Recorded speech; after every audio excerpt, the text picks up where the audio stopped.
Wrong button. Shit.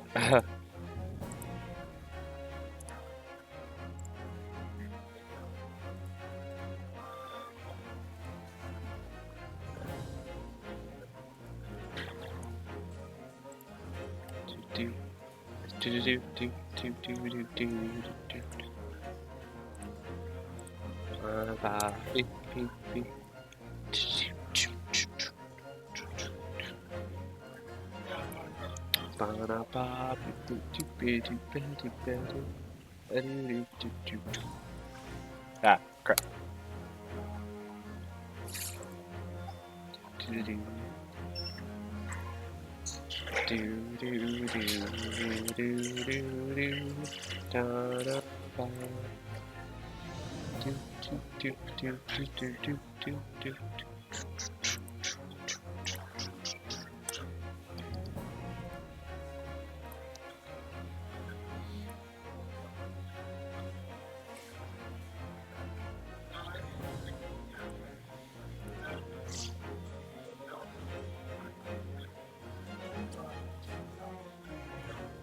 Okay, sorry. I forgot.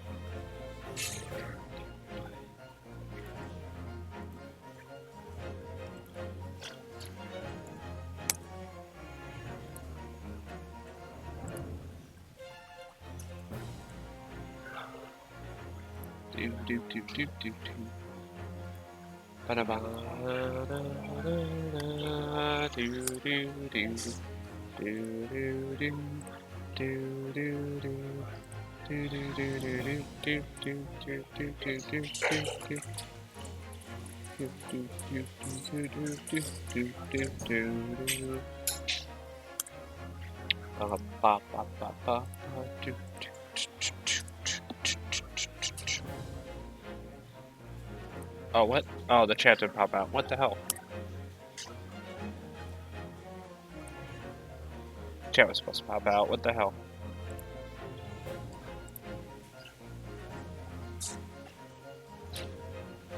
Okay.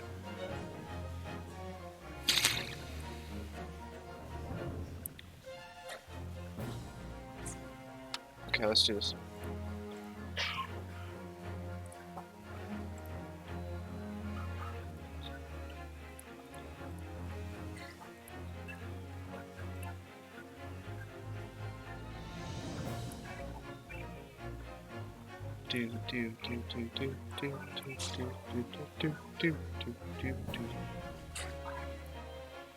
Go wait a bit.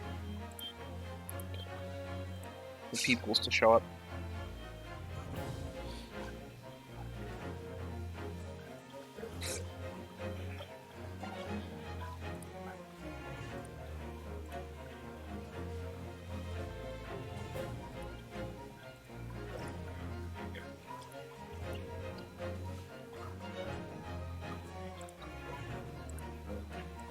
Okay.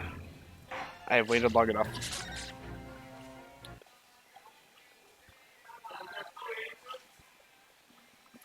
So much so that the whole world seems to be covered in dots and dashes to be in fact.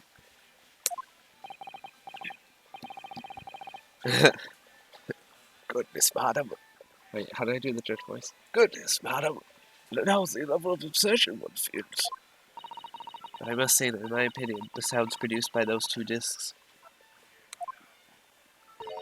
were nothing more than that. A meaningless series of... that's a typo. That's a typo. A meaningless series of two different notes. What? What? Can that really be?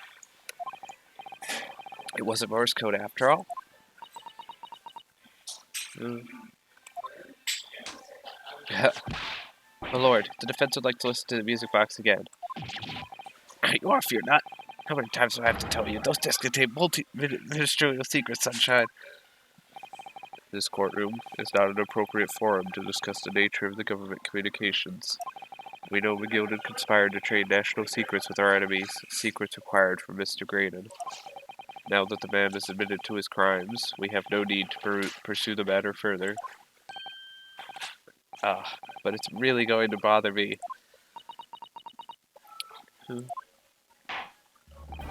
Miss Lestrade. Yeah, my lord? That which you have seen today here in this courtroom has been extremely disturbing. Falsified evidence, intimidation, perjury, a grim catalog of depravity. An appalling experience to befall any child. Come on, it ain't nothing I don't see most days in the back slums. I beg your pardon? If you're weak, you pay for it. That's just how life goes. Vegeta. But look, I reckon I've worked something out today. The world ain't fair, but if you want it to change, you've got to start at home. You've got to change how you are yourself. Well, that's a very laudable lesson, I would say. I eagerly look forward to the born-again Miss Lestrade never gracing my courtroom with her presence again. If I see you, I will beat you. I am not afraid of beating the children. My gavel will go somewhere where the sun don't shine. Now, with regard to the murder of Mr. Pop Windibank, proprietor of a pawnbrokery business on Baker Street, I hereby declare the defendant, Miss Gina Lestrade.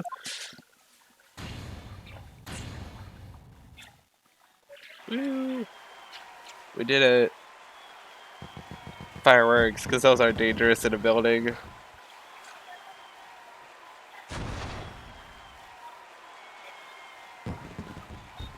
Oh, that's cool.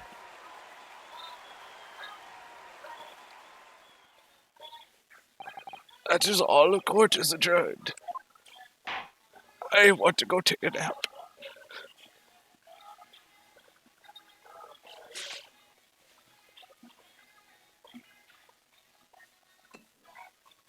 He drinks alcohol after a hard day.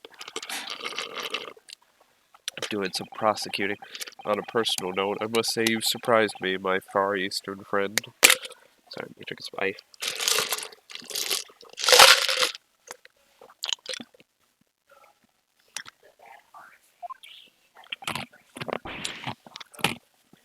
Sorry. Supposed to water my laptop. Don't worry, it's just water.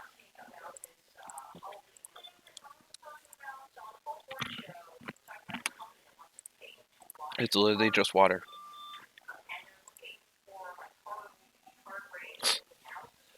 Okay, sorry, I'm gonna clean it real quick. There we go.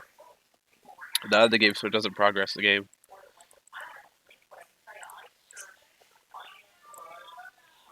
Oh. Despite being a Nipponese, you saw through the pretense to the malice that festered within that Englishman.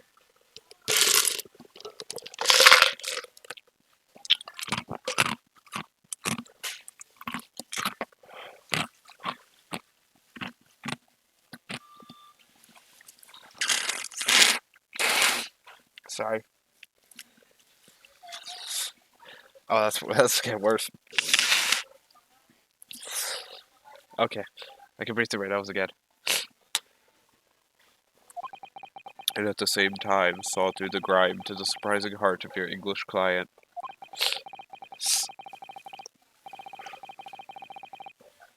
Sorry, I'm gonna get a napkin real quick. It's tissues. I'll be right back.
have a curious talent for judging character, especially considering our very different cultures. Yes, cultures. Yes, I don't know what I'm doing. Help.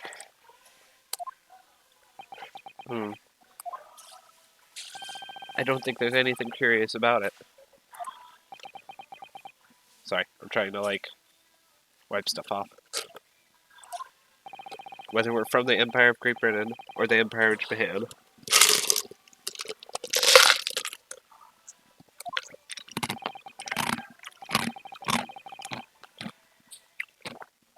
We're all human beings. We're not so different on the inside. You know, I took this case for one very simple reason. To lock swords with you once again here in the courtroom. You did? When I encountered you for the first time 2 months ago, it reminded me of toasting friendship and trust with another Nipponese, only to find my trust betrayed. Oh, through you I hope to look into the eyes of the man I once knew, and try to understand.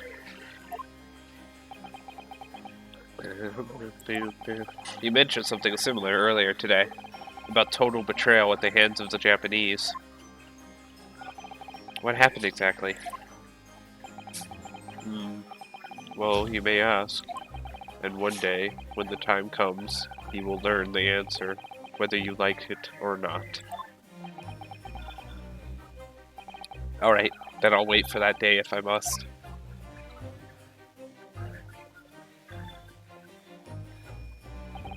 Coming to be known as the Reaper of the Bailey, and my retirement from service 5 years ago, gives me cause to wonder if our meeting has some deeper purpose. So, farewell, my learned Nipponese fellow, until we meet again.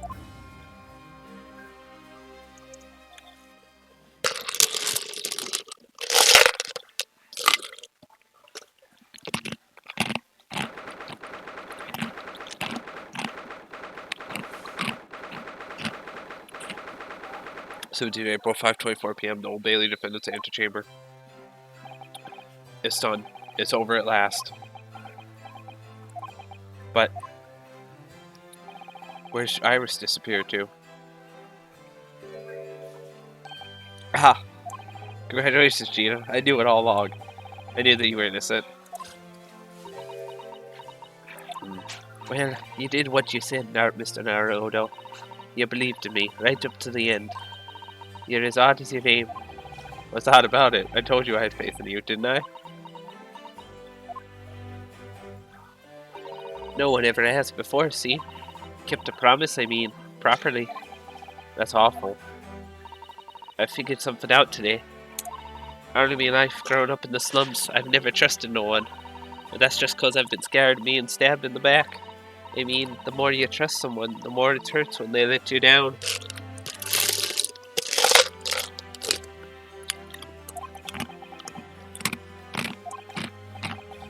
Which I think I could understand that. I had a taste of it in that trial 2 months ago. I chose to trust someone and paid for it. That betrayal left a big scar. You know, though, Gina, I worked something out quite recently, too. Trusting in someone else is really an exercise in learning to trust yourself. And your gut tells you it's the right thing to do, and your trust is rewarded. There's no better feeling in the world.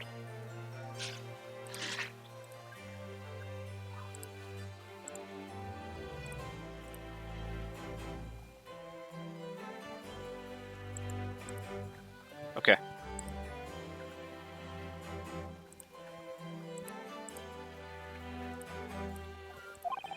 I think I have you to thank for reminding me of that valuable lesson. Oh well, if you say so. Don't make a fat lot of sense to me, though. Try to say that putting my faith in you, Gina, has been a real pleasure. For crying out loud, pack it in. But I suppose I sort of feel the same way. I mean, sometimes trusting someone else is, you know, alright. Thanks. This is the way I see it, Ryunosuke. A defense lawyer is only as good as his faith in his client. And that comes down to how much faith he has in himself. After this experience, I'm starting to feel like I understand what you mean, Kazuma. Am I living up to your expectations? Am I turning out to be the lawyer you believe I could be? Kazuma is dead. Pardon the interruption. I don't know who this is.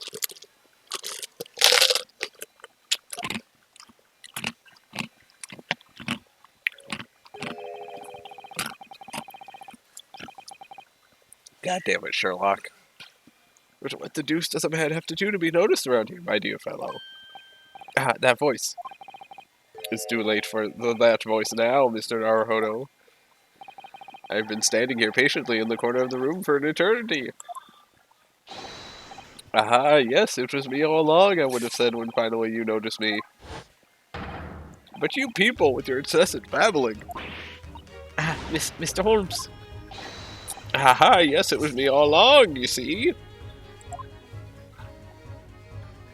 God, Holmes is an idiot, and I love him.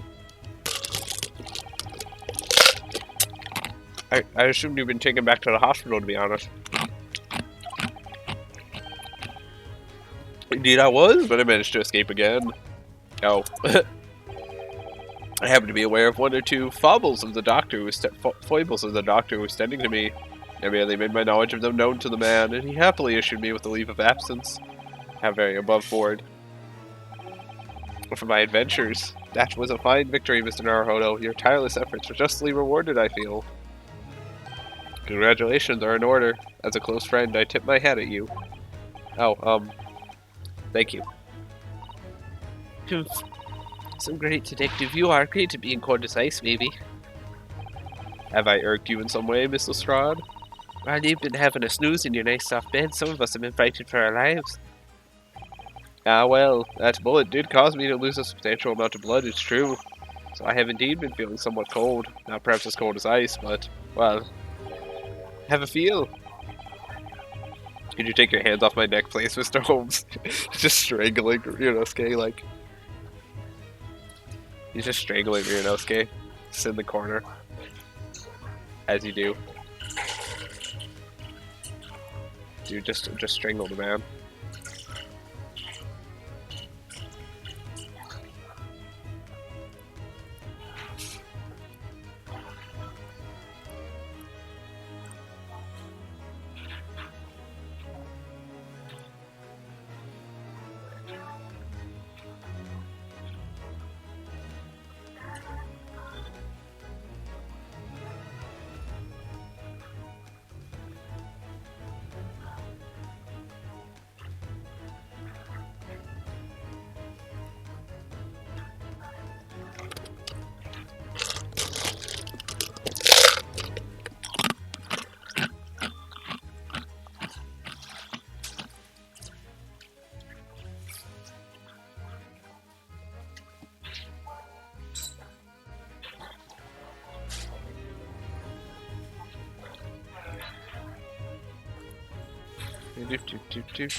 Okay, sorry.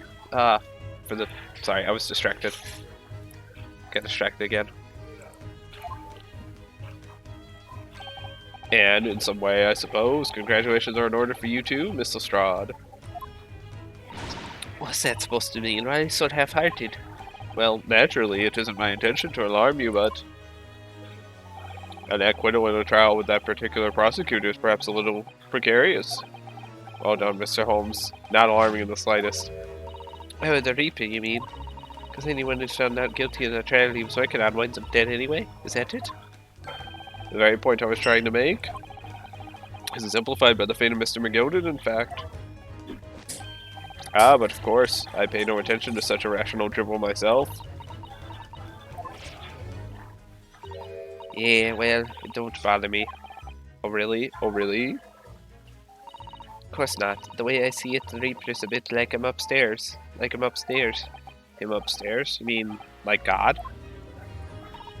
Yeah, him upstairs knows what's what, right? He knows what people are like on the inside.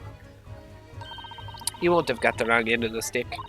There are some coves like that bog trotter what are rotten to the core. At the end of the day, him upstairs makes sure they get what they deserve. I suppose that's one way of looking at it. Divine justice is one thing, though. The Reaper taking matters into his own hands and claiming lives is another.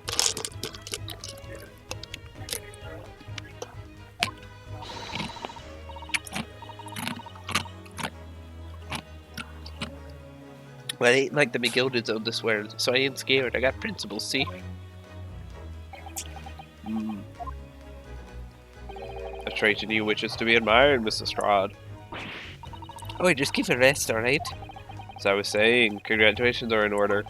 The news of your acquittal was very welcome news to me indeed. Let me express my heartfelt congratulations, Gina. Man, there you are, Hurley. How long have you been here? Honestly, I went to the main entrance especially to meet you there. Iris, my dear, I do apologize. But wait until I tell you what happened. This pair made utter fools of themselves. What happened? As you know, I have a penchant for disguise. I was hiding in this room dressed as a bailiff. These adults didn't notice my presence at all. Haha, they had no idea. Can you imagine, Iris? Would you credit it? I'm not sure, really. I beg your pardon? I'm sorry, Hurley, but you just don't have the weighty presence you seem to think you have.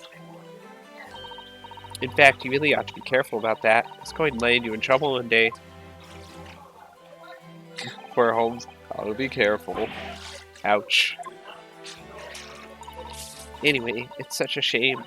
I was so hoping to throw a party for Ginny tonight, but you won't be able to come, will you?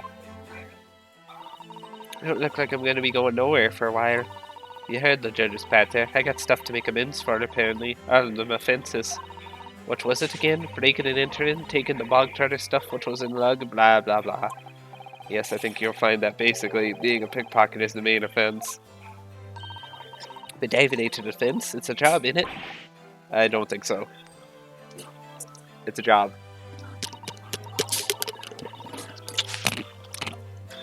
So that's got me thinking all this. Maybe I should start looking for another line of work. I mean, he didn't start off as a lawyer, did he, Odo? Well, no, but I was never a pickpocket. Anyway, I reckon I can make a change. We'll do something for all of them not like me from the Slims, something that makes a difference for them. I won't avoid you, Ginny. I'm sure you can do it. Yeah.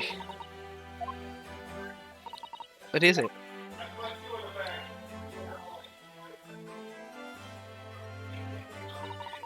Nothing. This is Gina Lestrade. The present carriage has arrived, ma'am. Come with me to the rear gate at once. Right. Well, looks like I'm off then. Yes, goodbye, Gina. And good luck.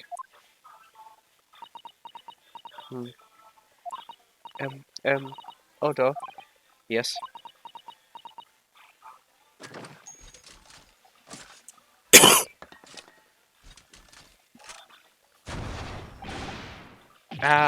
What was that for? I don't know. I mean, I don't know what to say, so... indeed. Perhaps the situation calls for a phrase hitherto missing from your vocabulary, Miss Lestrade. Eh? On occasions such as this, I would recommend a simple thank you. Oh, yes. It's good advice, Ginny.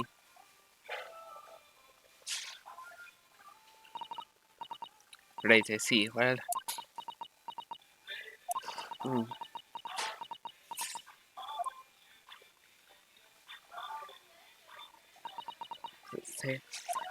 Thanks, Odo.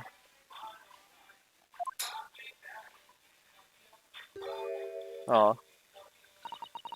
Thank you for everything, what you've done. For believing in me. Not at all. In fact, that should be my line. Thank you, Gina. Yay.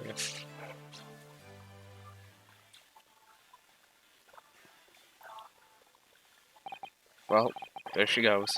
I wonder if she'll ever see her again. Well, quite the indomitable perk purse.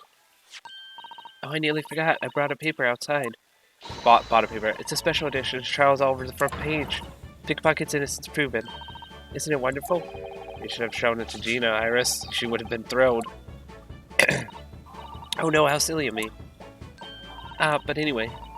Would you like the good news or the bad news? Not again. Well, what do you say, Bruno? Hurley? As usual, I think I'd rather get the bad news out of the way first. Absolutely not. I have no intention of listening to anything but good news. Okay. And there you have it.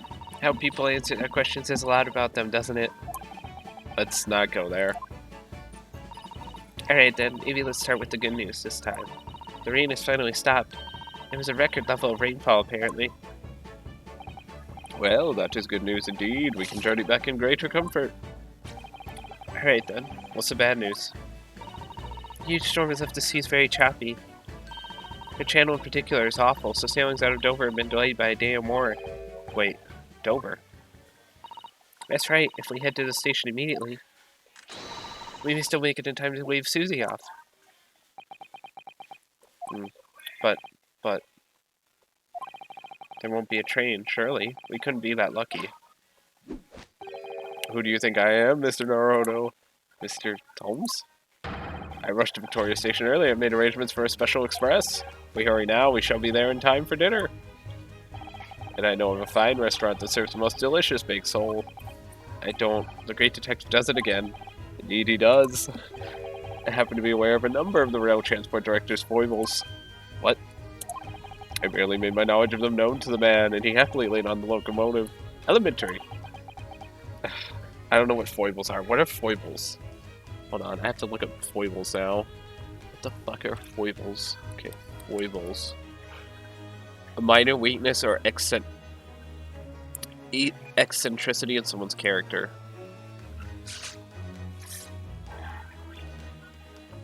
Oh, foibles was commonly used in the 1800s, and then it went down a lot. Okay. It's also apparently the weaker part of the sword blade from the middle to the point. Okay, so it's like the part that can snap off.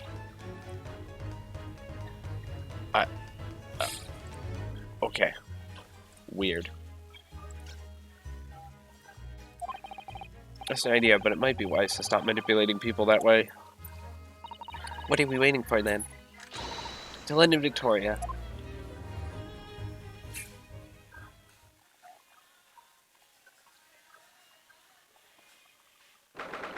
'18th of April, 5:32 a.m. Port of Dover, Quayside. That took somewhat longer than I had anticipated. Susie's boat must be about to leave now. Mr. Sato, where are you? Over there, look. It looks like she's reading something.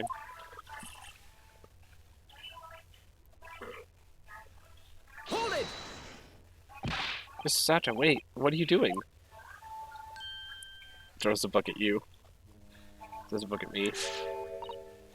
Mr. Naruto, what are you doing here? We came as soon as we could after the trial. I mean, we heard that sailings are being delayed due to the bad weather, you see. Oh, I see. Then tell me, how did Gina's trial go? It went well. She was acquitted.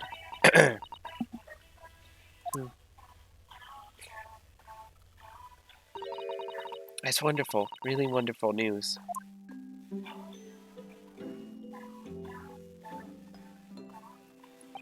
The book you were about to throw into the sea. It was your Encyclopedia of British Law, wasn't it? Oh dear. I was hoping you hadn't seen that. I'm not worthy of practicing law in any way now, so I was saying my final farewell. You're saying goodbye to law? You, Susato-san? Would I be correct in assuming? It's because of the people, Miss Susato. I deliberately altered the scene of a crime, and then I tried to hide the fact. What I did is utterly unforgivable. That reminds me. How did you even come to have this, Susie? On the evening of the incident, Mr. Holmes had invited Gina to dinner, if you remember.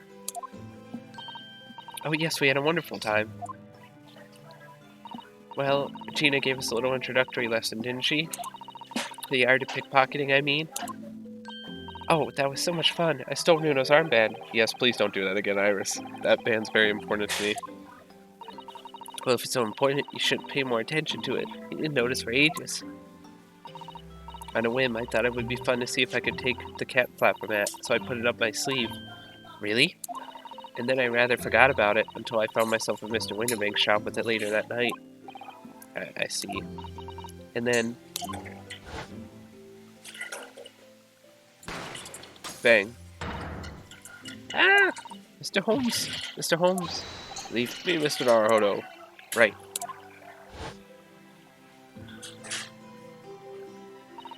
After Mr. Naruhodo left the shop, I started to think. A door started to play on my mind. The storeroom door, you mean? Yes. If Gina was anywhere in the shop, I realized it could only be behind that door. At that moment, the little device that I had up my sleeve sprang to mind. I was so worried about Gina, I simply had to know. So, you used a cat flapper mat to make the peephole in the door. It's captured in a photographic print in the shop. One of Hurley's red-handed recorders. Indeed, it was of the first importance at that point. Precisely when the peephole was made, that information would prove to be Mr. Naruhodo's greatest weapon. Now, naturally, without proof, it would have been amounted to nothing. When I looked through the hole in the door, the sight that met my eyes made my blood run cold. Thoughts started to run through my mind. I remembered that trial 2 months earlier, the trial Magnus Begilded. I thought about how he had manipulated the evidence and arranged false testimony to secure his freedom. It made the British justice system feel very dark and sinister to me. And then a terrible thought occurred to me. What if some wicked criminal was planning to do the same thing now? Because from the appearance of the crime scene, it looked exactly as though Gina had shot Mr. Winterbank. Even though I was sure she would never have done such a thing. You were worried that the true culprit would try to frame her for the crime? That's right. But then I realized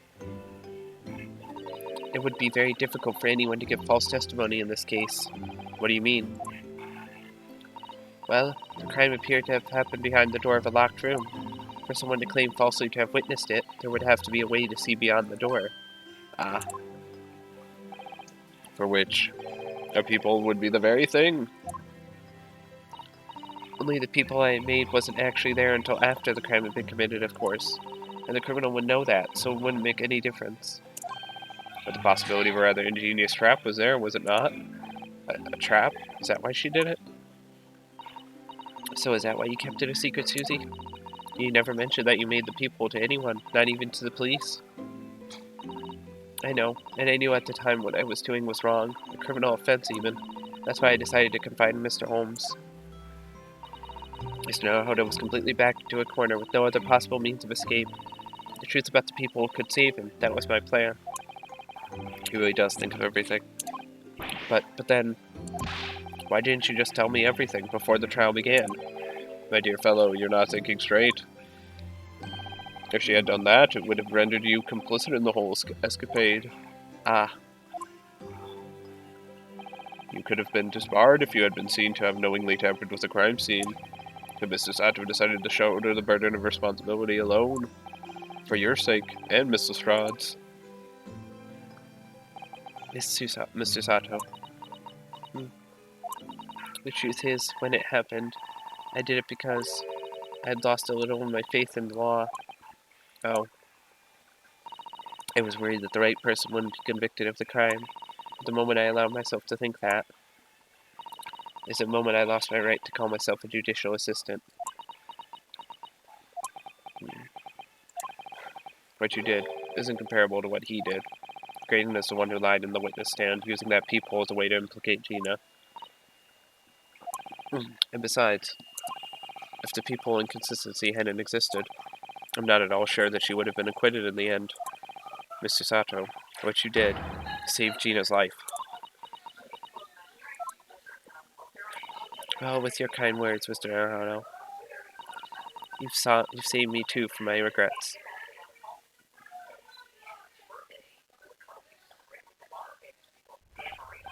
Well, we must all be thankful that Miss Lestrade's freedom has been assured. Yes, exactly. Although some of the loose ends of that trial will continue to play on my mind, I'm sure. The Revolutionary Music Box disc contains secret messages, Mr. Naruto. I triumphed to work that out. I'm full of admiration. Well, actually, the argument wasn't quite as compelling as I thought it was. Oh, it wasn't?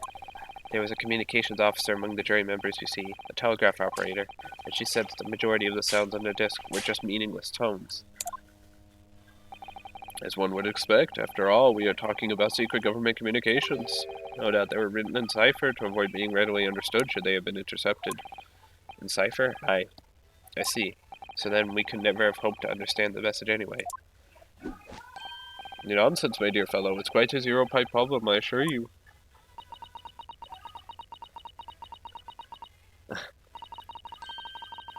A. So. Chi? A so gi? What? Well, that can't be a real word, can it? How funny. Wait, Iris, what did you just say? Oh, I just said asogi. Does that word mean something to you? Means something. Asogi was the name of my best friend. What? But how? How do you know that name, Iris? I wrote it down during the trial before, when the message was playing on the music box. Transcribed it on the fly? She really is a genius. I thought the message probably wouldn't be written down in plain Morse code, so I tried various ways to interpret it. Whatever I tried, the words just didn't seem to make any sense. That is, in English at least. Oh. It suddenly occurred to me, you see. There's more than one Morse code, not just the English variety. Various countries around the world have ours been added to Morse code to use it in their own languages. I don't believe it. Are you saying? That's right. I've only actually seen a chart of Japanese Morse code once before, but I think it's based on the Iroha pentagram, isn't it? You mean to say that in Japanese Morse code the message says asogi? Yes, I think so. Sorry, but I don't remember all of the Japanese Morse code. Iris, would you let me see that? Mr. Sato, do you know it? Do you know Japanese Morse code? Yes, I spent some time studying it. Because I'm quite sure Morse code will become ever more important for international communications. Until it didn't.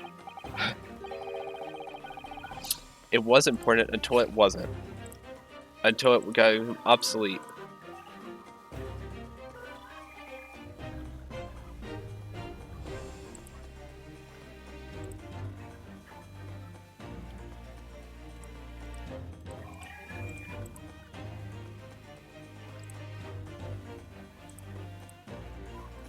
Okay.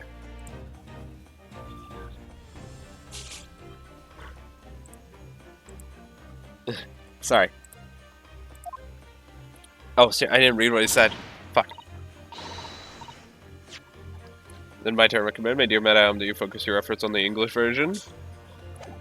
Yes, mate. Iris, show me the message, please. Of course. Ah. That was bad.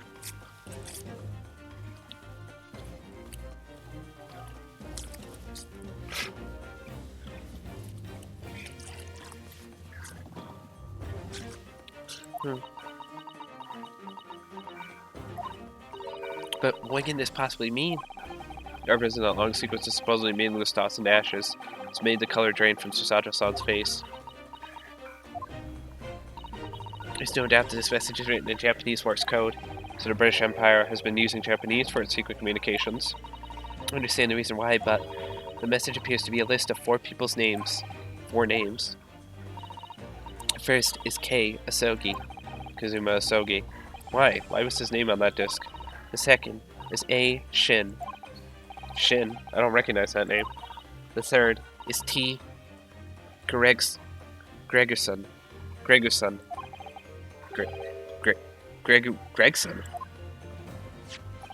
Ah, It would seem Tobias Gregson is the third man on the list. what's his name doing in a secret government communication as well? In the last name. What's the matter, Mr. Sato? It's just so strange, so unexpected. Oh, what is it, Susie? Don't keep us in suspense. The last name is J. Wilson. What? Wilson? Oh, John H. Watson? You mean Daddy? It says only J. Watson, so I'm afraid I can't be sure. Then, after the four names, it reads, if I translate from Japanese, that is all four.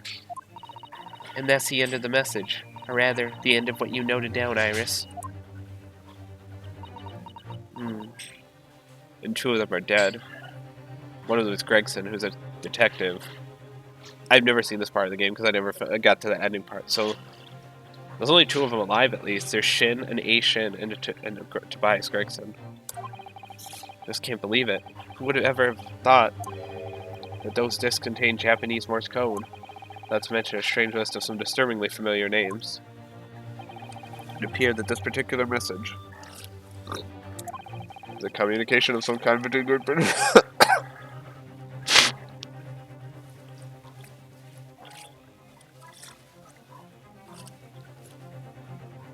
Nations got big Great Britain and the Empire of Japan. Yeah, this cough is not getting better.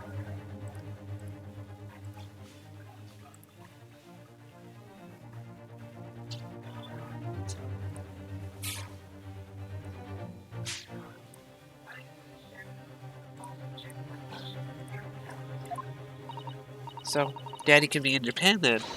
Where Susie Runo came from? Oh, well... No, it's not very likely, really, is it?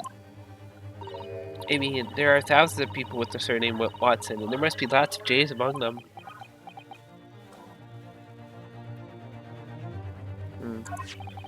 Professor John H. Watson, visiting professor of medicine at the Imperial Yume University. I can't tell Iris about that now, we just can't.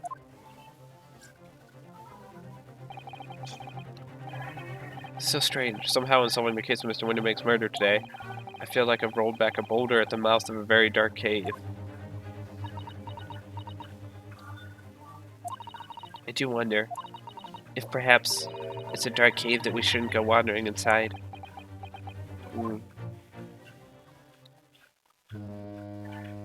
Honk. Oh dear, the ship is going to set sail soon. Yes, it seems so. I'll sail on that steamship first to the port of Dunkirk in France. Then I'll change onto a larger passenger vessel bound for Japan. You really going then, Susie? We wish you a safe passage, Miss Susato. Thank you so much. I wish all of you the very best. Miss Susato, I had hoped to have you always at my side, to guide me and support me. Mr. Naruhodo, please, come back soon.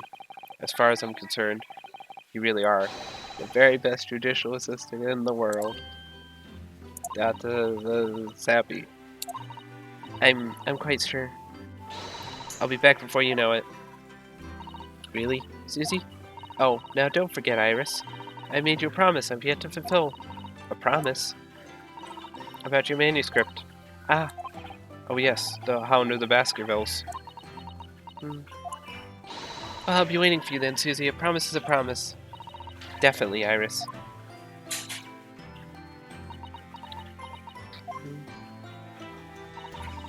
Mr. Naruhodo. Yes? Can you remember the first time we met? Yes, of course. On the SS Burya, when I was dragged out from that wardrobe, still half asleep. If I remember tightly, you threw me halfway across the cabin with a Susanoo takedown. You know very well I'm talking about after that. It's strange, but being thrown together as we were in that case, I somehow felt straight away that you were the perfect person to continue Kazuma-sama's great legacy, Mr. Sato. And my instincts were right. I really want to believe. No, I'm sure that. I'll be back soon. Farewell until then.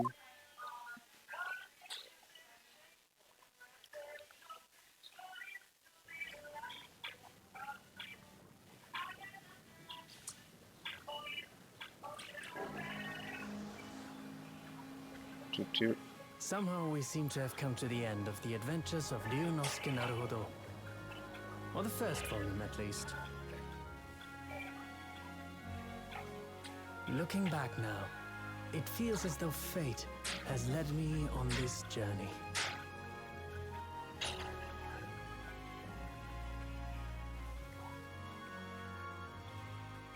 Fate led me to becoming a lawyer, to traveling halfway around the world, to meeting the great detective. I'm sure there'll be trials and tribulations ahead. Of course there will. But whatever happens, I know I'll be able to turn my fortunes around.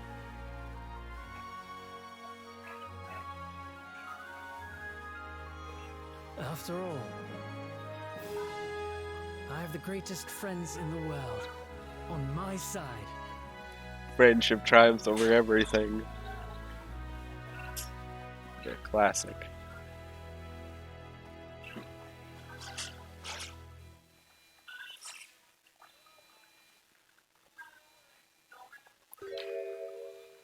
Oh. Ah, yes, Mr. Naruhodo.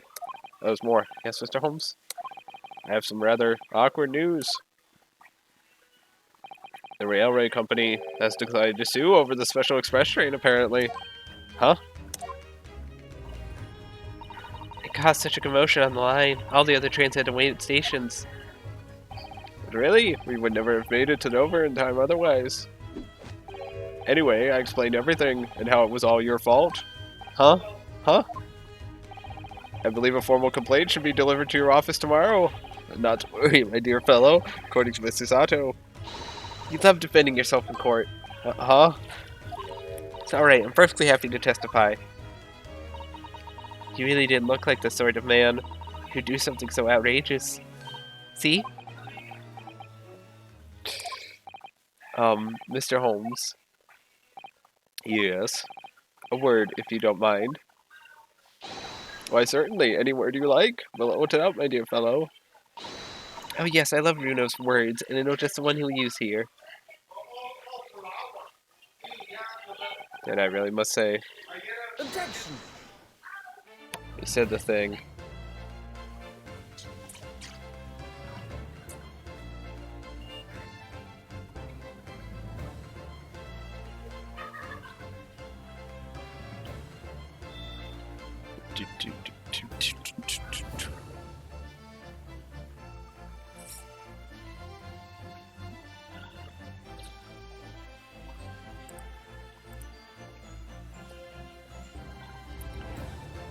The transparent.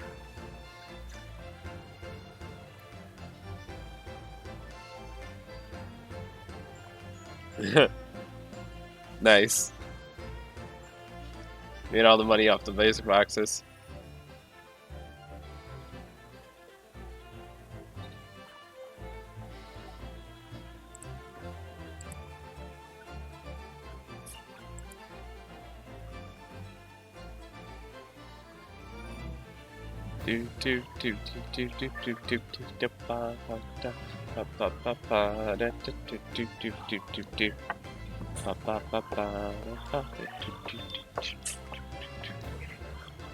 It's a good game. I like this. It's a good game. Ace Attorney game.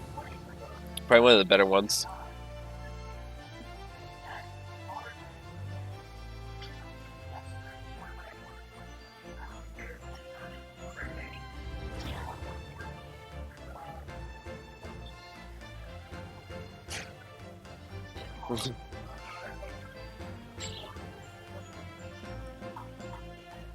That's pretty good.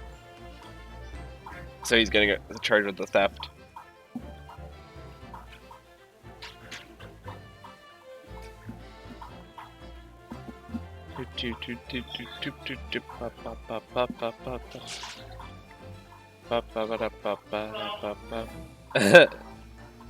No, poor Saseki.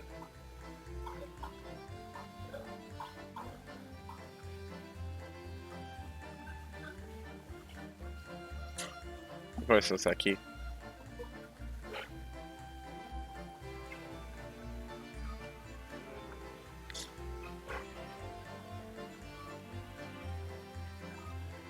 A strong heart.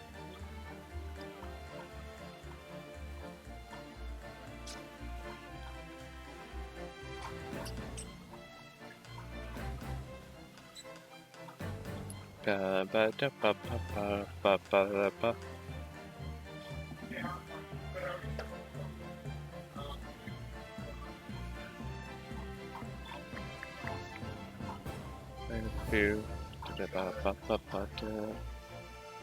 It's probably one of my favorite Ace Attorney games, just because it's good. It's, well, graphics and all that.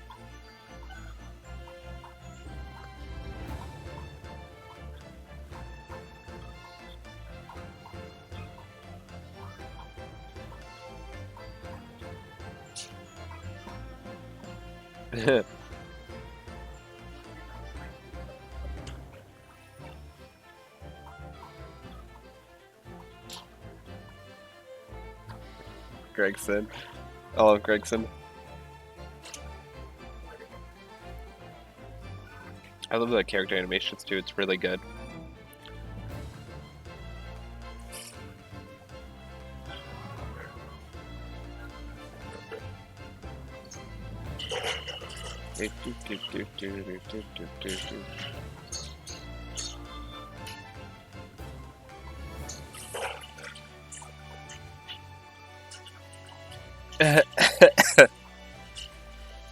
Mr. Gary Dam.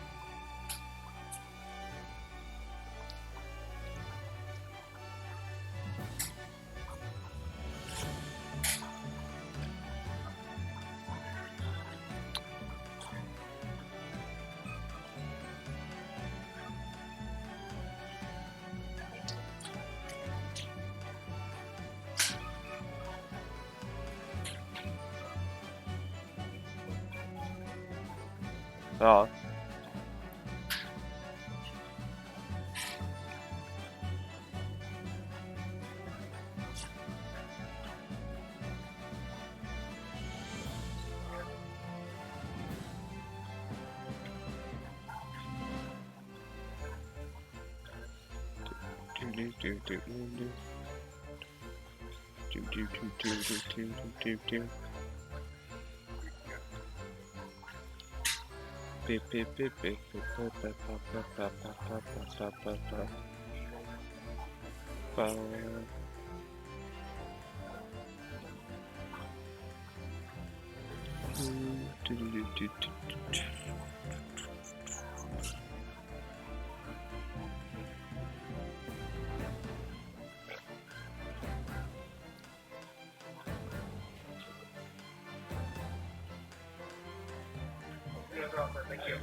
Yeah, too bad Raiden is gonna get hung for his crimes. EX Raiden committed high treason and murdered 2 people. He's definitely getting hung.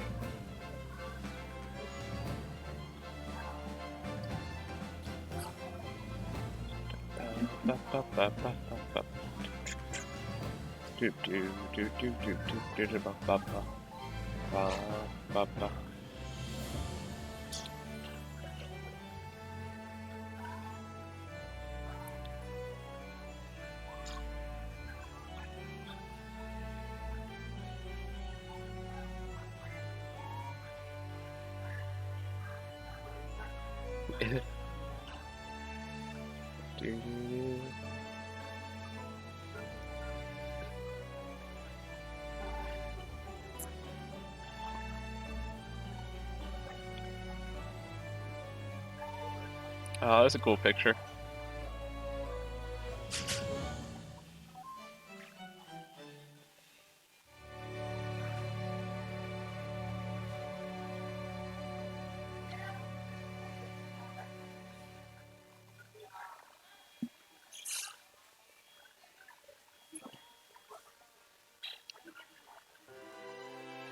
Oh, this is the actual credits.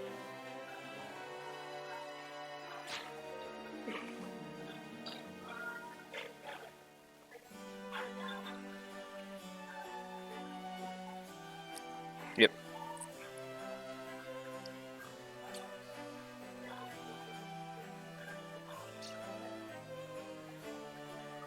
Tom Morgan, Robert Vernon, Ben Deary, Peter DeJersey, Miguel Pilkington.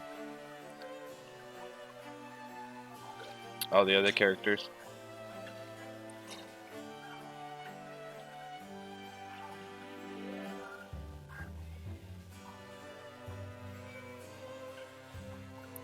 Giselle Brett.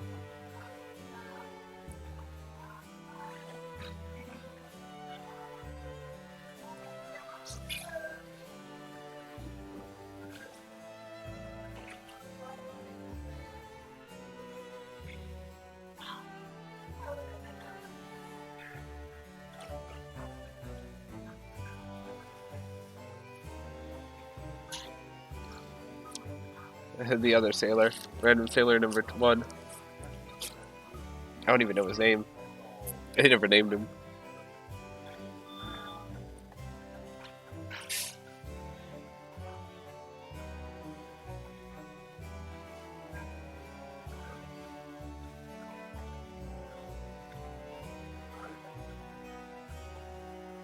Now he stays behind. 'Cause he dies. I mean, it makes sense. He dies at that point in the game.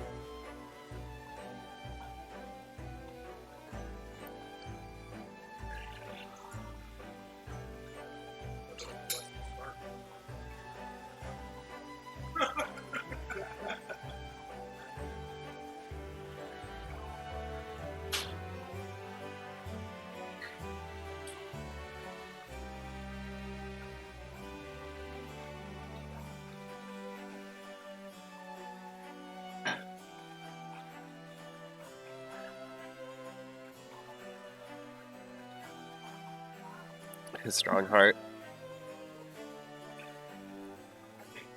Yes, he does the best pose.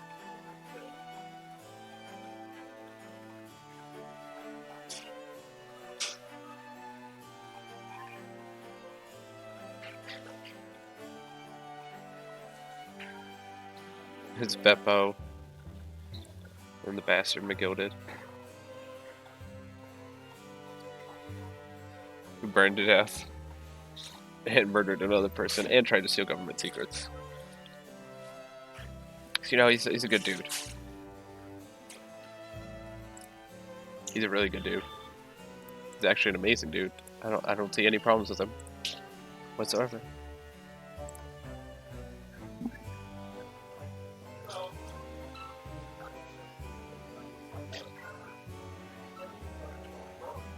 Gregson.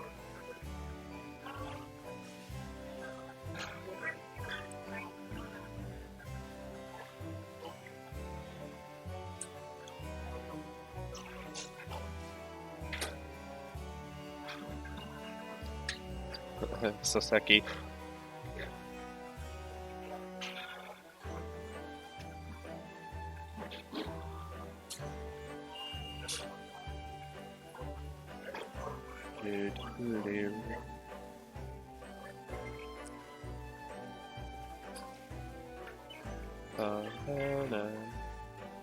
Then Baron von Zeeks. Barak Van Zeeks.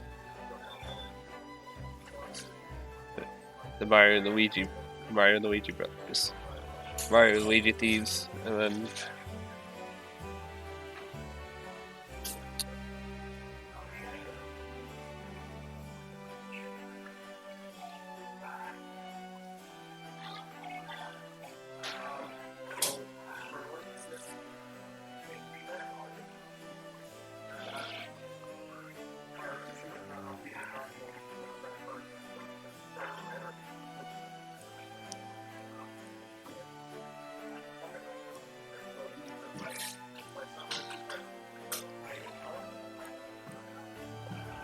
that's a good game.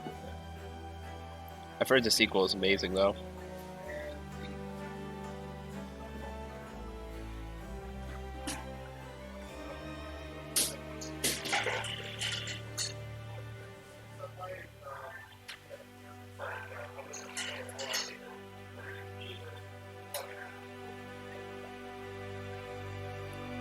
Ace Attorney Adventures and Finn.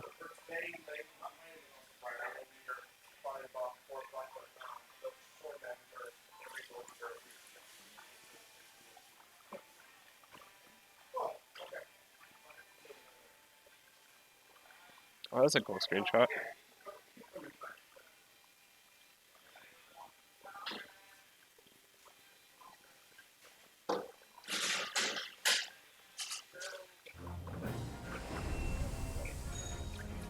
Nice. That was a good game. Now we're gonna start with the sequel.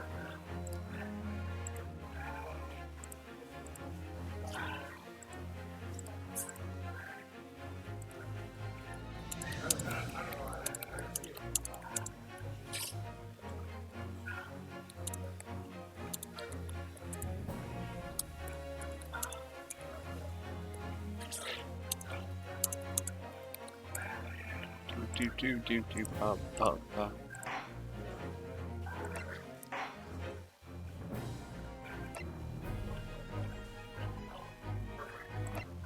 That was a 2-year difference.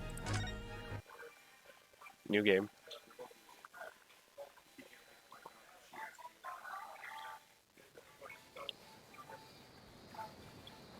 Okay, so clouds. Tree. What's Susato? Oh, did her dad die? Standing here in the bright sunshine, looking out over the vast ocean. Oh no, did her dad die? Those days in London seem like a dream. But I do miss my time in England's vast capital.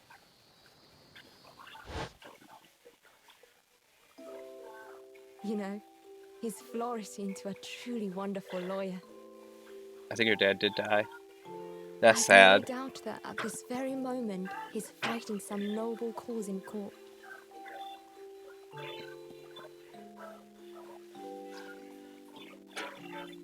Forgive me for taking so long to come to visit you. My life has been such a whirlwind since I returned. And no one could have predicted what has happened. Just 2 months after arriving home. I find myself faced with another awful. What the fuck?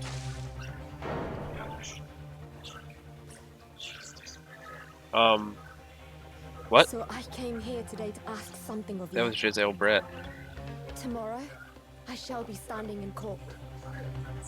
For the only time in my life. As a lawyer.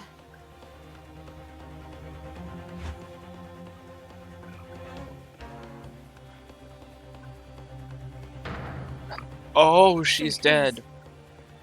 I ask for your guidance.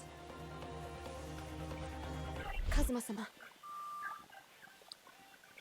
Oh, it's Kazuma's grave. Oh, okay. It wasn't her dad's grave, it was Kazuma's grave. Episode 1. The Adventure of the Blossoming Attorney. Okay. So Giselle Brett is dead. Huh. This is August 8, 26 a.m.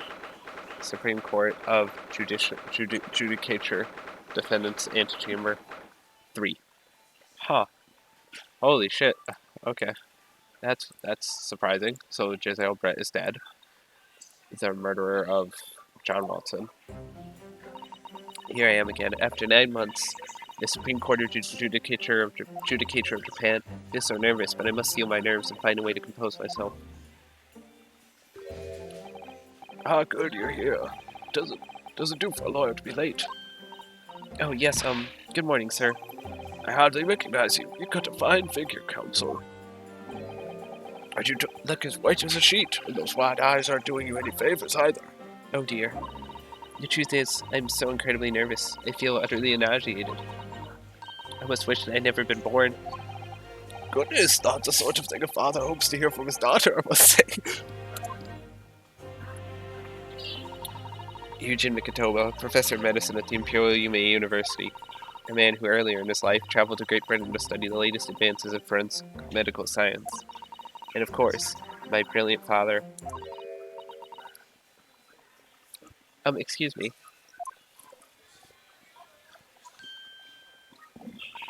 Would I be correct in thinking that you're to be my lawyer in court today? Oh, yes. Hi, yes, that's right. Miss. Well, I want to thank you for agreeing to represent me. I swear on my life. It's a complete fabrication, this whole thing. Raymond Balmy, born the same year as I, my greatest friend. Though unusual for a woman in our time, she works at the university research laboratory, helping my father. And sadly, she's a defendant in today's trial, accused of committing a truly awful murder. Are you feeling alright? Since we started talking, you seem, well, to have become a little flushed. Oh my, it's just that you look so gallant and dashing. Sorry? And with it fall under your intense gaze, it makes me feel rather bashful. Does she not know Susato? I'm guessing not. Goodness, I don't think she knows. She hasn't realized who I am. Ah ha ha. It would seem our little plan for this trial is going to work. Oh, what? What do you mean, Professor Mikotoba? If even your best friend can't see the disguise, I think we can relax. Disguise? Yes, I've never tried dressing this way before, of course, so I wasn't sure how convincing it would be. This does make me feel a little relieved, as you say, Father. Dude, she's gonna be so confused. Father? What? Is that you, Susato? Ugh. Can't speak. I'm so sorry I didn't say anything sooner, Ray. It's just that... No, what are you doing? What's going on? What? That varsity uniform, that varsity cap, that varsity... Okay, lots of varsity. That varsity cape, that varsity badge. Look at you. You look for all the world just like a student of the Imperial Yume University. A male student. I'm so glad you think so. It means all my preparations have been worthwhile. I woke up 4 this morning to make a start. Jesus, 4 in the morning? It might be a bit of an overkill. Do I have access to court record? No, I don't. Okay, so it's just a new game, so they won't let me access the court record until I get access to it, because this is gonna be... You gotta show me the tutorial for it. But I don't understand, why are you dressed like that? Well, you see... It was the only way. Only way she would be permitted into the Supreme Court to take on your defense in this trial. My defense?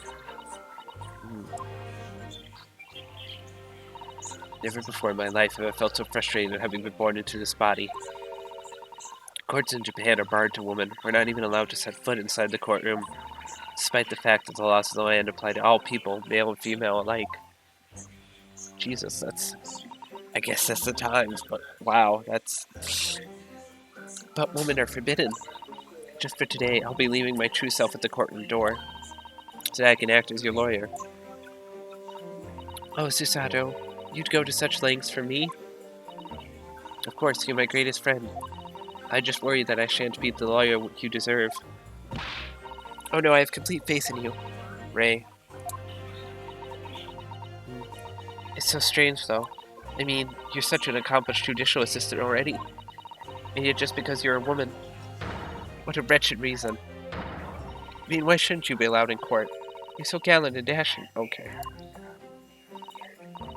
Ray, please don't look at me like that, with those blushed cheeks and doting eyes. Oh, I'm sorry, it's just, you really do look so dashing. Yes, you mentioned that once or twice. Ah, you should be pleased to meet you look convincing as a man. I am pleased, I think. It certainly helped to bolster my confidence today. Ray, you're managing to put on a brave face in all this, but I can see through it. I've noticed how your shoulders are slumped, and how you're trembling ever so slightly. Susato, you do believe me, don't you? I didn't do it. I couldn't have. I mean, murder? Of course. You have nothing to worry about. Your conscience is perfectly clean. Isn't that right? Yes. Yes, it is. Perfectly clean. I have absolutely no doubt in my mind about your innocence, which is why I'll stand by you until the bitter end of this trial. Whatever happens, I'll always be on your side. Because that's what it means to be a defense lawyer. And that means so much to me, Susato. Defendant, counsel. Court is about to begin. Proceed to the courtroom at once. Your stupid voices. You should go at once, Ray. You're too late. The judge won't hesitate to pronounce you guilty. Stand aside! She just starts running out. I don't think I've ever seen her run so fast. Oh, Susato, they surprised your father. Going to such lengths to be admitted into the courtroom with no prior experience being a lawyer. There was simply no other way. That's all there is to it. My father. You haven't told her, have you? I mean, I'm right in assuming that Ray doesn't know how it came to this. Yes, quite right. I've kept that information from her. It would only worry her if she found out that no other lawyer would agree to take her case. I didn't want to burden her with that. And is it true? The reason why every other lawyer is refusing to take the case? Is it really because of who the victim was? We should be making a move now, too. As you know, law isn't my field, but I'll do what I can to support my student. Thank you, Father. It's like, I know nothing about law, I just do. I'm Susato Mikitoba, a judicial assistant. 8 months ago, I accompanied a student of law on a study trip to Great Britain. 2 months ago, due to unforeseen circumstances, I found myself back in Japan. How many times have I wished that he were here? I wonder. Still, I have no choice now but to steel myself for the trial ahead. Wish me luck, Naruhodo-san. Yeah. Sequel.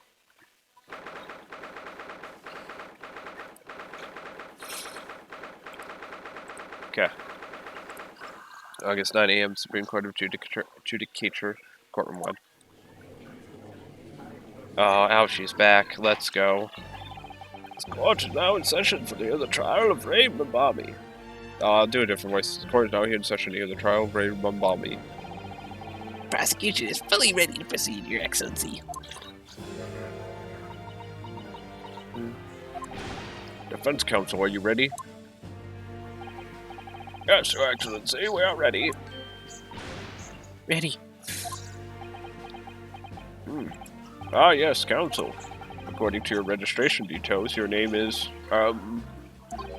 Ryutaro Naruhodo. Is that correct? Sorry? Oh yes, I had to come up with a suitable male name for you for this little venture. So I'm afraid to say I simply put down the first name that sprung to mind. Well, counsel? Yes, that's right. That's me. I mean, She's the same thing as Naruhodo. yes, I'm Ryutaro. He who has vowed to uphold the pride of the great Naruhodo clan. Ah, Seems Ryutaro may need to consider how better to uphold his manly act first and not overdo it. His wild, wild eyes aren't doing you any favors either. Just relax and listen. Naruhodo? God, A fresh face in this courtroom, if I'm not mistaken. The name Naruhodo. Would that perchance be? You may be thinking of Ryunosuke Naruhodo, currently in Britain as part of a study program. This is, His cousin. That's right. Ryutaro here has been studying in the provinces, but was called to the capital for this trial. yeah, they're just cousins. Definitely. I assure you, in matters of law, his knowledge rivals that of any of Tokyo's preeminent lawyers. Any of them. A pitiful situation. Having been rejected by every lawyer in the capital, the accused has had to call it a country boy.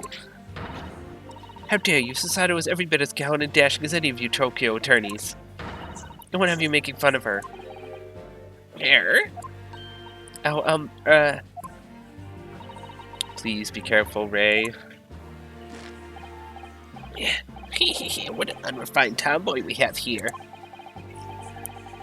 I wonder, is it gallant and dashing lawyer up to the challenge of defending you? His wide, skittish eyes very much suggest that he is not. Ah, I'm so nervous. Now that I'm standing in his shoes, I'm starting to understand what Naruhodo-san goes through. Like it or not, eyes are one to flit. Dude, she's trying to look at everything at once. case to be heard on this day is a matter of great significance to our national interests. In fact, it would be reasonable to assume that the outcome of this trial may well affect the very future of our empire. I struck the trial 9 months ago. If for proceedings of such importance we have this unknown yokel by the dock, dear me. Perhaps this would be an appropriate moment for me to assess the defense. Determine whether you are sufficiently competent to practice in this courtroom. Ah, my nose.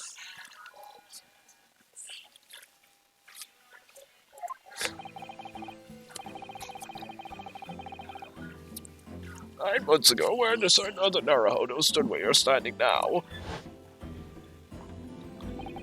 The same judge tested him as well. Even though he was just a student at the time, not even of law, he passed the test with flying colors, mainly because he wasn't programmed by an idiot. He wasn't a complete nincompoop, as you are wont to be. Ugh. Okay, I'll be right back. I'm gonna get a drink.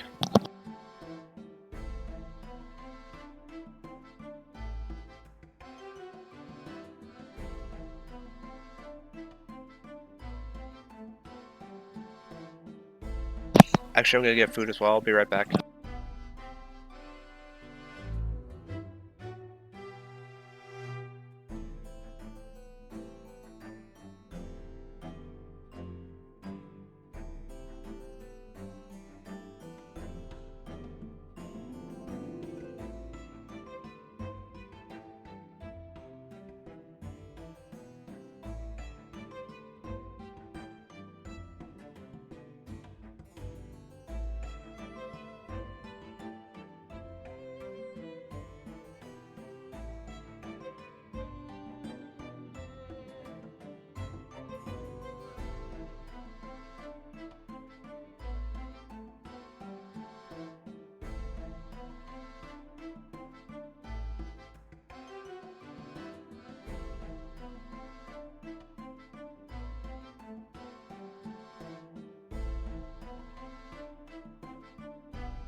Okay, I'm officially back.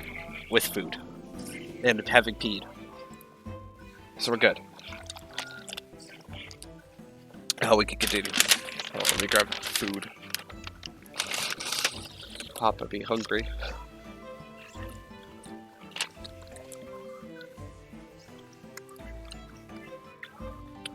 Having a stuffy nose and cough sucks.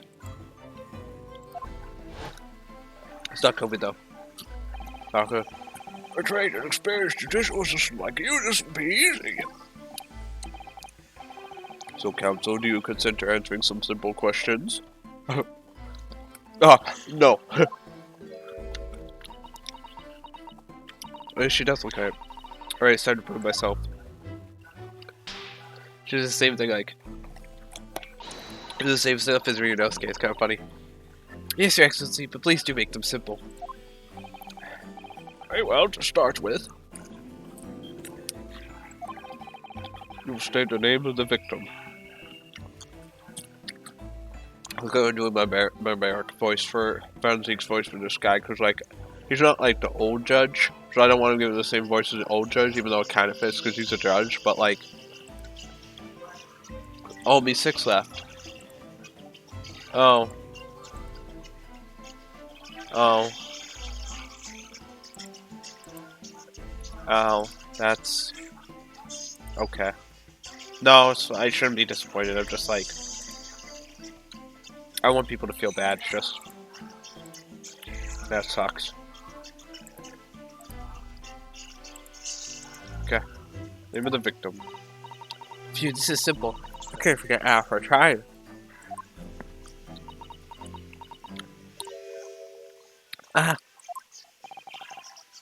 What's the matter?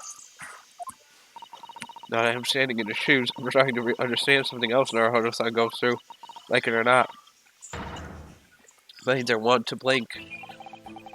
Not surprising, really. It's your first time in this position, guys. Bright spark like you is bound to flicker and falter a little under the circumstances. Oh dear, this is a dismal failure. Well, Brett, you need only use the knowledge you've gained. You did. Judicial assistant to overcome the problem. Ah. Of course, the court record. Yes, the answer will be amongst all the key information about the case in the court record.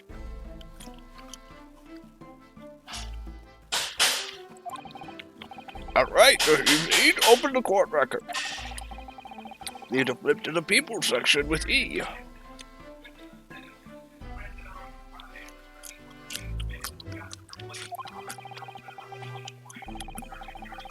It don't take too long over it. His Excellency is watching you closely. Alright, court record with E. The information I need will be...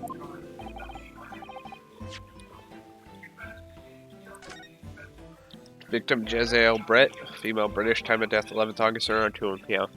After doing my examination and witness statements. Cause of death, single deep stab wound from behind, piercing a lung and resulting in a fatal hemorrhage. Death would have occurred within minutes. Oh, to extreme meiosis, pupil constriction was observed in the victim in both eyes. What the hell?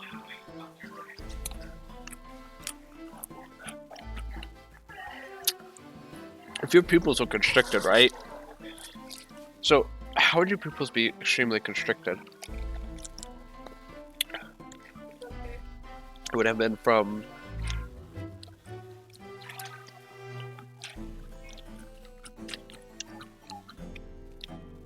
If your pupils are super constricted, that'd be from, light, right? So what if she was looking at the light? Your pupils would constrict. I think that's how it works. In the case where the foreign British exchange goes, 9 years ago, she was found guilty of the murder of visiting Professor Dr. John Watson.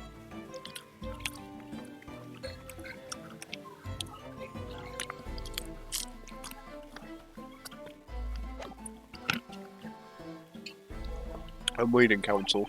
What is the name of the victim in this case? Takatsuchi Ouchi. The victim in this case is, yes, Prosecutor Takatsuchi Ouchi.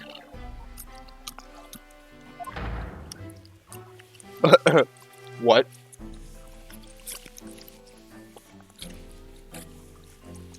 You mean the man standing right in front of you? Yes, he's very dead.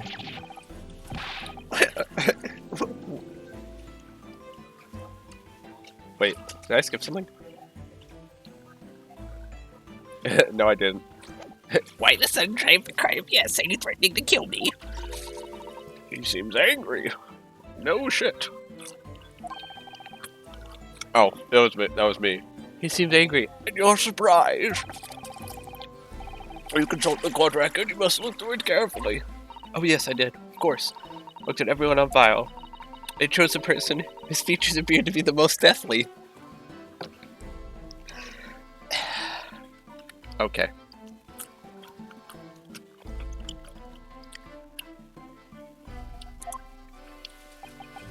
I must say, this most unusual methodology of yours leaves me almost speechless. It occurs to me with renewed certainty that reading the information carefully is vitally important. I love doing these because it's so funny. Because you don't get penalized for these early ones. We prosecute a case who appears to be struggling to accept the changes afoot.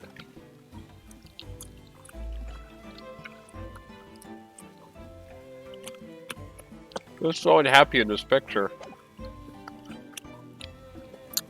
You take his yearly, prosecutor photograph and he just looks depressed. Strongly recommended. You simply can't ignore that imploring look. Your Excellency, please allow me to amend my answer. Very well, I will choose this incorrect response given your wide-eyed state of panic.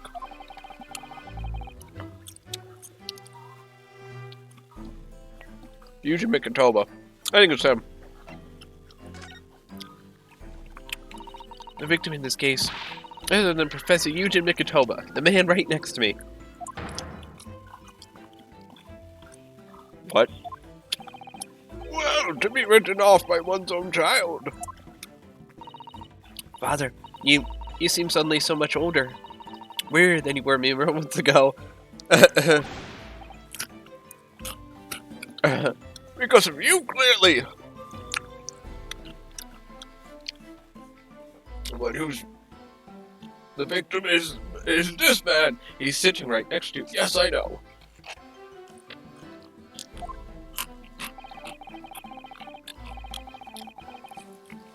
The judge is asking for the victim's name, the person who was killed in this case. Information on the court record again, carefully. Please don't say my name again.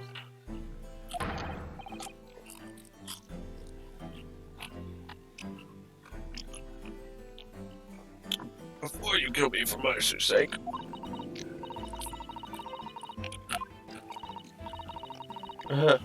Father frustrator.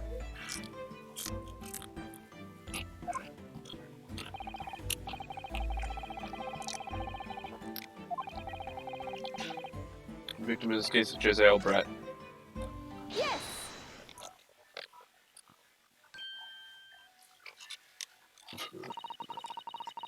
The victim who lost her life in this case is Miss Giselle Brett.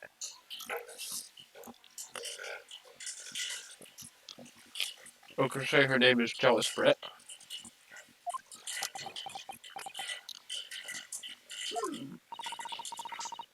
Giselle Brett. Name that would never be forgotten in the courtrooms of our country, I'm sure.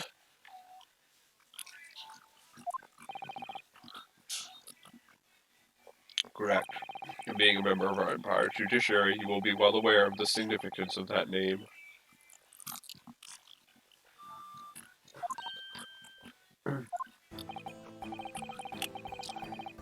So let me pose another simple question. As you know, Miss Brett was a visiting student from the Empire of Great Britain. Why then is her name indelibly associated with our own Empire's judicial history? Honestly, you won't have forgotten that case from 9 months ago. Even hard to recall the finer points, everything of these concluded in the court record.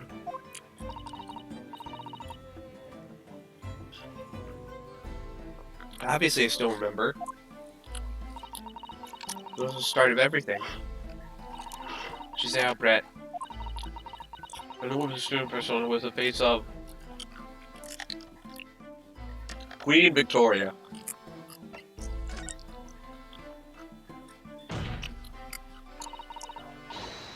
Queen Victoria, obviously. Look at that face.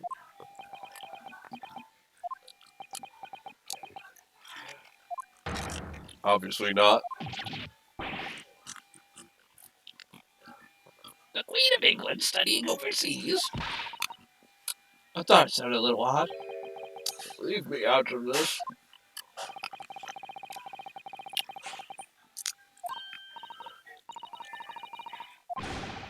What was that absurd answer you just gave?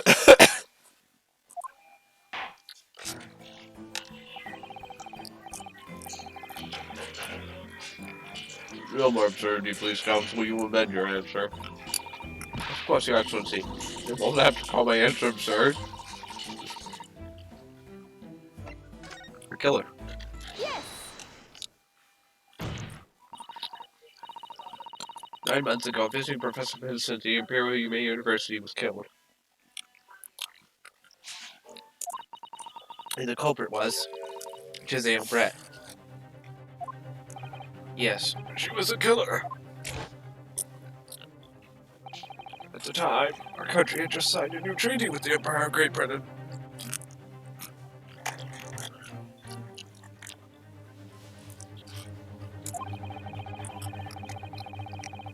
It was in the midst of this delicate diplomatic situation that the incident occurred.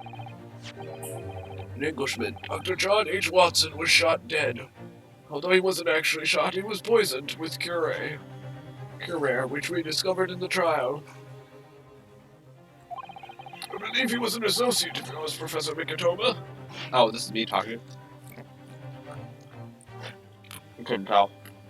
We were an associate of yours, Professor Mikitoma.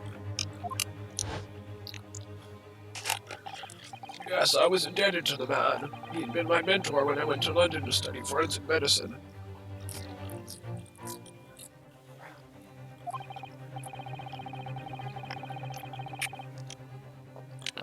Indeed, it was I who invited him here to Japan as a visiting professor at the university.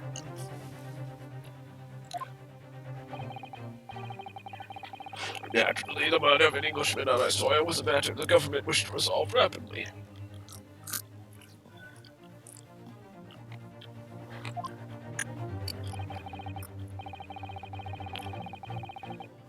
Indeed it was, which is why a secret trial was conducted here at the Supreme Court.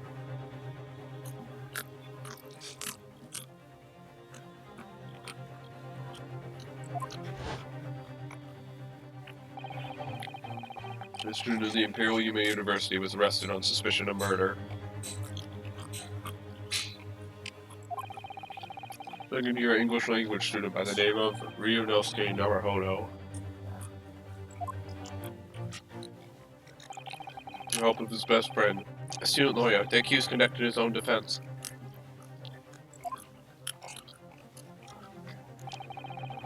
Exposed a despicable crime committed by Miss Giselle Brett. Yes, Miss Giselle Brett, who killed a professor with poison.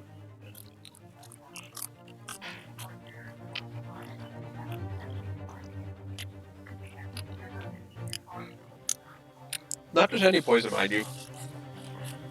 A paralytic that literally makes you unable to breathe and keeps you conscious the whole time. So he was he died in a lot of pain. So fun.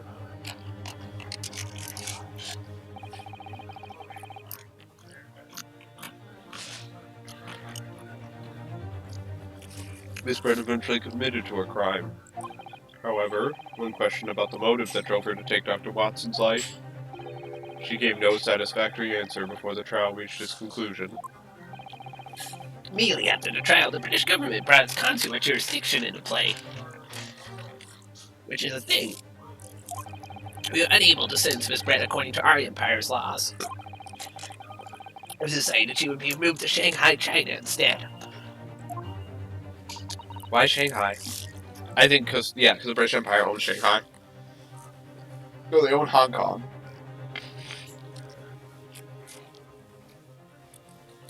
Because Britain owned Hong Kong for a long time. Okay. Yeah, Britain actually owned Hong Kong, I think, until 2013, 2014. It wasn't later. It's around there. It was around 2010, so like around 10 years ago. Or less. There's a British consulate court there.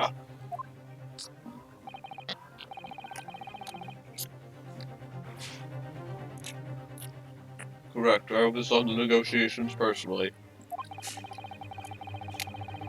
The date for transfer to Shanghai was finally settled upon only last week.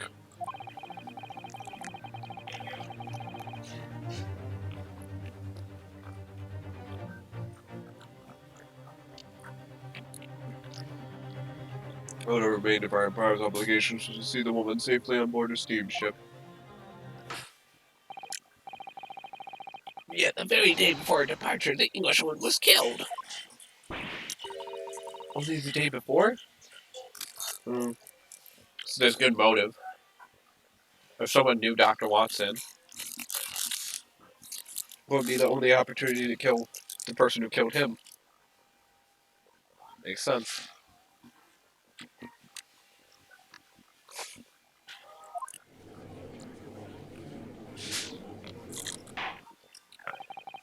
That will do. I'm satisfied that the counsel for the defense is sufficiently capable of representing the defendant.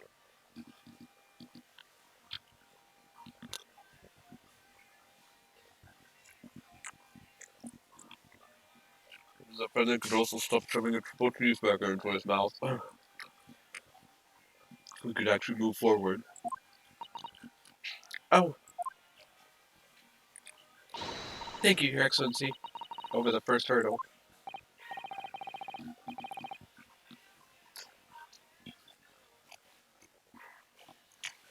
Now a summary of the incident, if you please. Prosecutor Ouchie. As is your wish, Your Excellency. The repugnant crime took place on the 11th August in broad daylight. Oh shit. Oh, this is weird. Weird location.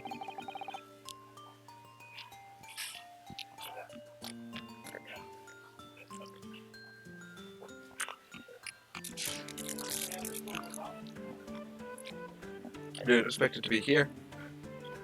The old capital under a bright blue sky and a secluded bathing spot by the sea. The incident occurred inside a small beach hut erected for bathers to rest or change their clothes. My throat.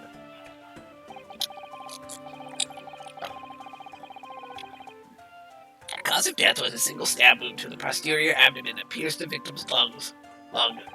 Injury which proved fatal. Getting stabbed in the lung, that's gotta be painful as well. I mean, she did give a very painful death to Watson, so deserved.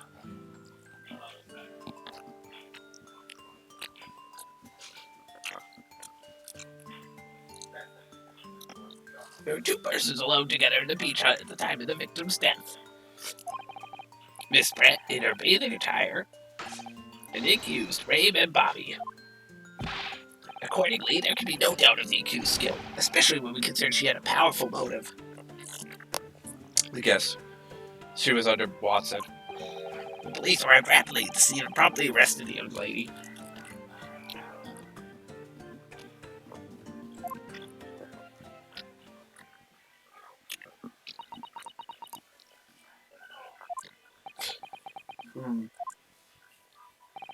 Well, that extraordinary description of events leaves me somewhat lost for words, I must say. That's certainly true. The prosecution's summary is full of words that raise an awful lot of questions. As a lawyer, I really ought to pick up the prosecution counsel what he said about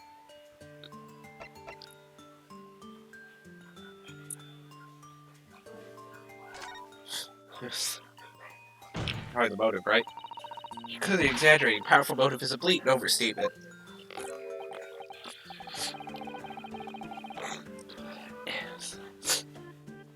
Tut tut tut. He's a yokel boy using language he doesn't fully understand. Okay, you don't need to be an ass about it, dude. I don't know big words too good. Ha. Ah.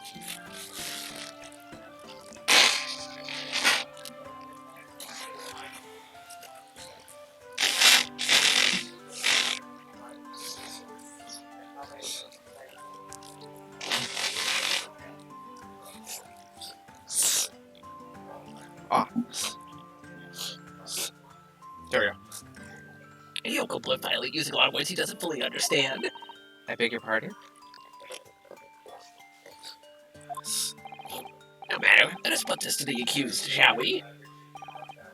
Bobby-san, you're a research assistant at the Pyo-Yume University, I believe? Yes, I am. I'm working with Professor Mikitoba in his laboratory at the moment.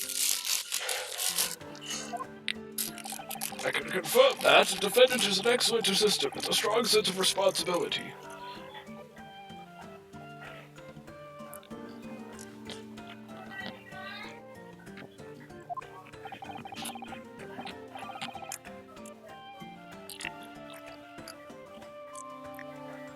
Fascinating to hear. Now another question.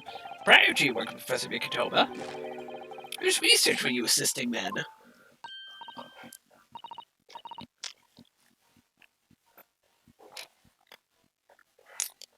It was Watson.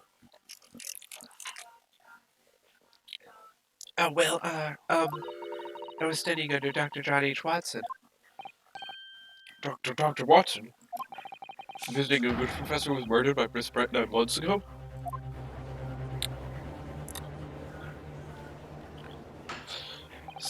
The accused had a deep-seated respect for a former mentor, Dr. Watson. Is that not true?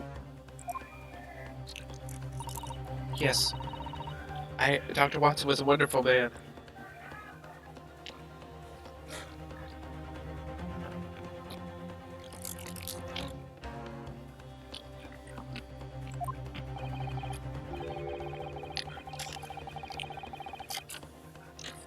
Let me get all the napkins real quick. Don't. Interesting. I told the court with deep-seated feelings he had towards the Englishwoman who killed him. I wouldn't answer that.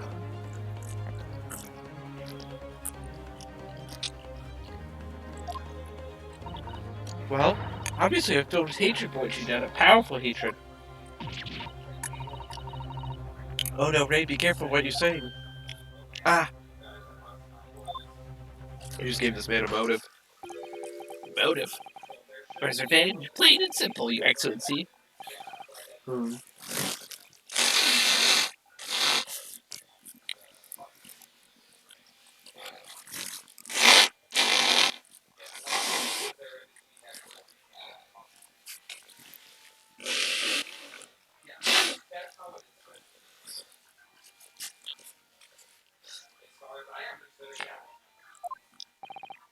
It was clearly a trap all along. How wicked of him to use Ray's undying respect for a former mentor against her like that. Let's find out more details and something we can use to bolster our defense.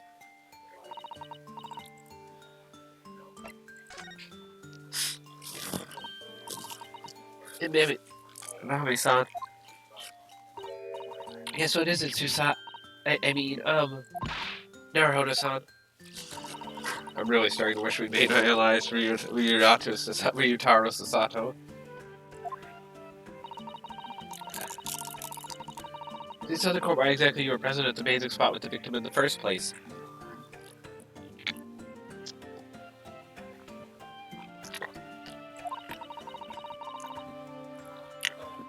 And why you were alone with her?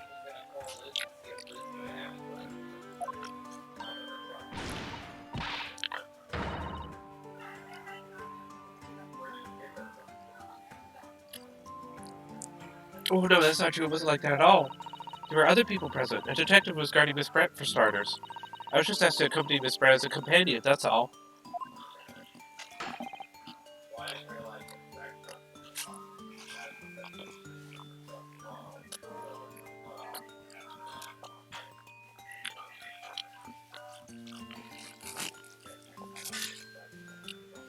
But let us be clear.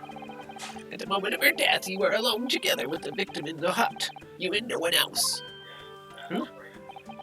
Truth is, there is only one reason why this young woman accompanied Miss Brett on her bathing sojourn. It gives last chance to take the victim's life. No. Holy shit. There's so many boogers. Sorry. So many boogers. Because we know. Felt like they would see Miss Brett extradited to the British authorities in Shanghai.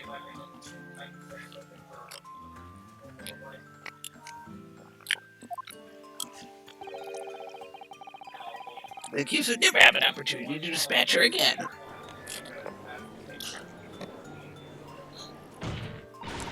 Kindly refrain from conjecture, counsel.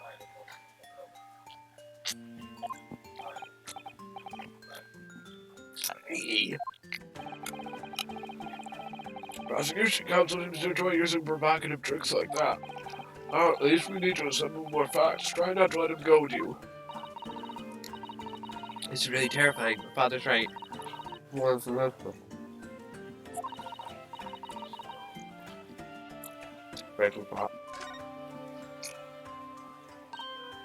If I may, Prosecutor Ouchie. hey, why you fresh-faced young girl, student? I wonder, could you explain, please? You mentioned a bathing spot. My apologies. Clearly my modernity is confused with poor country pumpkin's simple mind.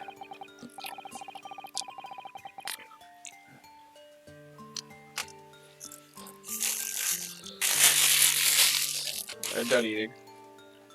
Oop.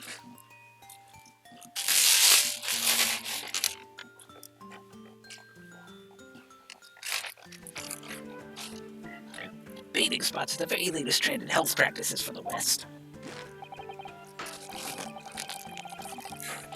You're told the bathing in the water of the ocean is curative, therapeutic, and excellent for the skins. No, that's not what I meant.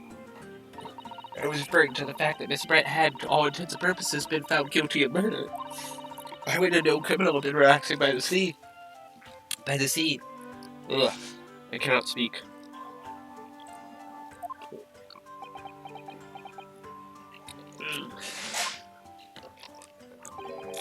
For old time's sake, I believe. Sorry?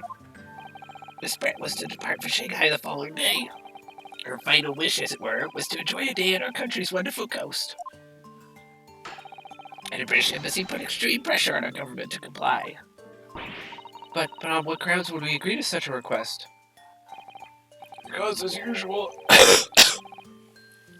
our government is unable to stand up to foreign powers. Matters of diplomacy, it seems we don't even have the courage to decline the whims of a known criminal. Lucky me, Professor, was the government granted permission, not I. In any case, it was decided that with a dedicated detective on duty, nothing could go wrong.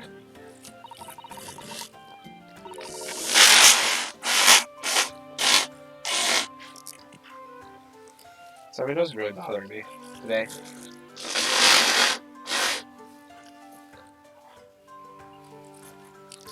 In fact, a murder took place. So don't look at me, it was that young student girl did it, not I. No one has proved that yet. I wouldn't provoke the man if you don't need to. I believe we all have a clear picture of the incident now. Despite her guilt being determined months ago, Miss Brett managed to avoid incarceration and started continuing her research work at the university. Obviously, over that period, she and Ray would have encountered each other on a number of occasions. The murderer, the mentor of whom he had such great respect, enjoying such undeserved liberty. Yes, even if it was only temporary until Miss Brett's extradition to Shanghai, you could hardly blame Ray for her feelings of anger and resentment. Poor Ray. So, Your Excellency, if you'd be so kind as to peruse this exhibit, a photographic print that shows the scene of the crime immediately following the grim incident.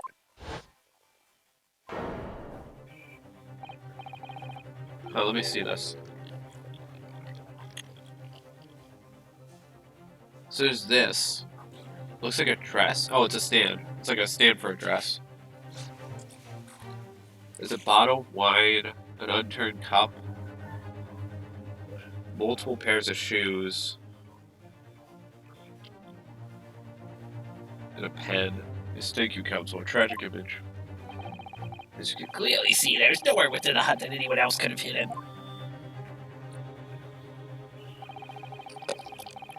Court will accept this photographic print as evidence. Photograph print is seen taken by police just after the incident occurred. The stab wound in the victim's back is clearly visible.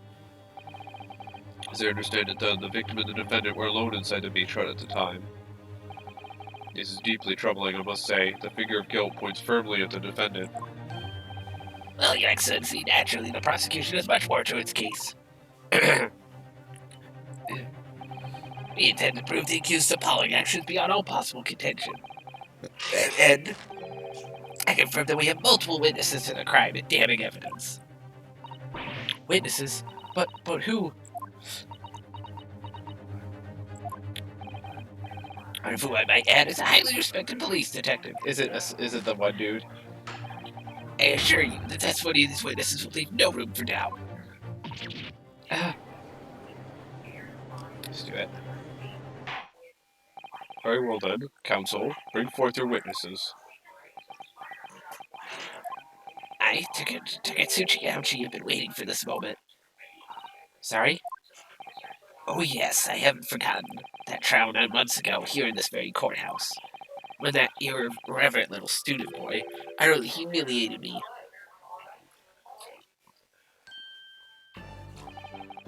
Ah! Ryunosuke Naruhodo. Yes? This insult to the Ouchi family name will never be forgotten. You've become conceited with age, Counsel. The old have to stand aside and make way for the new. It's the way of the world. May you never forget that.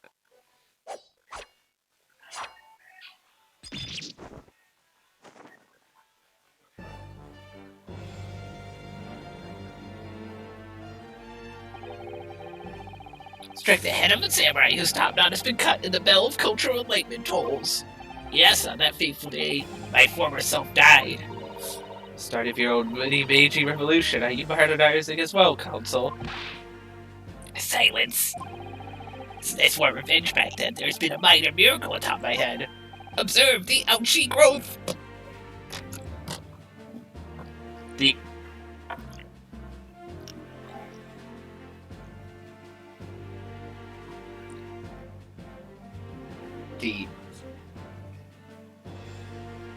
Okay, I'm just gonna screenshot this.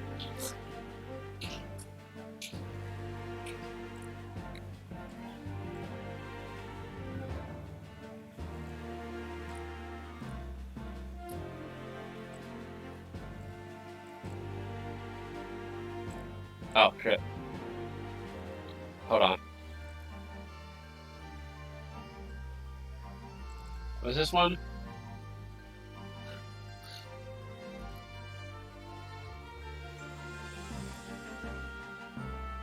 I just have to show this in my Discord server.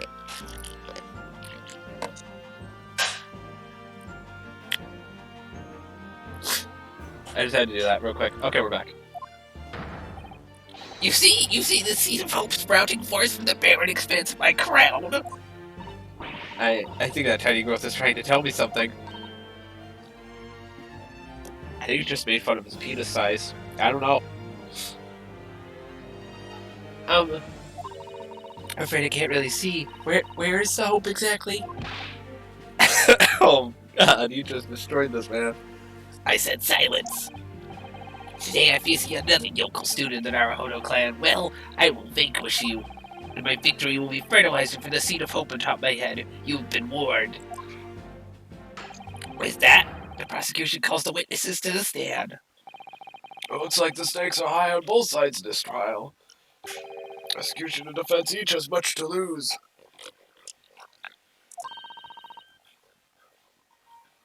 Haircut is hardly comparable to Ray's life. He's gonna lose his hair, no. Why is Soseki-san here?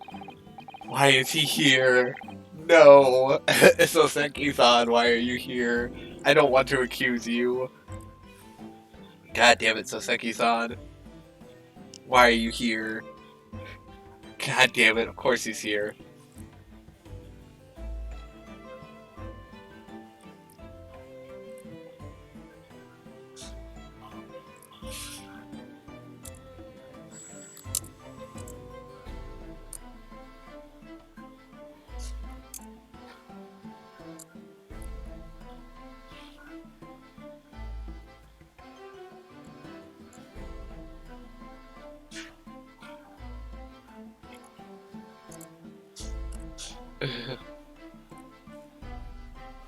Okay, sorry, I was doing stuff.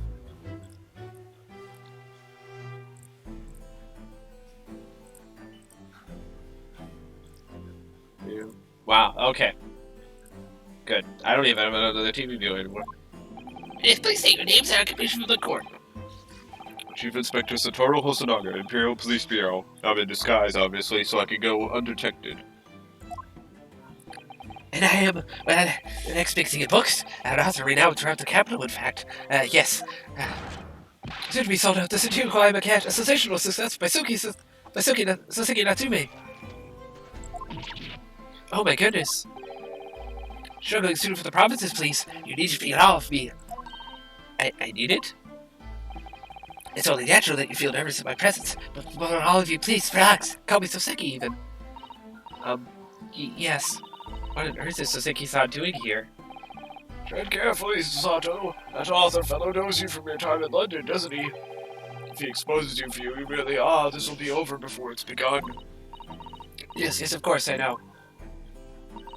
I presume Soseki-san won't have forgotten about me. I can certainly never forget him. Although he does seem to have changed somewhat in the 6 months or so that it's been since I last saw him. And as for Inspector Hosonaga, that amazing outfit is hard to believe. He's got a turtle on his head. I like it. Do I have something on my face? Well, your glasses for one. No, they don't seem to be helping you see. Thank goodness he hasn't recognized me either. Ah, I suppose it's just disguise, is it? I thought that appearing here in the clothes I was wearing at the time would make for a more faithful testimony. It is my guiding principle to carry out all testimonies flawlessly. That's what I did in the first case of the first game.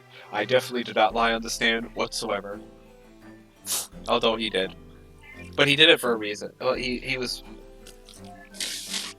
told by his bosses too. Can't really go against the bosses. Otherwise you don't have a job.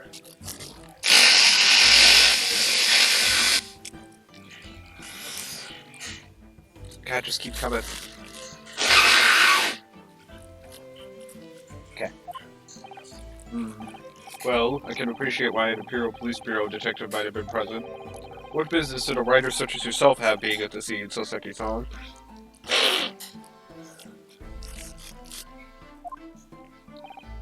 Well, you see, I had been asked that day to give a lecture. On the morning of the incident, in the Imperial Yume University Grand Lecture Hall, no less. At Yume University? After the lecture, I had a very pleasant conversation with a researcher from the medical science department. The professor over there, in fact. Was Professor Mikitoba? Yes, that's right. It was arranged by one of the newspapers. They wanted some story or other about 2 former students who studied in Great Britain. Of course, being a renowned author, the press never leave me alone. Oh god, poor Soseki-san. Sorry. Sorry. Moving stuff. Found all the salt into the fries. As you go to spy, snapshots, scribble stories, and scope for my privacy. Now, I have a feeling that reporter right there is the actual bad guy. Just a sneaking suspicion. I don't know. I have a bad feeling.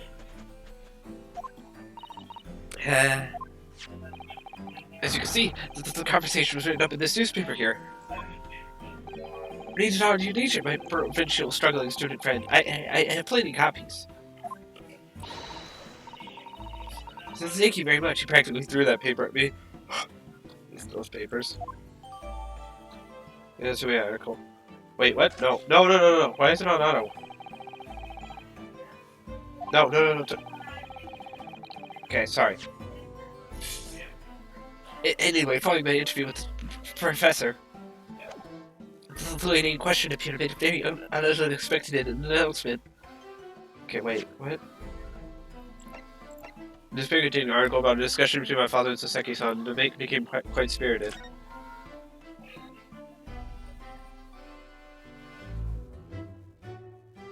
What does this have to do with anything?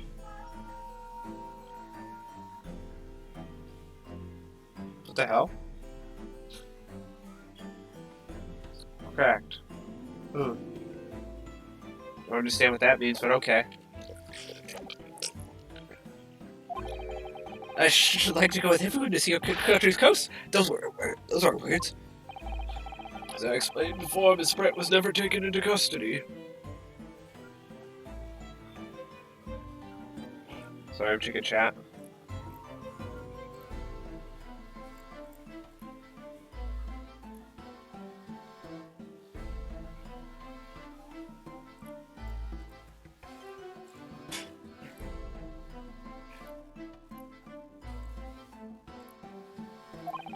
He continued to work in my laboratory under strict surveillance, of course.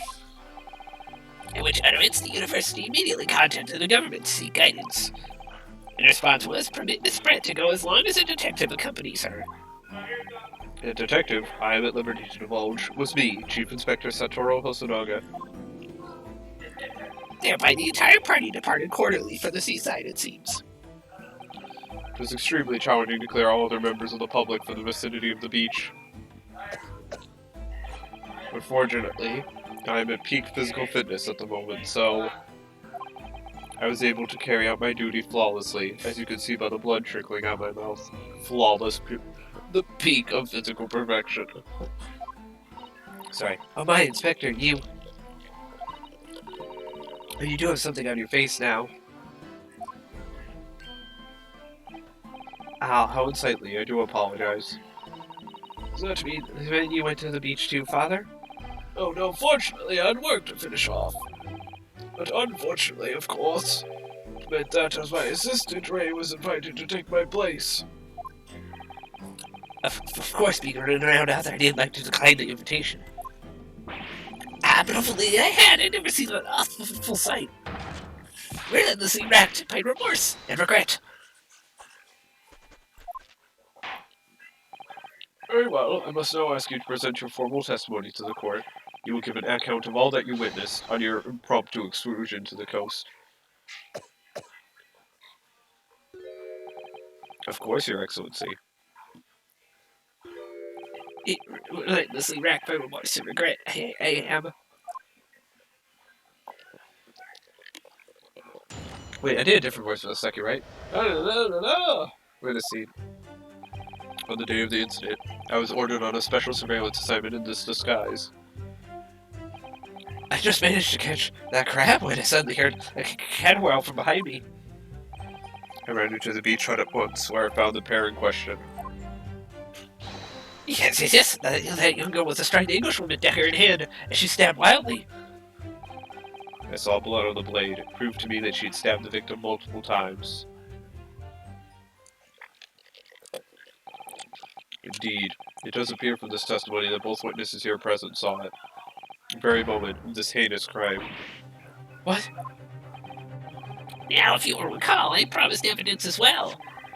What phrase did I use again? Ah, yes, that was it. Damning evidence. What have you there, Counsel? A so-called fountain pen, is it? Correct, Your Excellency. I found it at the scene whilst examining the body. It appears that in her dying moments, with her final ounce of strength, the victim clutched a piece of evidence that would positively identify her killer. What?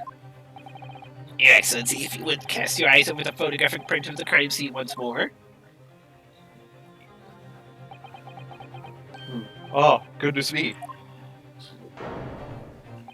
Yes, the victim is clearly grasping something quite deliberately there in her hand. That's right, the fountain pen. And if you would kindly examine the pen, Your Excellency. Oh! The owner's initials have been engraved into some ebonite barrel. R.M. Ray Mbali. The initials of the defendant. Ah, no! No! This fountain pen will be admitted immediately as critical evidence. Pen the victim was found grasping in her hand. It carries the initials R.M. So have I omitted anything? Decisive testimony and damning evidence. There's a bright blue sky outside the courthouse today. Perfect weather to ascribe guilt, I feel. I don't understand. The prosecutor outed him 9 months ago. Had none of this man's poise.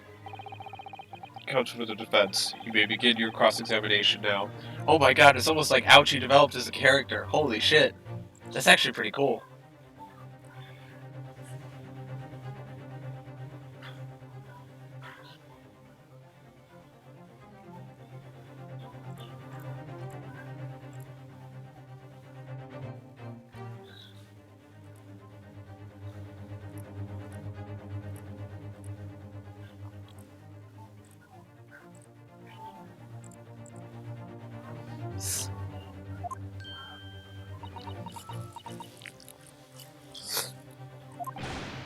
Naruhodo-san. Naruhodo? That means... Oh, yes. Me. Is there another Naruhodo in my courtroom? Actually, there isn't even a single Naruhodo in your courtroom. Kazuryu Taro, pull yourself together, please. Oh, I did the wrong voice. I would have seen this countless times in judicial assistant. My inconsistencies in the witnesses' testimonies to prove that they're lying somehow.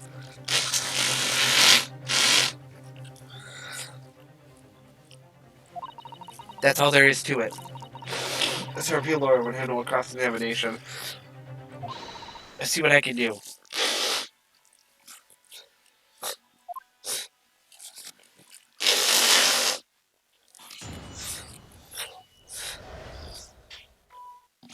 Witness scene.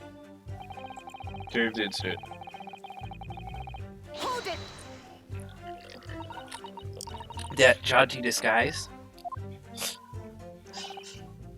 Correct. Wait, no. I mean, it wasn't the first time before this from Superintendent that should have tried to test it. Do what must be done to keep the Englishwoman under surveillance. Those are my orders that day.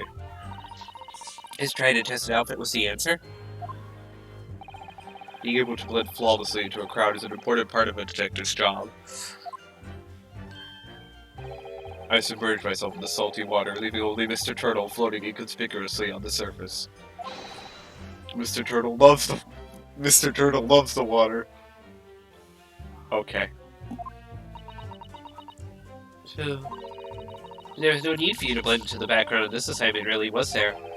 That made you late arriving on the scene. I think perhaps you had your priorities wrong.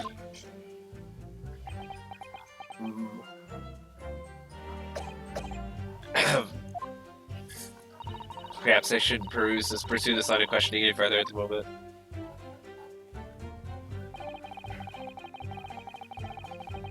Hold it! Crab? Ah, you're describing the victim's scream, presumably, Soseki-san.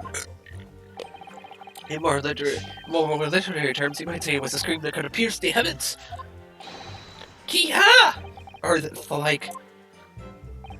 Of course, that's just a metaphor. Renowned authors are wont to describing things so. Soseki-san wasn't at all like this in England. Anyway, as I spun around, the noise in the beach hut immediately fell under my gaze. Yes, the beach hut.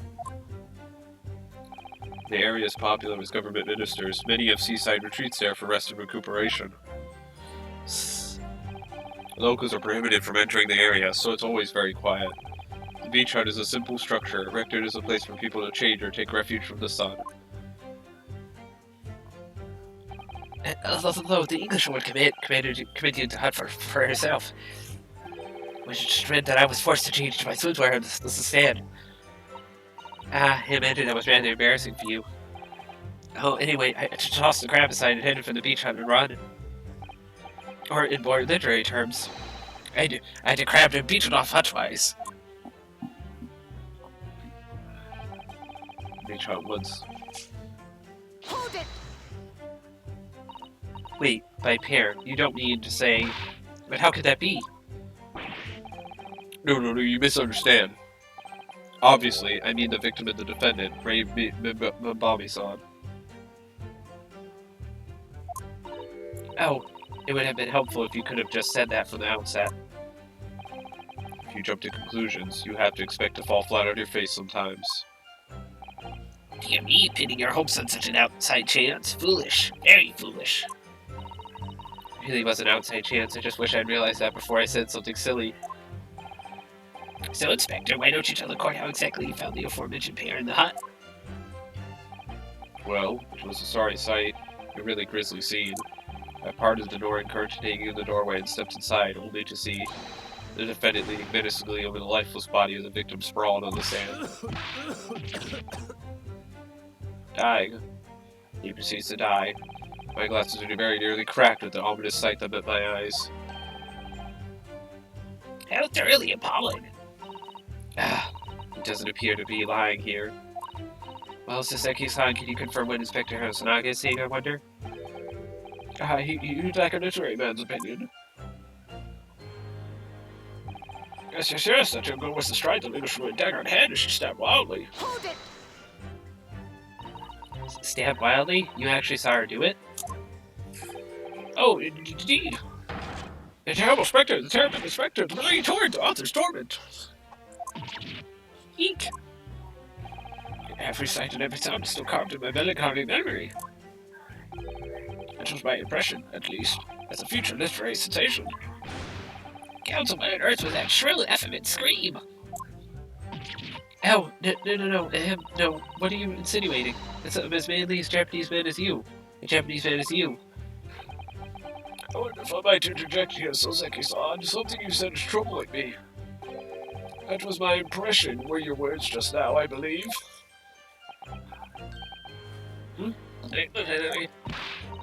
So do you mean to say you're not confident you really did see what you've described? No,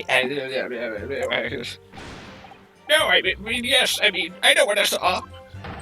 My ears don't deceive me when I heard that scream, hence my eyes didn't deceive me either. It's flawless logic. He's got some flawless logic there. Can't stop him. Can't stop, won't stop.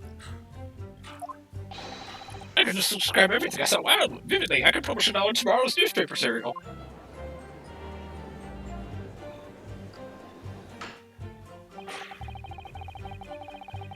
It sounds as though the next installment of I Am a Cat may take a macabre turn. I think this is a fool's errand.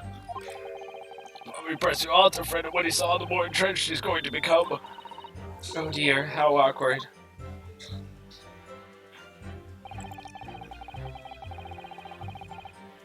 Oh, we already know. What's this? Objection!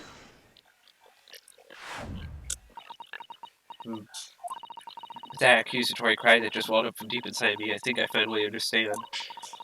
Every time Kazuma-sama and Naruhodo-sama stood here at this bench, the stakes have been very, very high indeed. What's the meaning of that menacing pose, Counsel? I think the witness can clarify something for me. What? Where? When? How? Now to you, Saseki-san. This query is directed to Inspector Hosonaga. That's me.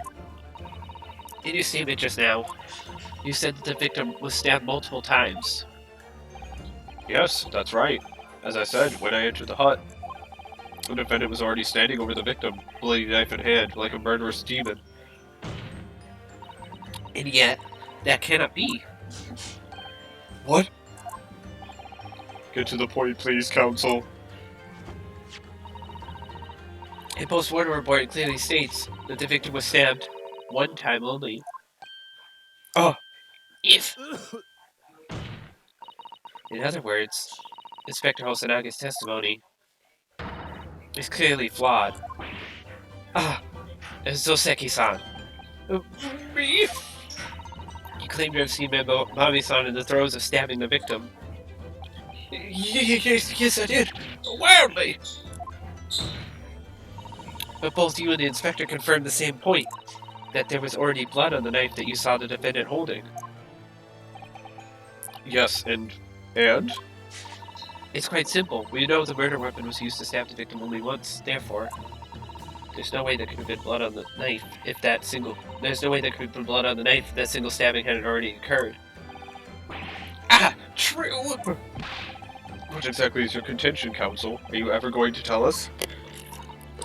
Yes, Your Excellency. There's only one logical conclusion. Sasaki-san in fact saw was not the moment that the defendant stabbed the victim at all, but the moment that the defendant in fact withdrew the blade from the victim's body. That can't be! Excellent work, Susato. You exploded at them with that objection and then proceeded to pull them apart systematically. Well, this takes me back. Yes, I seem to remember your cousin staged a scene much like this in that trial 9 months ago. A half-witted child with a half-baked objection, attempting to steal the show. You're right, there were certain similarities. Except that so-called half-witted child managed to outwit the prosecution, who was only half a head of hair.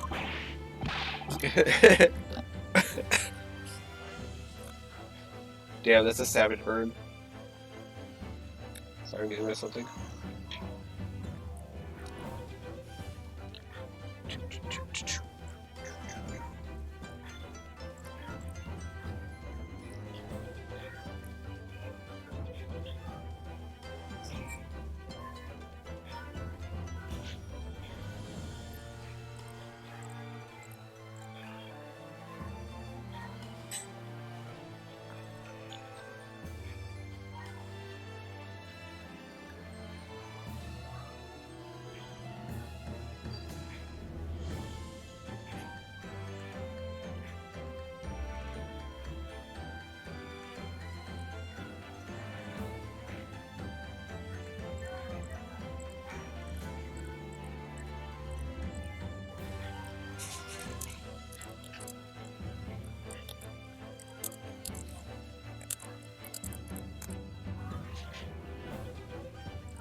Okay. Slayer, my head is quite adequately dressed. Any case, all this time stabbing and withdrawing in multiple wounds makes not a jot of difference. But why not? Engage your brain, young man. When the accused first plunged a deadly weapon into the victim, that was the fatal blow. It was that moment, just as she was drawing the blade ready for her next strike, that the witnesses saw. The knife was already tainted with blood because the accused had already stabbed the victim. Ah. All you have successfully shown with your little display is that the most national author is prone to the moments of extravagance. Ah.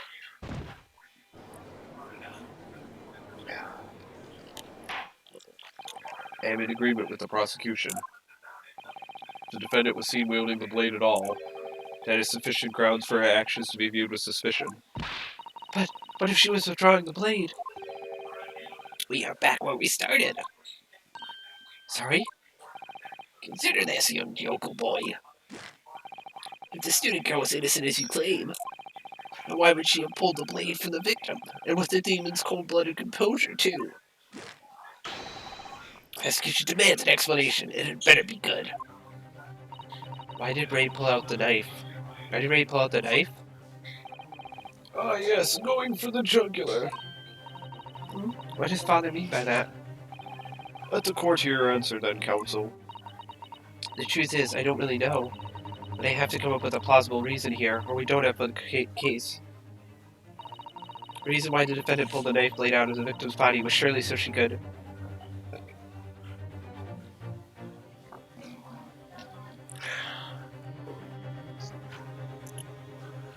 Was it save her life? If you wanted to save a life, you'd keep the blade in. But I guess that wouldn't be like a common thing known, right? So I guess it's save her life. According to the post-mortem report, the victim's death was not instant. That's correct. It's thought she would have remained conscious for a short while after sustaining the injury. Indeed, giving her the time to take hold of this piece of evidence, it clearly indicates her killer. The point is, being a medical research assistant, Mabami-san was compelled to act when faced with the wounded victim.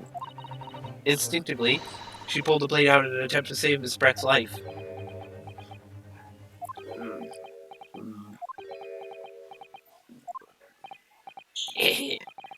Did you hear that, Your Excellency? It would seem this is the best we can expect from this young yokel. Indeed. Is it just me? It doesn't suddenly feel much colder in here. Your Excellency, if I may, speak witness. I would like another opportunity to testify. In respect to the slipshod assertion just put forward by the Yokel Defense Council, I mean. Slipshod? Yeah. Excellent idea, Inspector. A young yokel hopeful has a modicum of knowledge when it comes to the law, it seems. When it matters of medicine, he appears to possess not one iota of common sense. Very well, Inspector. I will permit your request. You will testify again before the court on the subject of the Defense Council's assertion. Yes, sir. I will do so flawlessly. It's probably like removing the blade would have made it worse. As you don't know, if you're stabbed, right? It's like an implement. You don't want to pull it out, because then you make the bleeding worse. You want to keep it in. Because the minute you pull it out, you make the bleeding worse, because the knife, when it goes in, is actually stopping the bleeding somewhat. Because it's blocking the entry. I was like, no one here would say that, but like, you know.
Yeah.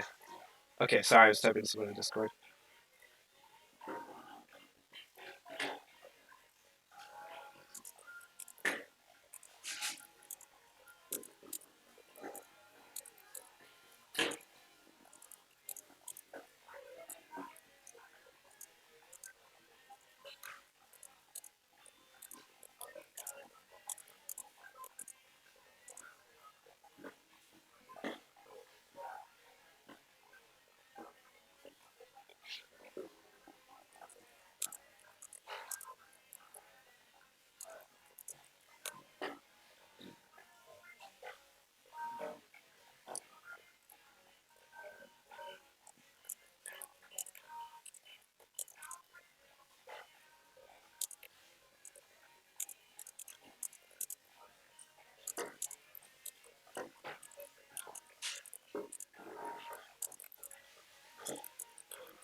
Okay.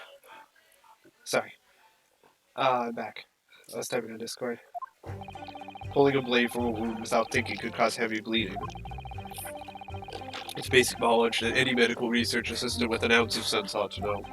In other words, there's no good reason why the defendant would have tried to pull a knife from the victim. Let's not forget, the young student did have a motive for killing the victim.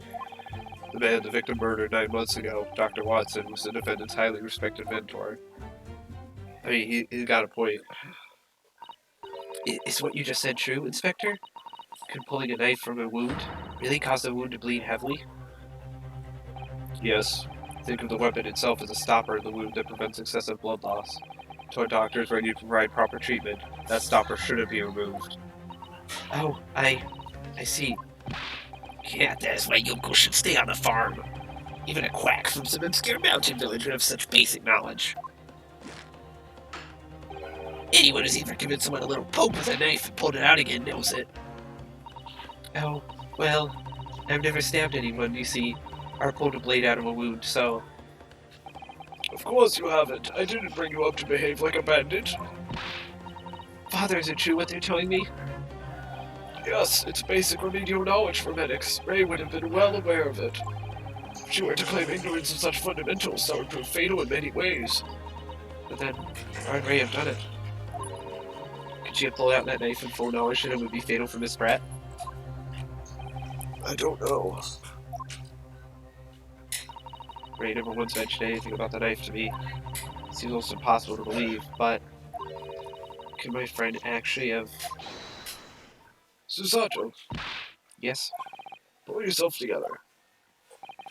We mustn't lose sight of why we're here. Ah! Consul, it's time for your cross-examination. Oh, yes, Your Excellency.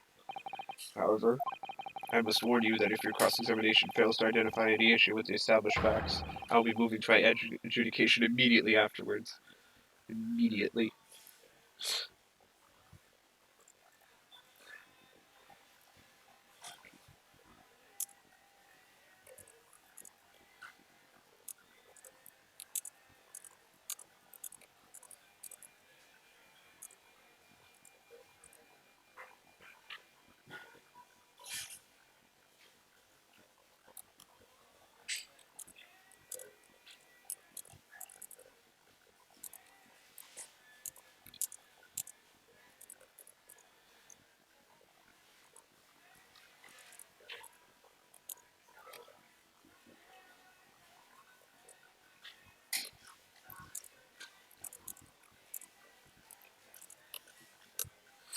Okay.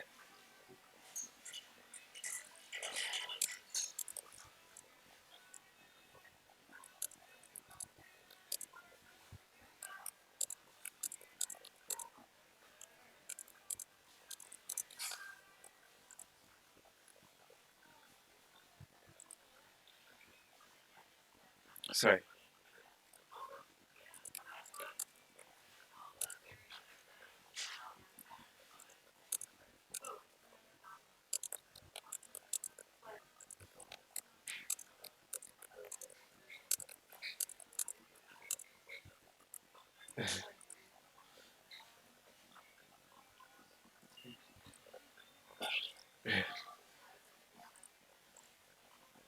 Okay.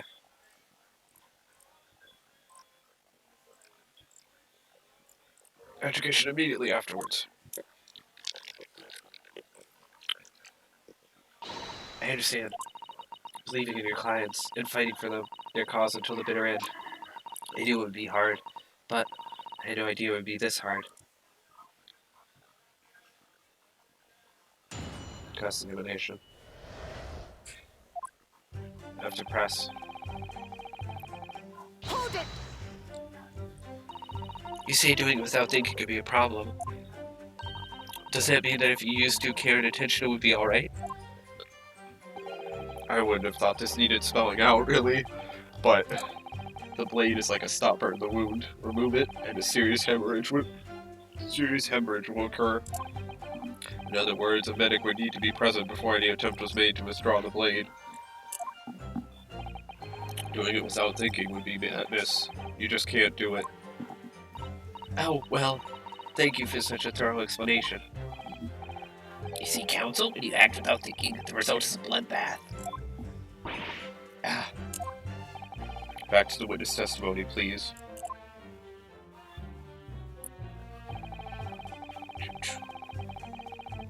Hold it! In that case, there's an obvious explanation here.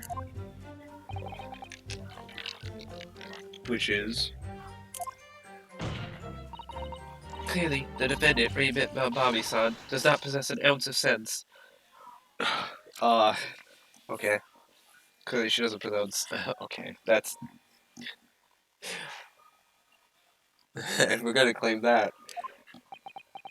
Yeah, we're gonna claim that about our best friend. What do you think about that, Professor? What do you think about that, Professor Mikotoba? Not sure they should be labeling your best friend as lacking in common sense. Or my assistant. Well, I thought it would be better than labeling her as a murderer. I don't know, young people today, if that's friendship, I don't understand it. Oh my god, he's got the hammer. Careful, Counsel. Lack of common sense can be a very dangerous thing. He's got the hammer. Oh dear. That recoiled on me rather badly. That's life, I'm afraid. A lesson everyone must learn.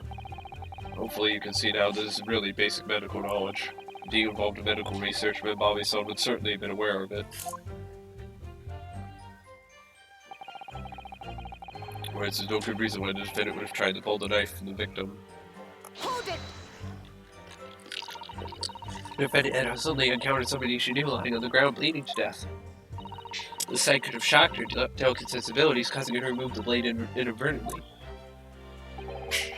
I really don't think inadvertent actions can explain this. The woman is a medical research assistant. I can't imagine she would behave so irrationally. Oh, but irrational behavior is a woman's prerogative, isn't it? Oh dear, you have a lot to learn about women. Only a small-minded man could have such bigoted views. Yet we're the only woman here. Oh dear, perhaps I'm letting my male persona take hold a little too much. Well, have I managed to convey the basics now? That should cover the medical side of the argument.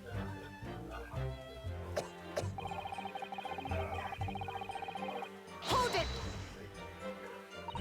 Whatever the motive, it just isn't in Bobby-san's nature to do something so awful.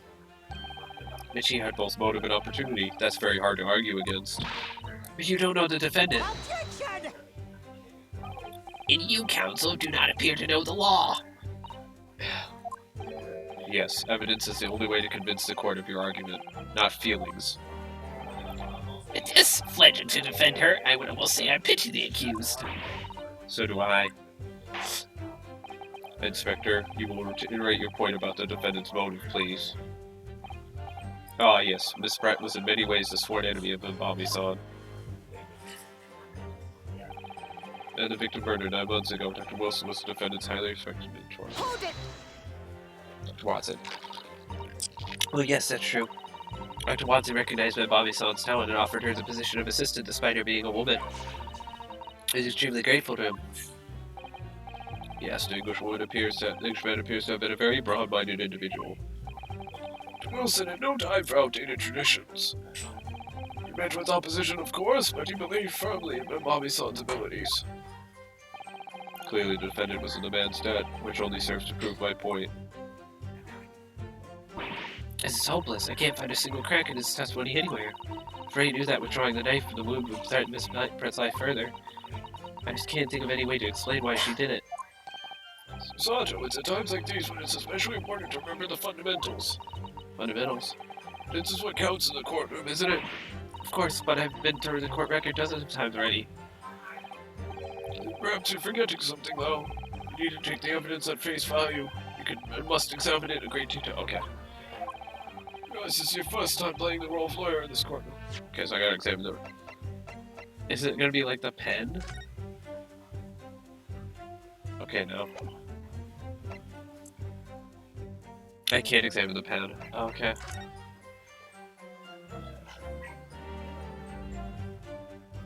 What the hell?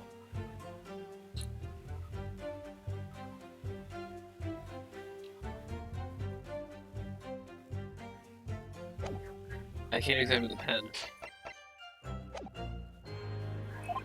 If you need reminding of the rudiments, you need only ask. I'll do my very best to help. Court record. Yeah, certainly. What should I do? I know what to do. Think of it. Yeah, this time I never understand. I'm always turning evidence over and over in their hands. Examine things in great detail with space. Oh, by the look in your eyes, it's coming back to you. Go through the court record again and have a thorough look at everything. Just find a clue. Yes, I'll do it straight away.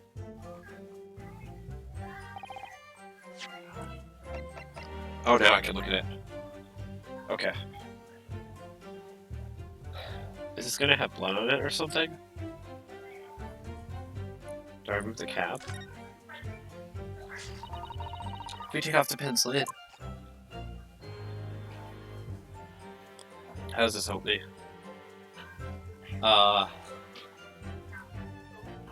It doesn't. Now let's unscrew the barrel, shall we? Huh? What does this do for me? I have no clue what this does for me. Alright, my initials are very clearly engraved here. The fact that Miss Brent was clinging to his pen in her dying moments is very clearly a message, too. Purify or killer, you mean? I don't think there can be any doubt that this is a key piece of evidence in this case. What's the point of this? It's supposed to be the little reservoir that holds the ink. As you found by drawing ink from a bottle up through the nib. Is something wrong, Father? Just that there doesn't actually appear to be any ink in there, that's all. Oh yes, you're right. It's pretty much empty. Oh, it could be on the verge of running out, I suppose. What is that? What does that have to do with anything?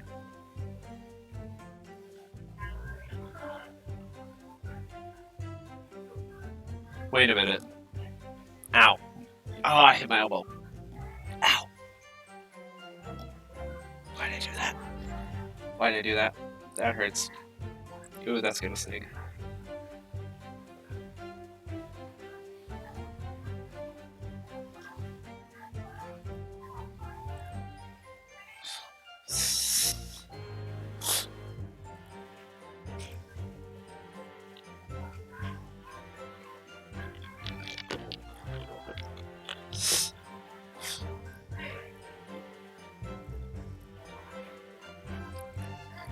Okay. So wait a minute. Oh wait, it's like a pen, right? It's for the lung. You'd stab it in, right?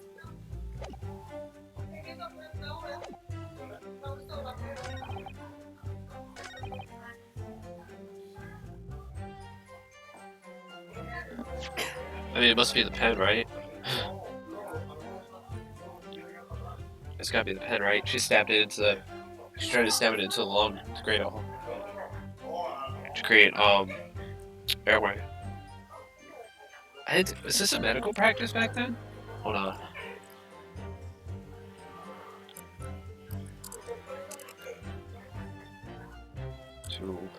Oh my god.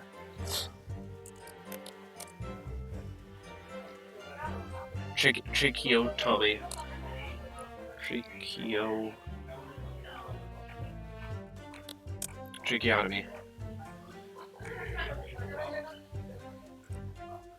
When was tracheotomy invented?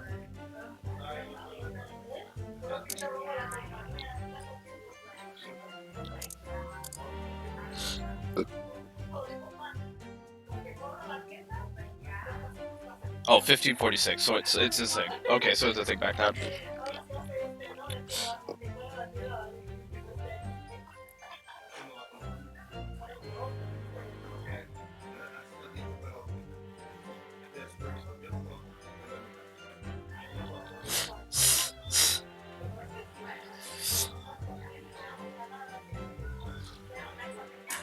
Did not appear until the early 1900s. Okay. So technically it could have worked. Could have been a thing. Okay. So it's technically there.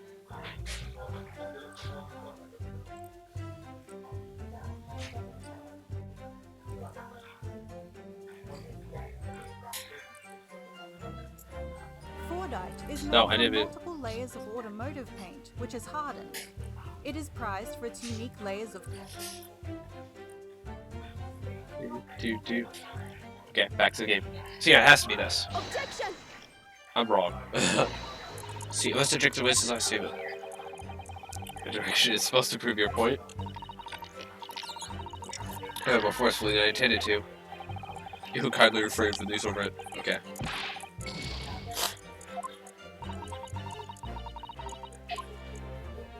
Okay.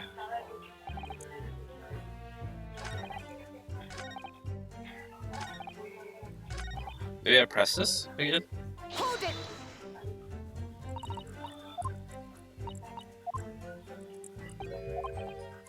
Okay.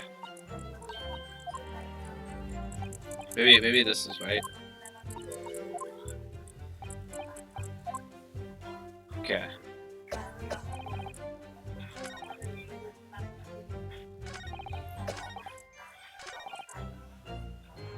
Hold it!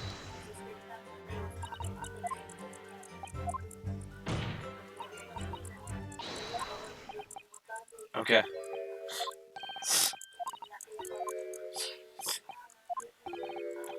Okay. I don't know.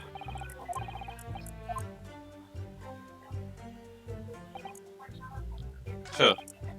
So I know she probably tried to perform a tracheotomy, but the character doesn't know that.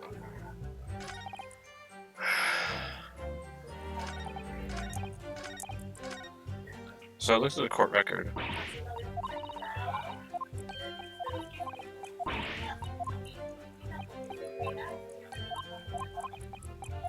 Okay. Okay, I know what to do. Let me look at it again. Maybe there's like another point I can look at. Like the symbol. I had to look at the symbol. Some sort of emblem here, look. Is it a UMA University one? Must belong to some other organization, I suppose. Business of some kind. That would seem to imply that the pen doesn't in fact belong to Ray.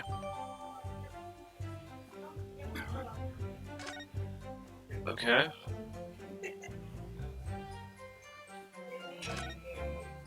Maybe I can look at the nib.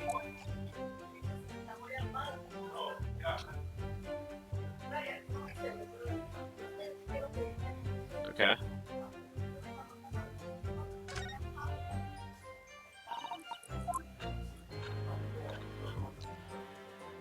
Okay, do I take a look at the nib now?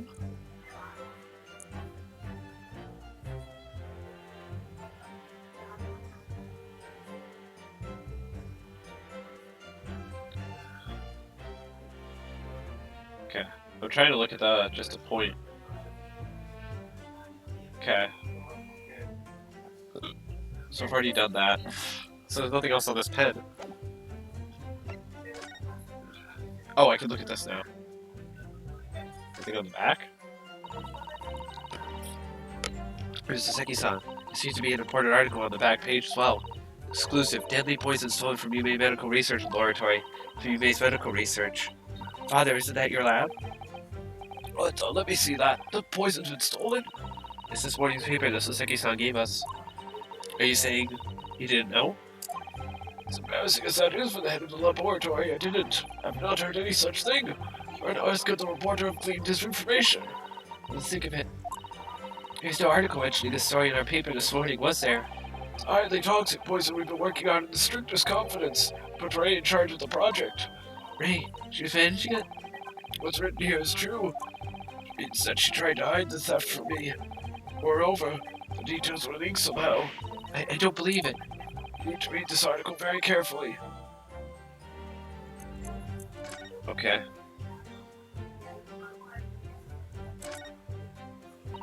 Raku's England returnees tell all. This is the interview with you and Saseki-san, is it, Father?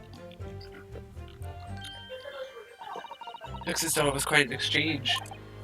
Yes, he became a little over-animated when he was talking about his time in England. Photograph confirmation captured the moment his hand karate chopped me on the neck.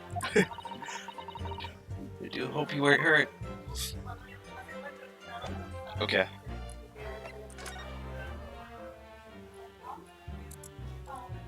I don't know.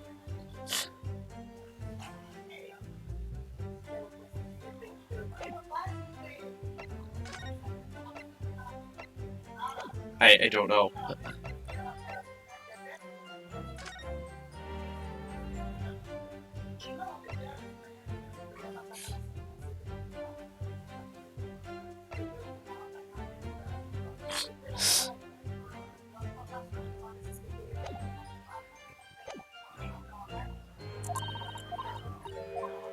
Wait, is that it?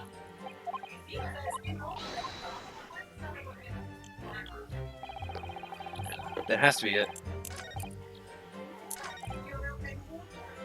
Maybe... Oh, maybe it's the article. I mean, it has to be, right?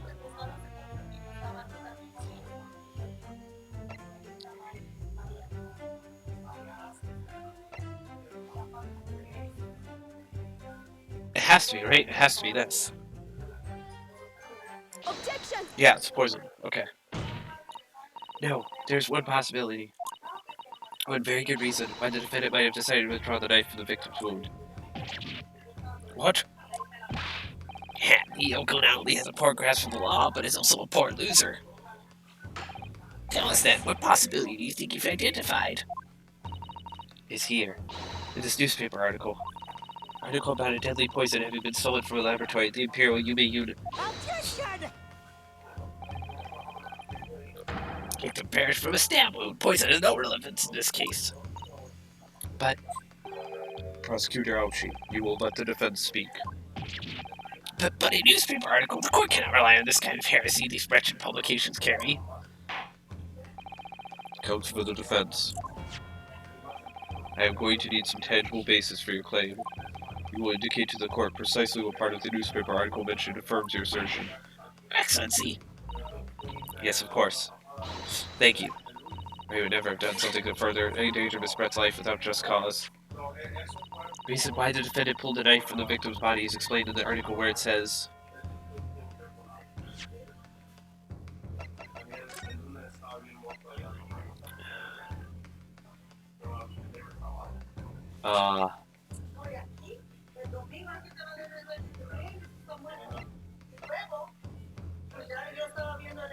No. It would be deadly in tiny quantities?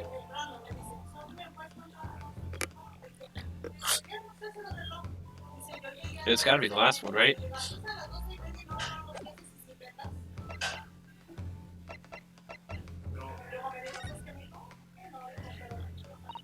According to the article, the development of the poison was requested by the military. Yes, a troubling revelation indeed. Oh, it's very worrying. Yet, even more worrying is how this Yoko was trying to manipulate the court with nothing more than rumors. Ah. But I feel sure Ray had a good reason for her actions. And I feel sure the explanation is somewhere in this newspaper article. Am I reading the article again? Yes. Oh, it's deadly in tiny quantity. No, I did. Shit. Fuck. Fuck. What if that was the right one?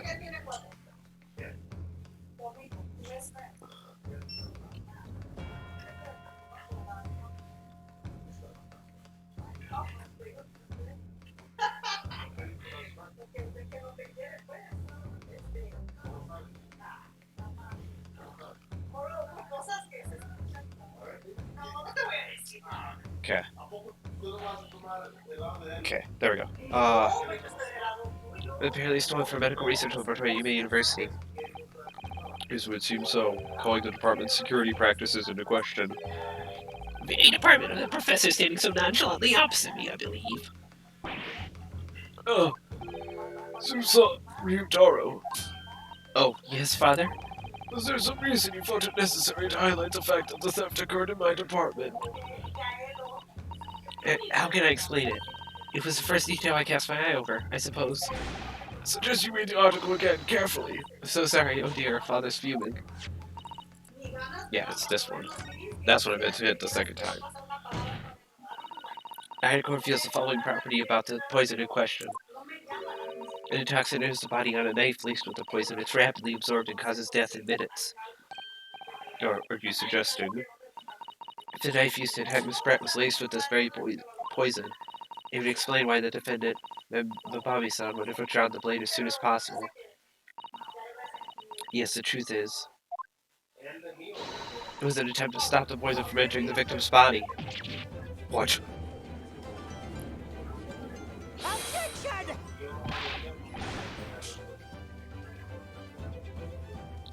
It's complete and utter nonsense. Not at all. The defendant withdrew the knife blade from the victim's body not to accelerate the woman's demise. It was to save her life, and the prosecution cannot deny the possibility. Have you not read the post-mortem report? The cause of death was hemorrhage. The word poison appears nowhere in the document. Well, that's because by acting quickly to remove the blade, the defendant prevented the poison from taking hold. Oh, please, this is clearly desperation, the weasel's last breaking of wind. Poison has nothing whatsoever to do with this case, so I believe the defense is well aware.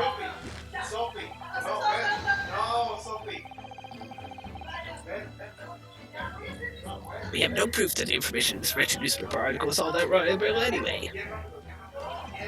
In that situation, what the student should have done is wait for the medical assistants to arrive. Instead, you claim she suspected poisoning and took the potentially lethal decision to remove the blade. She must have had a strong reason for her suspicion, said, or the argument makes no sense. Exactly. Well put, Inspector. On what grounds did she do it? Yokel? I did, Ray, suspect the stolen poison was involved. If you want grounds, I'll give you grounds. What? You can't possibly. From your expression, counsel, it would appear those are not empty words. Oh, she's mad. And naturally, as you stand in this courtroom as a lawyer, you must be aware that words alone, empty or not, are of no value in our modern justice system. The court demands evidence.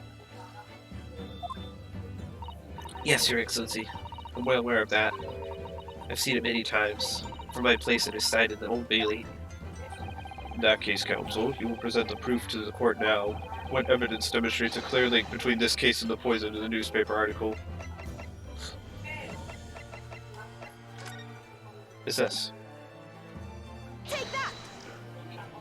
I would ask the court to refer to the notes section of the post-mortem report, which reads, extreme meiosis, pupil constriction, was observed in the victim. Oh! Clearly, being a yokel without knowledge of forensic science, I have no idea, so please do tell me. Presumably, the fact that this condition of the victim was noted in the post-mortem report means that it's an unusual symptom of death? Yeah, well... Under normal circumstances, the pupils dilate when someone dies. If there was extreme constriction instead, that's most certainly unusual, yes. Also, the eyes were like... What are you doing, you yokel detective? In the newspaper. In the newspaper article, there's some following information about the stolen poison. Onset of symptoms occurs in minutes, ending with acute contraction of the pupils prior to death. What? If the defendant, upon seeing the victim stabbed in the back, happened to notice that the pupils of Miss Brett's eyes had constricted severely. Yes, as a medical...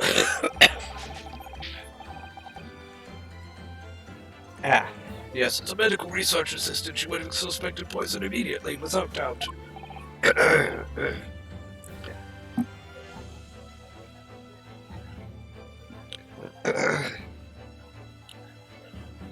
Yeah, I'm not doing so hot.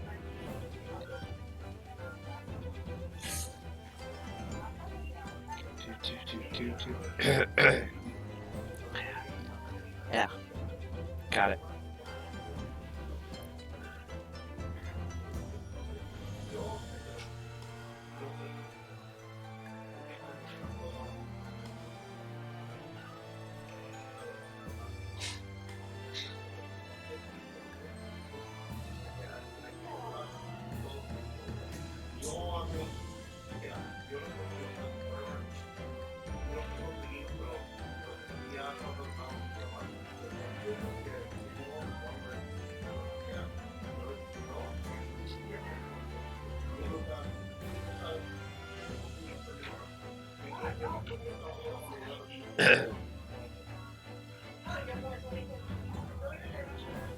You.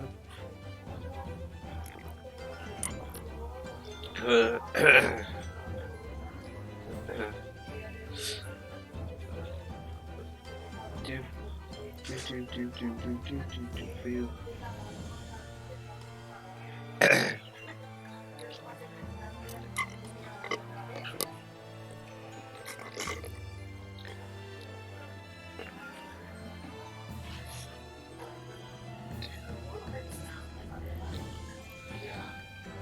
Okay. Yeah. Sorry, back. Prosecutor Ouchie, I think you'll agree. This is very compelling evidence. You. Uncle student, the uncle professor. I believe the defense has expertly demonstrated a credible reason for the defendant's actions. No. He's just like, no. Eugene Nikitoba. Quick notice. Yes, Your Excellency. I believe you are best placed here to confirm or deny the veracity of the defense counsel's argument. You will tell the court the truth about the details reported in this newspaper. Please. It pains me to have to admit it. But I'm afraid I don't know. You don't know. Toxic was kept under lock and key in my laboratory, certainly. And I was unaware of any theft. You mean to tell the court that the reports of this theft are unfounded? No, Your Excellency. Without returning to the laboratory to investigate myself, I couldn't say. I'll listen to the bubbly academic. Unaware of the theft of secret state research from his own workplace until he reads it in the newspaper. I take full responsibility for the incompetence of my supervision. Father. Pitiful situation for a university professor. You should have more control over your students, rather than allowing them off on killing sprees. That's totally unfounded.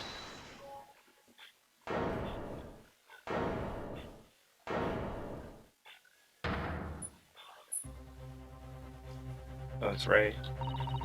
It's Professor Mikitoba's fault. It's all my fault.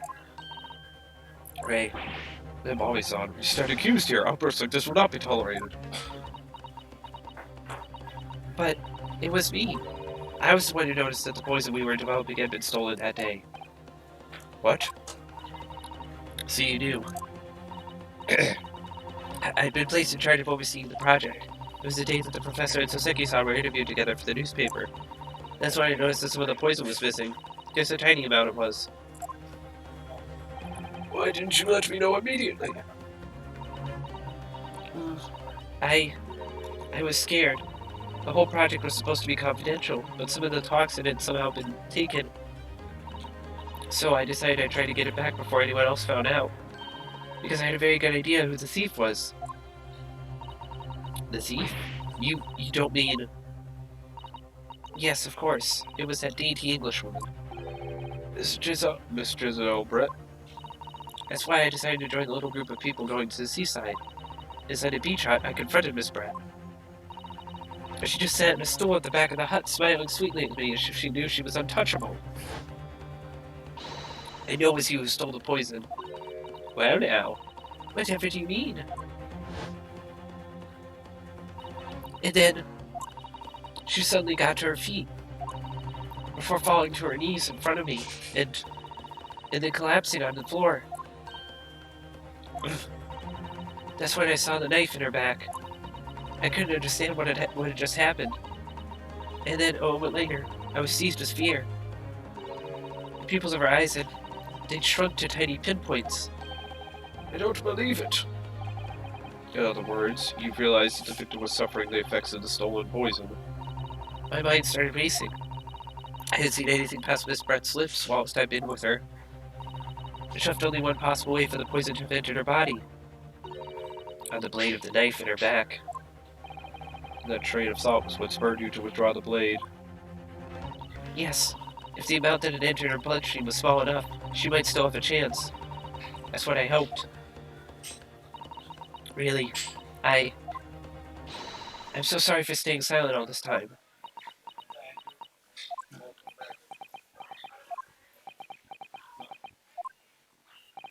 Your attempt to hide the truth of what happened is not something that can be overlooked. However, I have duly noted the courage with which you confessed in the end. Thank you, Your Excellency. It's barely perceptible, but I do think the balance has shifted a little here, in this courtroom now. Attention! Your Excellency, do not be deceived. The victim just collapsed before your eyes, you say? Oh, Menbami-san, if that's the case, perhaps you could explain how Miss Brett came to be stabbed. Well, you have no answer because the simple truth is that you stabbed the victim motivated by revenge. Objection! But you have no conclusive evidence to prove that assertion, do you?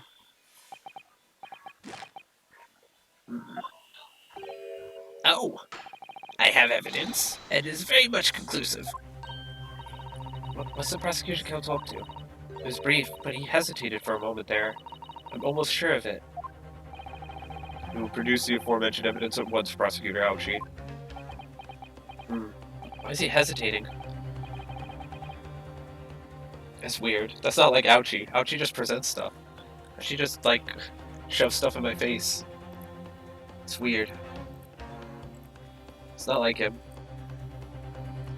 It is not unlike the Aoshi. Okay. It is unlike the Aoshi. Perhaps some praises due, young yokel student. What?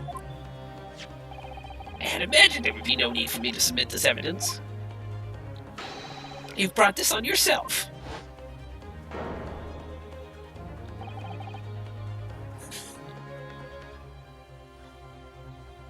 What the? Could a more damning shot exist? The quality in the air in that beach is almost palpable. Wait a minute, this is outside the hut.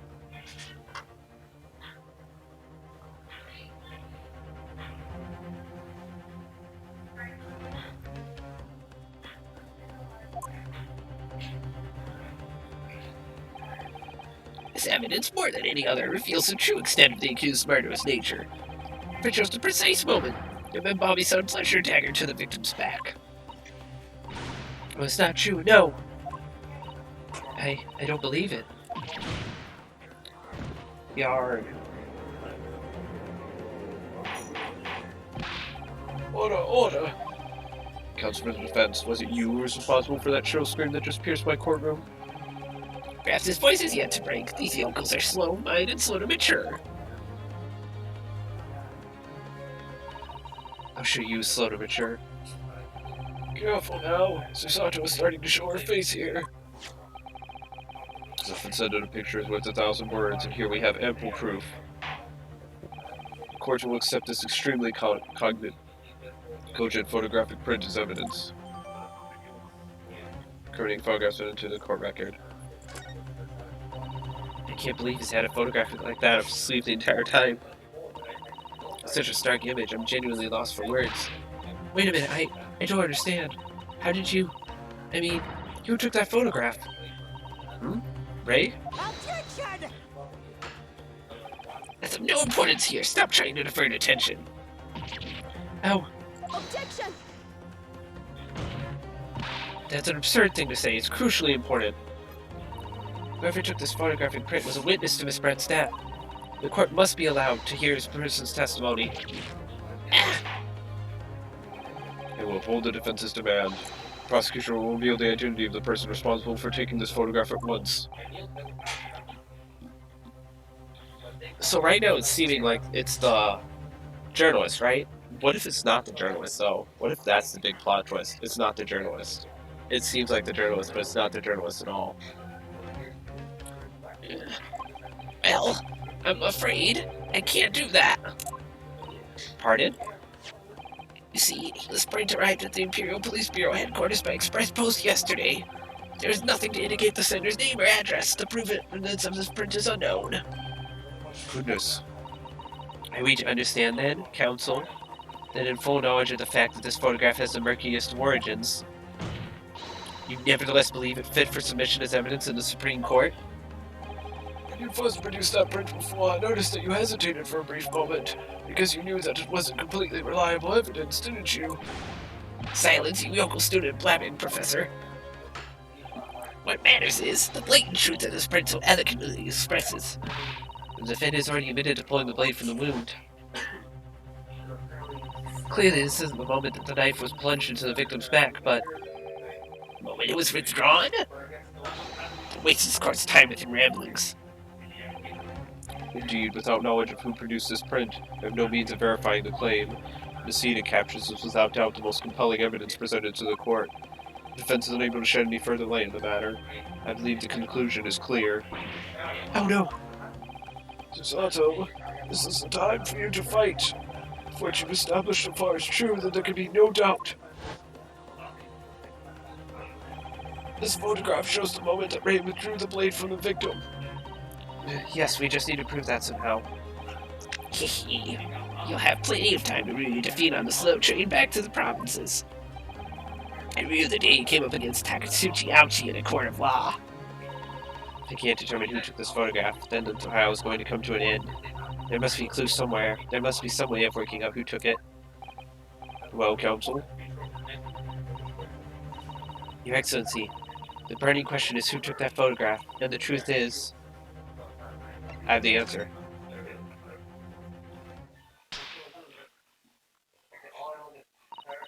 This isn't about whether I can or can't come up with the answer now. Simply have to. The identity of the person who took this dramatic photographic print is, I assure you, something the defense can and will reveal. What? No, you can't possibly. But as you so boldly claim that you can, please, do enlighten us. Fortunately, I'm unable to present an aid. How utterly underwhelming. Did you really believe you could... However, oh shit. However, I am able to present evidence. The defense has a piece of evidence that reveals important details about the photographer's identity. What? Very well then. Very well done, counsel. Present your proof to the court. Which piece of evidence do you claim reveals something about the identity of the mystery photographer? It's this. It has the same crack in it. What is that? The newspaper again? Raucous England returnees tell all. It's not the headline that's relevant here, Your Excellency. It's the photograph. If you look at it closely, you'll notice that there are some white lines on the right-hand side. Ah, yes indeed. They had already caught my eye, as it happens. What of it? A shadow of some kind, presumably, from the branches of a tree or the like. There are no trees growing inside my laboratory at the university, I can assure you. They die from the fumes. Now, if you look closely at this photograph, Good gracious. yes, exactly the same pattern of lines is present on this photograph, too. Well, that tells us nothing. Ah, yes, it's a shadow of some kind, definitely, from the branches of a tree. There wouldn't be any trees growing inside a hut at the beach, Council. Yes. What's quite remarkable about it is that the two patterns are absolutely identical. How could such an extraordinary similarity have transpired? Curious matching pattern that appears on both photographic prints is a result of... It's probably a camera defect. Obviously, it must be due to a problem with the camera used to take the photographs. It's a photographic device. Yes, we can confidently say that the camera's lens must be scratched. But the scratched lens causes unwanted lines to appear on every print taken with the device. In short, the two photographs under consideration here were taken with the same camera. Yeah. But... There must be hundreds of such camera devices here in the capital. It would be utterly impossible to identify the owner of this particular one. Oh shit, I accidentally clicked out. My bad. I think you're forgetting, Professor Ouchi. Yeah, one of the photographs featured in a newspaper article. A newspaper. Ah! That's right. The author of that article is the mystery witness to this crime. What? Ah!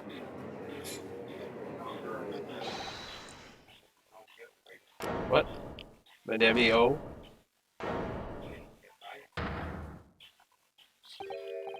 I see why you were called a raucous and good returnee. What are you yelling about? You've already testified. It was Minnie Mimo, I tell you, Minnie Mimo. Me, Mo. Is it like eeny, meeny, my... Eeny, meeny. Soseki-san, what was that? Did you say meeny memo? Ever since I returned to Japan, a reporter from the Shoya News has been hounding me, following my every move. A reporter by the name of Raijin Minimemo. Yes, hounding me from dawn to dusk. Ah, now that he mentions it. Legally spy snapshots, scribble stories, and scribble my privacy. And the same reporter be... Camera to the left of him, a notebook to the right. There I am, stuck in the middle with Raijin Minimemo. Is he saying that this picture was taken by... My Minimemo, yes. My Lord, Your Excellency, Esquire. Officer, find this newspaper reporter at once and bring him to my courtroom. We will adjourn for a short recess in the meantime. Oh, yes, Your Excellency. As you say, Your Excellency. And one more thing. I want this knife, the murder weapon, examined for traces of poison. You will solicit the assistance of the Imperial University's medical department for the task. Understood? Praise. Meh. Give himself head trauma.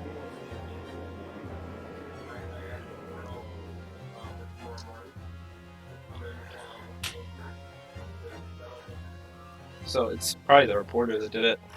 But he doesn't have a motive. Like, there's no motive for him to do it, that's the thing. That's pretty good. Like, there's no motive for the guy to do it.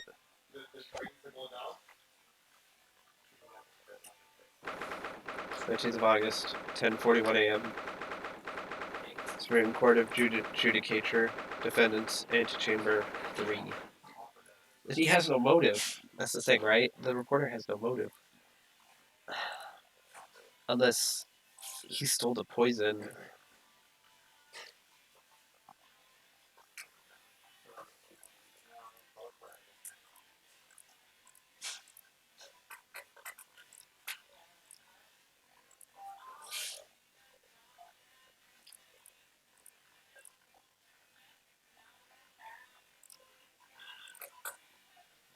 Okay.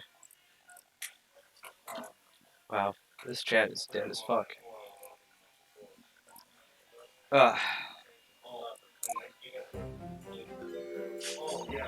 I'm so sorry, Susato. I should have told you about the toxin. Ray. You have a strong sense of responsibility, I know. That's why you decided to shoulder the burden alone. No, that's not it at all. I was scared of my failure coming to light, that's all.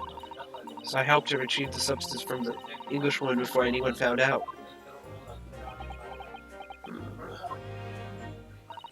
Before the trial started, do you remember what you said, Susato? That you had no doubt in your mind about my innocence, that you'd stand by me to the last? I remember. And yet I didn't deserve your trust in me. I hid important details from you, Susato. I completely betrayed your faith in me. Hit me, Susato, I deserve it. No, in fact, throw me to the floor. No, that's too good for me as well. Drag me through the city streets. No better, you know. Oh? Even though in my heart I knew that you'd pulled the knife blade from Miss Brett's back. There's just a brief moment when, in my mind, I doubted you. Susato, I'm sorry. After I stood here and promised you that I'd stand by you and always be on your side, I betrayed your faith in me too. And as such, I failed you as a lawyer. Oh, no. I think this situation has taught both of you a valuable lesson. Placing an unbridled faith in another is no easy task. Yes, Father. That fact has certainly struck home. Which is why I can see more clearly now. So, Ray. Yes? Can you find it in your heart to forgive me? Oh, Susato. You know, you'll always be a gallant, dashing lawyer in my eyes now. No, Ray.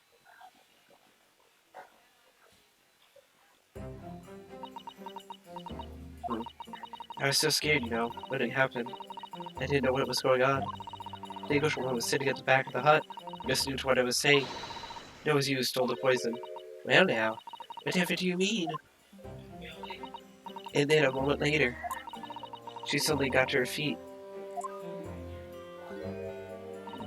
before collapsing on the floor in front of me, with a knife in her back. All happened right before my eyes. And you were the only people in the hut at the time? That's right, just Miss Brand and myself. There was no one else. So I just don't understand how she could possibly have been stabbed like that. A great mystery indeed. I still can't believe it happened. That's why I just couldn't bring myself to speak up. She'll be alright. However it happened, whatever really went on by the sea that day, I promise you that I'm going to prove everything you said you saw is true. Spoken like a true Mikitoga. Now I think we should discuss what's coming up in the trial, don't you? We don't have much time. We must make sure we have our facts in order. Yes, I expect the poison is going to come under close scrutiny in the upcoming proceedings. They should hopefully have identified it on the blade by now. The trouble is, it's a completely new laboratory synthesized blend of alkaloids. Please won't have any way of testing for it. Oh, I see. Yes, without this chemical reagent, it's impossible to detect the toxin. Chemical reagent? I sent a colleague of mine off with some earlier to deliver to police headquarters. I think perhaps you should have some as well, though, just in case. Trying to get a solution for a new poison in development by my father's team. It's been created in strict secrecy and exists only in my father's laboratory. What's the matter, Susato? You're suddenly very quiet. It's this newspaper article. Exclusive deadly poison stolen from the Medical Research Laboratory. I'm wondering how the information got out, given that it was a government secret. So how the Englishwoman's doing? What? It was when the professor and Soseki-san were being interviewed at the laboratory. That so-called English lady swarmed in and without any compunction said to Professor Mikitoba, "Oh, Professor, surely your guest would love to hear about your work on that substance there." It put me in a very awkward position, to be frank.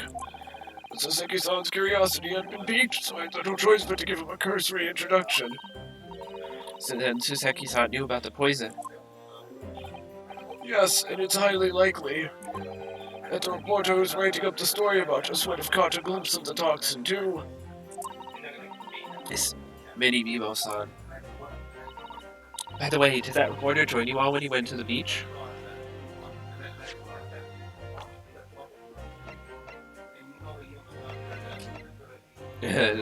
Sir, time of a murder.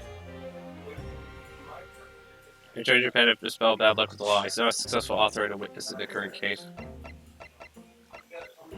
So they do have different profile images.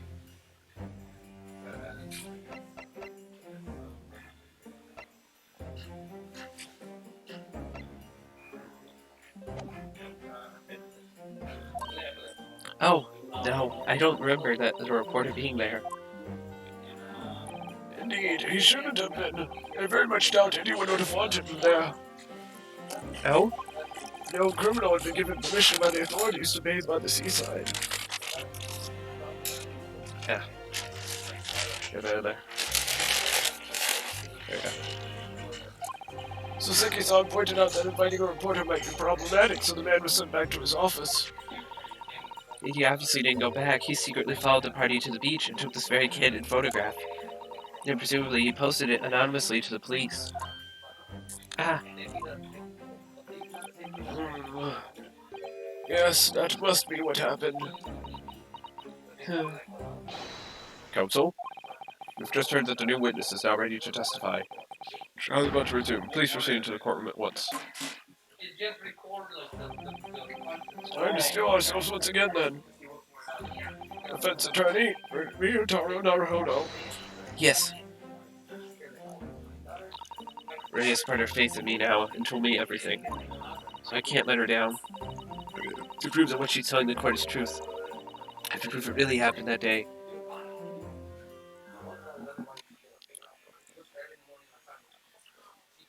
I hope the four of you are enjoying the stream.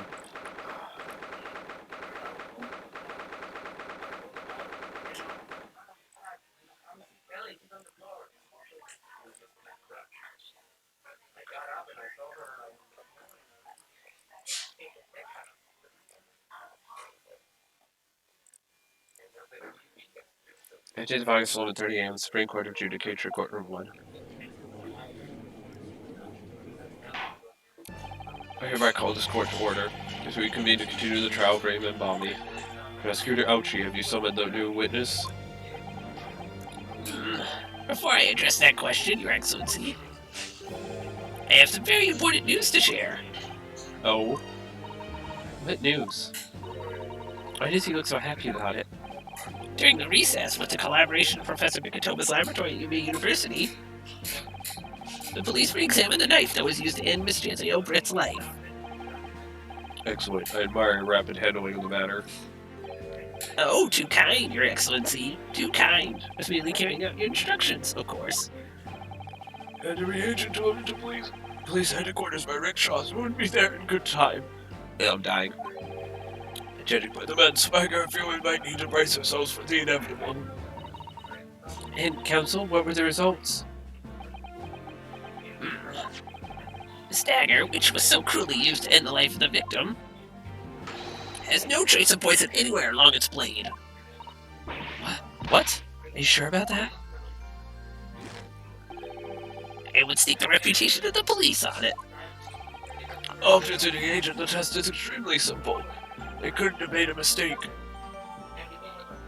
It's so simple you can't fuck it up. In short, the accused's feeble excuse earlier has been utterly destroyed. Okay, what does it say the knife is? Saw a knife in the scene of the crime that was found on the victim's back. No trace of poison was found on the blade. Ew. Ah.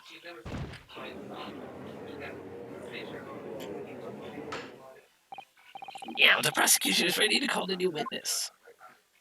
Ah, the newspaper reporter managed to capture a photograph of the crucial moment. Good. Very well. Officer, bring in the witness. No trace of poison on the knife. But if that's really the case... Sorry, but if that's really the case, how could the toxin have entered the victim's body?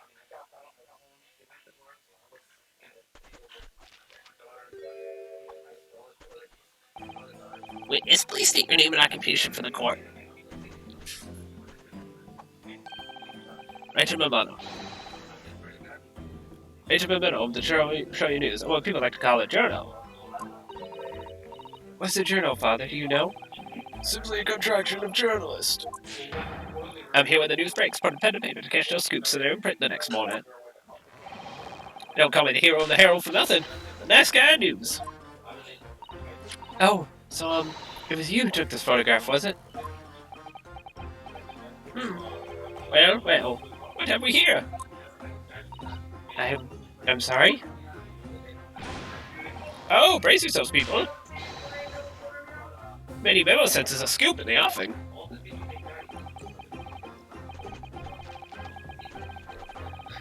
Female student up to file a plea defended by curiously hands being a lawyer in Supreme Court. Readers will lap this up. We'll send them on the phone at 72 point in a 5-line format for the morning edition. Oh god, he's crazy. I like him. Huh? Right then. Let's start with your name. Oh, it's Ryutaro Naruhodo. X, what made you want to become a lawyer? I wanted to reform our country's legal system, I suppose. Ryutaro has suddenly become very ambitious, I see. I just borrowed Kazuma-sama's dream for a while. By the way, my name is Takatsuchi Ouchi. That's Takatsuchi Ouchi. The so-called Dark Horse of the Supreme Court. My objections strike fear in every defense lawyer's heart. No, the readers won't buy that. What? Witness. Yes. What this court demands to know is whether or not you were responsible for the taking of this picture. It was delivered anonymously to the Imperial Police Bureau only yesterday. Yeah, I wouldn't be a journal if I didn't quickly presented with a quick scoop like that now, would I? Sometimes stories call out to me. Sometimes I have to chase them down. Either way, you gotta be fast. Fast life to run with and a fast day to write with. No good if you don't know it down, I always say. That's what I call my mini-memoism. Mini-memoism? Ah, yes, I remember your face. Met that day when you were interviewing myself and Soseki-san. Yes, right. That was me, Mini-memo again. You were supposed to be going back to the Shoyu news offices after our meeting. The scoop is, I didn't. Because that Englishwoman's words had piqued my journalistic interest. Miss Brent's words? A criminal left to do as she pleases, just because she happens to be a British citizen? It's horse dung. This country's judiciary is rotten to the core. Oh, he's angry. The Supreme Court's rulings aren't worth the paper they're written on. The police are just imperial pawns. Stay your tongue, young man. These are complex political issues at play. Well, anyway, I quickly jotted down this word she said. My memo pad. Hey, ready? I'll read it out. It's all here. Right here it goes. I should like to go with everyone to see your country's coast. A serious criminal going on some junket. The people need to know about this. So I decided to sneak after them. To get a more story, so I can hammer it in the press. Do you mean to say that you did indeed witness it firsthand? The grim scene portrayed in this photograph? Oh yes, I saw it with my very own journal eyes.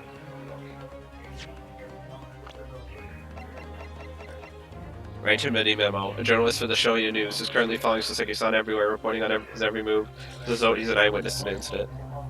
Could this guy have done it? He doesn't scream evil to me. He doesn't scream like he did it. From start to finish. Through the viewfinder of my trusty camera. Unless he did it because he knew she stole the poison and he was trying to stop her. Thank you, Mini-memo-san. You will now give a formal testimony before the court. You will state exactly what it is that you witnessed of the events surrounding Miss Brett's death. Testimony. The camera never lies. The V-Chops made a shiny old green screen, so there were plenty of gaps I could see inside through. The Englishwoman was sitting on a stool when the student girl came in and started arguing with her. Seconds later, the girl pulled out a knife, throwing the Englishwoman onto the floor. She stabbed her in the back.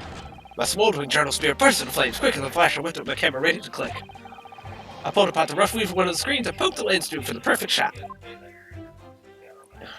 Let go of your straps, my dude. Green screens, you say? Right? You can see them clearly enough in that great shot I snapped. The hot walls are just screens made of coarsely woven reeds. Yes, it allows the breeze to pass through and bring some relief from the summer heat. And it was a breeze for me to poke my camera through and see the whole thing hot enough. Ignoring for the time being the appalling invasion of privacy involved. Did you witness everything that happened from the moment the defendant entered the hut? Oh yes, I saw it. I saw the whole thing from start to finish. And you say that you took the photograph through a gap in one of the screens? Luckily for me, they were pretty shoddily woven. I pulled the reeds apart, thrust the lens of my camera through the gap. Would I get away with it, or would I be seen? I was the gamble of a lifetime. Tenacity of purpose is considered admirable in a journalist, I suppose. When I miss one day, when I scoop the next. That's mini-memoism in a nutshell. I like him. At last, it would appear we have a genuine witness to this wicked crime. The evidence and testimony are extremely compelling. I believe we may be close to a verdict. No. Wonderful news, Your Excellency. Wonderful. Nevertheless, it cannot be denied that this testimony begs one very large question. What question? Exclusive news, a startling photograph, all the makings of an exceptional story for the reporter. Why then was the story never published? Oh, that's right.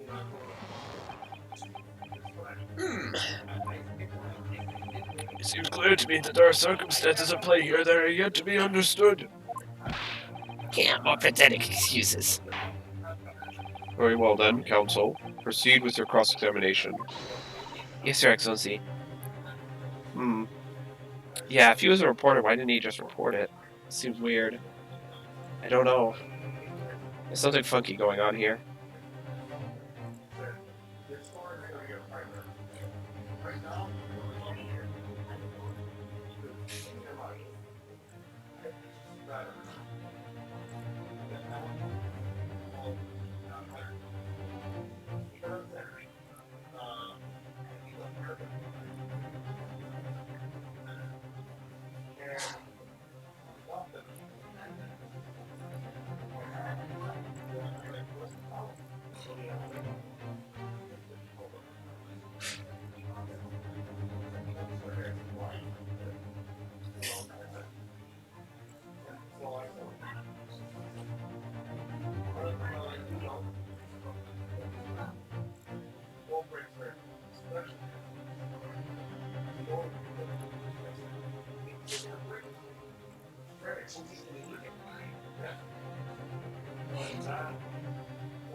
Okay, sorry. Yes, Your Excellency. There's more to this reporter than meets the eye. He's keeping something about this case very close to his chest. Oh, there we let go.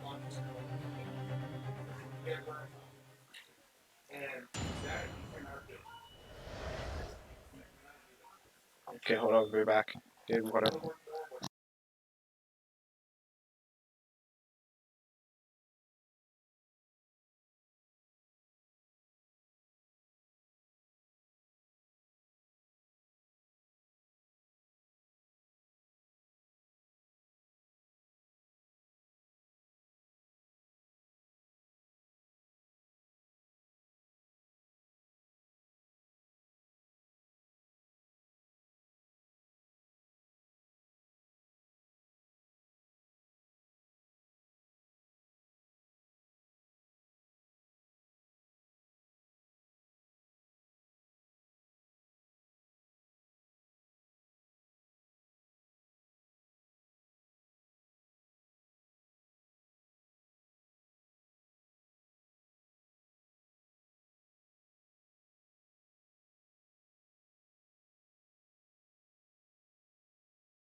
Okay, back.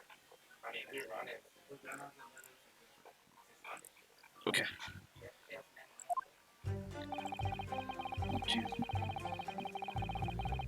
Hold it!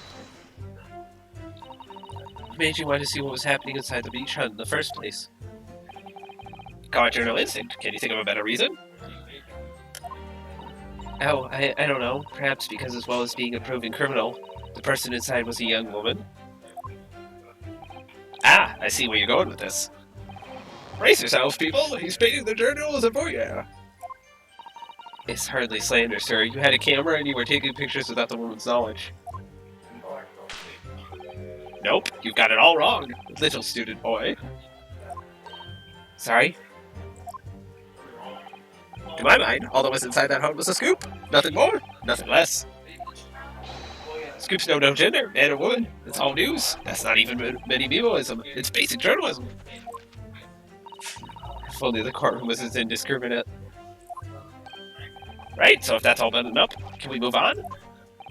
Tell the court then, witness, what sight fell your eyes when you looked inside the hut? A sight that vindicated my journal instinct, that's what. And I pulled back the reeds, I could see it all as clear as day.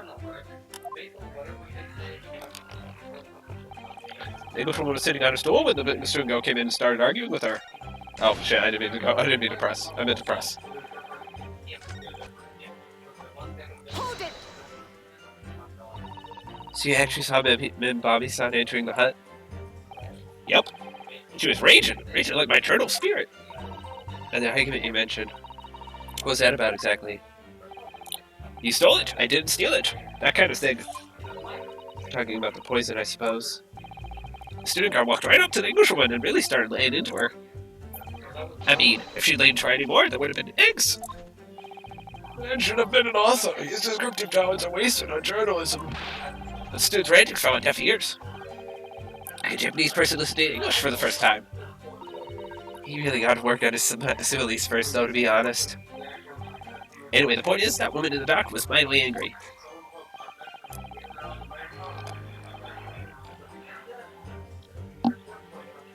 Her temper finally got the better of her, it seems, dear me. Which was the climactic moment that I caught on film.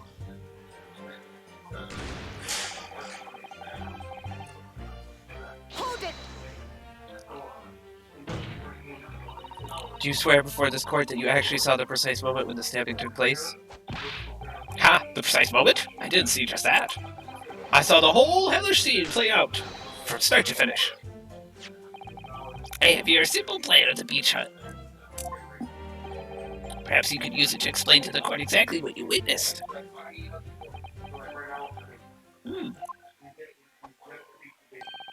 Right you are. It's all here in my memo pad. When I first peered into the hut, I'm sure that the Englishwoman was on this stool at the back of the hut here. A stool at the back of the hut here. Yes, the accused's own testimony confirmed that. She just sat at the back of the hut, smiling sweetly. That's what I have noted down. It's my turn to testify now. Try not to interrupt. Then the next moment, as I was watching, the evil student girl entered the hut. After a while, the pair of them ended up in the middle of the hut, arguing furiously. The Englishwoman went for the student, but the girl dodged out of the way. And in a flash, plunged a knife into adversary's back as the two passed each other. What you describe as a grim crime indeed. Never sugarcoat the truth. That's what minimalism is. Says, ew. Beach hut plans in a court record, but it was laid over the small beach hut where the victim was found. By the way, Manny Mimo-san, whilst you were watching that terrible scene unfold before your eyes through the gap in the screen, did it not occur to you to try to prevent the tragedy rather than capture it on film? Journalists have to be observers. We can't get involved. That's our raison d'etre. Raison... How do I pronounce this? I remembered how to pronounce this. I've heard this before. It's raison d'etre. Is that how you pronounce it? I think that's how you pronounce it. Raison d'etre. So you didn't converse with Miss Brand at all? Obviously not. An observer always remains on the outside looking in. And that's something to be proud of, is it? Your Excellency, if I may, Yes, Professor? I think the witness's last expertly phrased statement should perhaps be added to his formal testimony. Father, what do you... I will grant the defense's request. Manny Mimo-san, you will supplement your formal testimony with the aforementioned statement. Well, now that it's the foundation of Memo-ism, I'm glad we proved our words aren't meaningless. Never once set foot in the hut nor spoke with the Englishwoman. I was there only as an observer.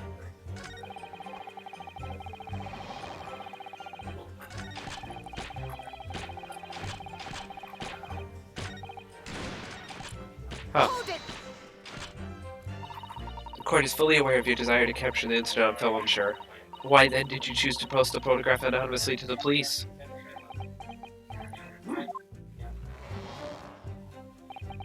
I'm afraid I don't understand a word that's coming out of your mouth.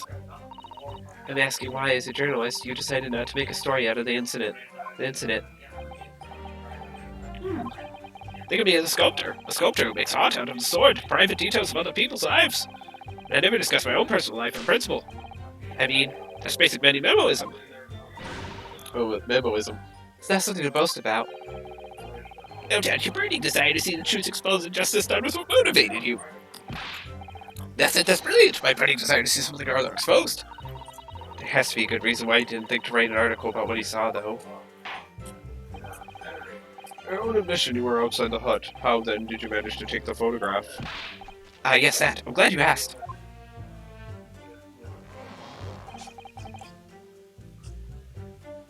Hold it! Okay. But the two women inside didn't notice? Ha, obviously not. If they had, where would I be right now? In jail, that's where. Which you'd think would make you reflect on what you were doing. No, a journal's job is to collect in little snippets of life as unobtrusively as possible. Leave nothing but footprints. Take nothing but photos. Yes, that's spot on. Did he just make that up? The point is, the witness risked life and limb to obtain this photograph. And this photograph reveals the whole truth. There's nothing more to be said.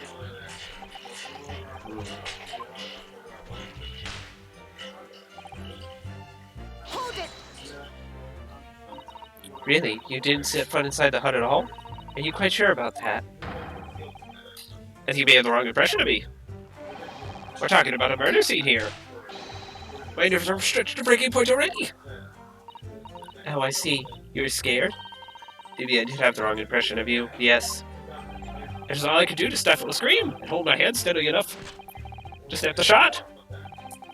You really should have summoned help before thinking of your camera. Many-memoism and humanism don't always agree. Most of the time in those instances. Many-memoism comes out on top. As a sculptor of stories, sometimes I have to be cruel for my art. Yes, that's spot on. Surely he's making all this up. I think I know the point. Claims to have spied the whole affair from start to finish. True, his testimony is devastating. But it does seem as though he's holding something back, doesn't it? It's how you feel. I suggest that you trust your instincts and press him on everything he said. As you've no doubt seen done many times before in your role as judicial assistant. Yes, I have. I've seen witnesses like this pressed often. I know exactly what to do. Well, if it's a Mikitoba, that'd be a huge plot twist. That'd be like the huge plot twist, right? I've heard this is the best Ace Attorney game. Proven People is like the best one in the series. Up there with Investigations too. So like, what if it is?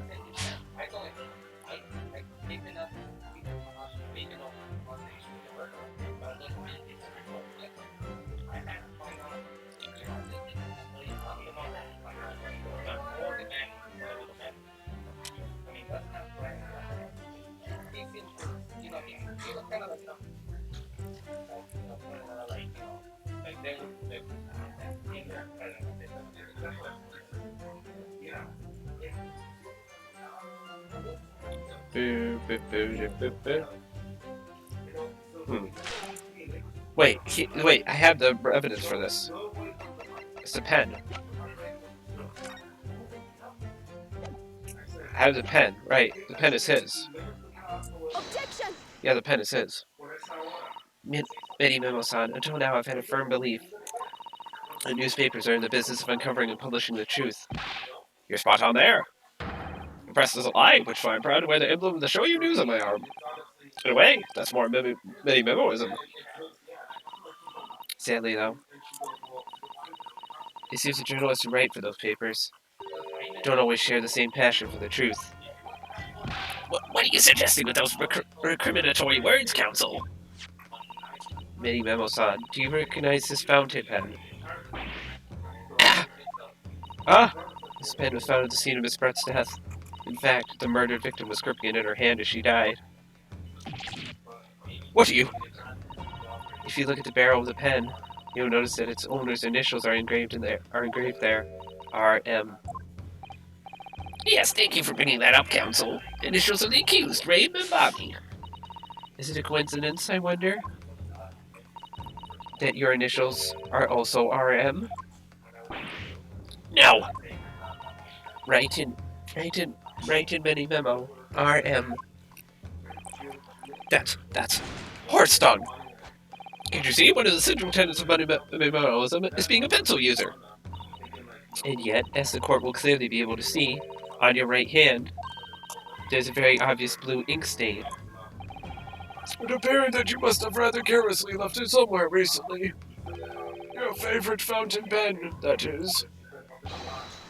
Horsey horse dung. Many Memo-san, is it not the case before she died? You met with Jezebel Brett in that beach hut? Why should we listen to this absurd nonsense? Nothing but another excuse. Exactly. Show you news to stand behind me all the way. I deny everything. There must be as many people with the initial RM as there are stars in the night sky. Defense has neither the time nor the inclination to count every star in the sky. It is no need anyway, because this pen has more to tell. Yes, there is another clue.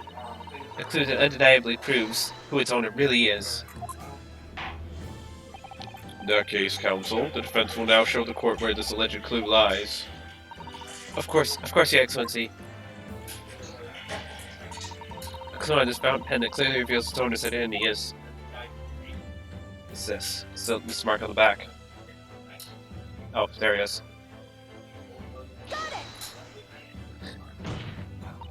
As well as the initials, there's also an emblem on this fountain pen. An emblem that you will of course recognize, Many Memo-san. Goodness me, it's the emblem of the Shoyu News. In other words, the owner of this pen is an employee of the Shoyu News, whose initials are RM. Suddenly the stars in the night sky don't seem so numerous, do they? Well, Many Memo-san, how do you respond? No! Order. Explain yourself, witness. Haha. So, this is how the mighty Supreme Court works, is it? Using coercive tactics to have well-meaning citizens reveal harmless secrets.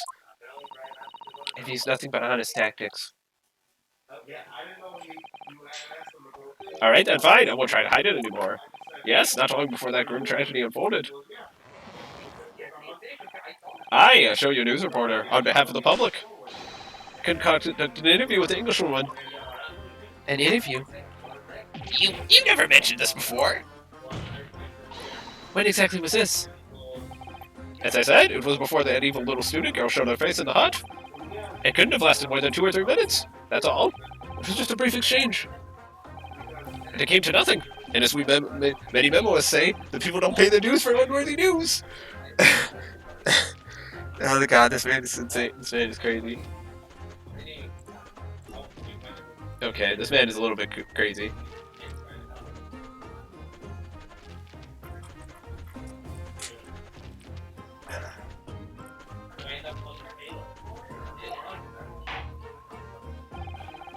However insignificant you deem it to be, this court cannot overlook the meeting between yourself and the victim. You will testify now under oath about the precise nature of this meeting and what transpired. Got it, yes, alright. But on one condition. Condition? In all good conscience, I couldn't speak out alone about this. You need to call back the earlier witnesses. Soseki Natsume-san. Soseki-san? Oh yes, according to my notes here. That man has a secret of his own. Embrace yourselves. It's not a harmless one. Because it's not a harmless one, it's big. What? Jesus.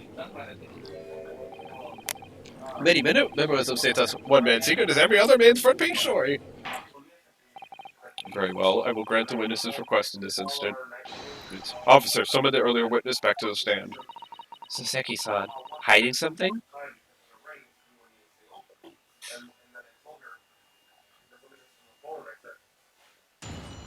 Oh shit. What is the secrets? I asked the Englishwoman for an interview, but she declined, so I left the hut without making a fuss. Then, watching secretly from outside, I saw the woman being stabbed and the other witnesses come running. The detective realized that the victim still had a pulse, so he ran off to fetch help. That's when this writer man here asked the woman a very significant question.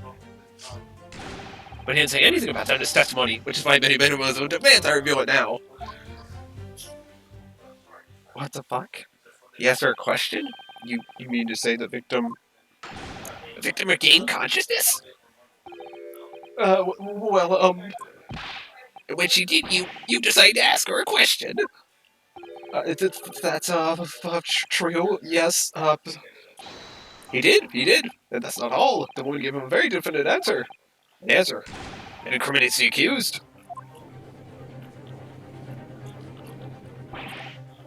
It's preposterous. Why am I only hearing about this now? This is crazy. Didn't you mention this before, you yokel hack? It wasn't even a conversation. Yes, I did pose the withering English rose a question, I don't deny it, but she could no longer speak. She was barely conscious, even. Counsel for the defense, I expect a thorough cross-examination be conducted here. This court must and will know the truth. Absolutely, Your Excellency. The reporter is claiming that Miss Brett implicated Ray somehow. What on earth could have happened in that hut? What the hell?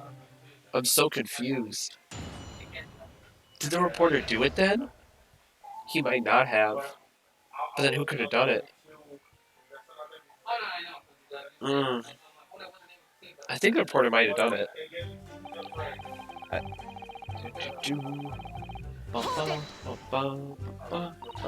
You asked her for an interview, you say? Well, of course I did. I wanted to ask her about the incident she was involved in at the end of last year. About the case in which Dr. John H. Watson lost his life? That's not the way I phrased it. Any memoism calls for straight talking. Why did you murder Dr. Watson? That's how I put it to her. Yes, that sort of talking is as straight as a ruler. Ask every question as if you're asking for a menu in a restaurant, I say. It's the best way. I venture that the paper taught me that. And how did Miss Brett answer? With one simple phrase. Mystery is a woman's charm. Phew, that told me. So I waltzed right out of there. Really? Something about that doesn't quite seem to fit together. Leave every room as if you're waltzing in a dance hall, I say. It's the best way. I venture that the paper taught me that.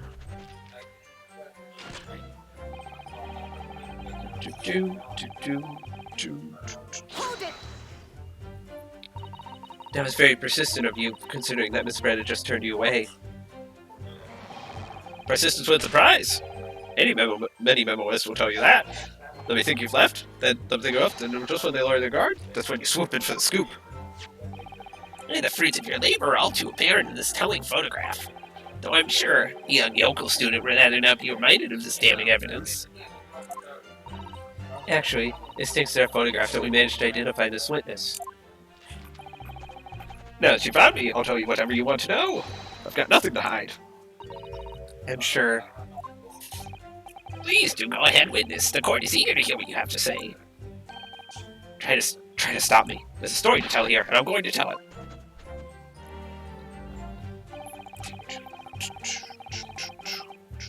Hold it! Does Seki-san remain behind in the hut? That's right, yep. Our other friend here was a blabbering wreck, shaken all over from his head to his toes. Mustache twitching, eyes bulging. What do you expect? You don't know the terrifying troubles that haunted me while I was traveling abroad. Back behind baleful bars, they'll be coming for me, surely. That's all I could think. I felt as though I were gasping for air, drowning in a sea of cold sweat. Poor Seki-san, his experiences in London have scarred him deeply. As the world seemed to close in around me, I quietly recited a prayer to Amida Buddha. Eternal emptiness, empty eternity. The end is coming for me, surely. No search for such a sound in my courtroom, please. And now we come to the crucial part. That's when it happened. So this writer man here asked the woman a very significant question. Hold it! What question? What exactly did he say? Well now, you should hear that from the horse's mouth, I think. Don't you, Mr. Rider-Man? Ah! Out with it, you yokel hack! What did you say to her? What did you say to the dying Englishwoman? Well, in truth, I'd been catching crabs at the water's edge and building castles in the sand, you see. Well, the seaside is a place to be at leisure, I suppose, even for a grown man. Oof, that's rough. Sick burn. Then all of a sudden, from that little beach hut, a young girl's panic-stricken cries for help pierced the air. Ray, I ran up the beach to see what was happening, to find the defendant leaning over the collapsed victim. As soon as Inspector Osanaga saw him spread on the ground, he sprinted off to get help. And then, just a moment later, I heard a faint moan, a moan from the dead Englishwoman. I nearly jumped out of my skin. what did you ask her, Soseki-san?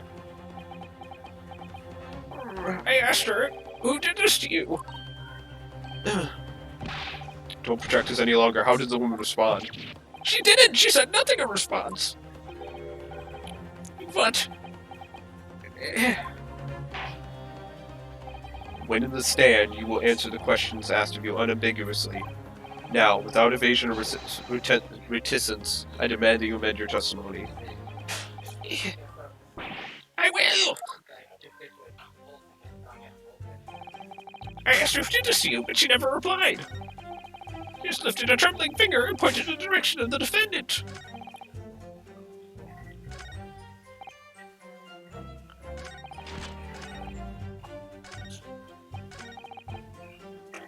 Okay.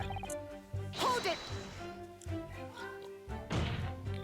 So you tried to find out who the culprit was? He who asked the question is a fool for a minute. He who does not remains a fool forever. Having been labeled a criminal twice during my time in Great Britain, I was quick to make up my mind. Imagine to be a fool for a minute or remain a fool in prison forever. However, you've indicated that the victim failed to respond, is that correct? I know why. I know why the Englishwoman said nothing. She was ignoring me because of my stupid mustache, because I'm Japanese.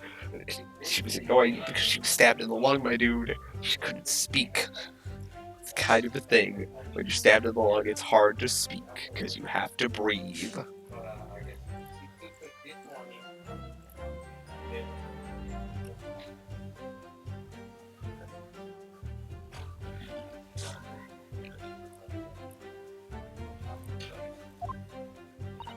Oh dear, Soseki-san has really developed a dislike for the English, it seems. Having read the report on his time in Great Britain, I can't say I'm surprised at his xenophobia. His blatant racism. But the Englishwoman didn't ignore you at all, did she, Mr. Rider-Man? Well, yes, alright.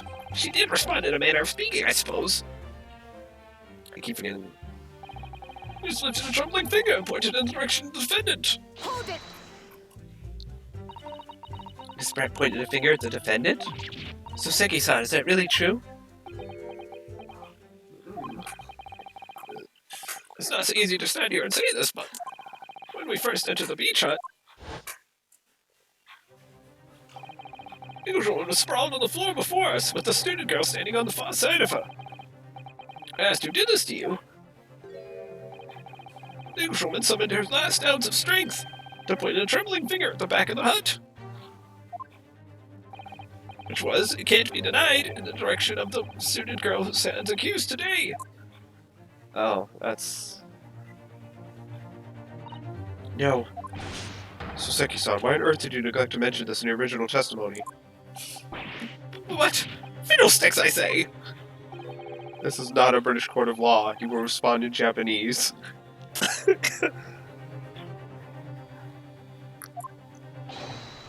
Yes, of course, the Englishwoman did point a finger towards the back of the hut, but I was trembling, and she was trembling, and everything was a blur.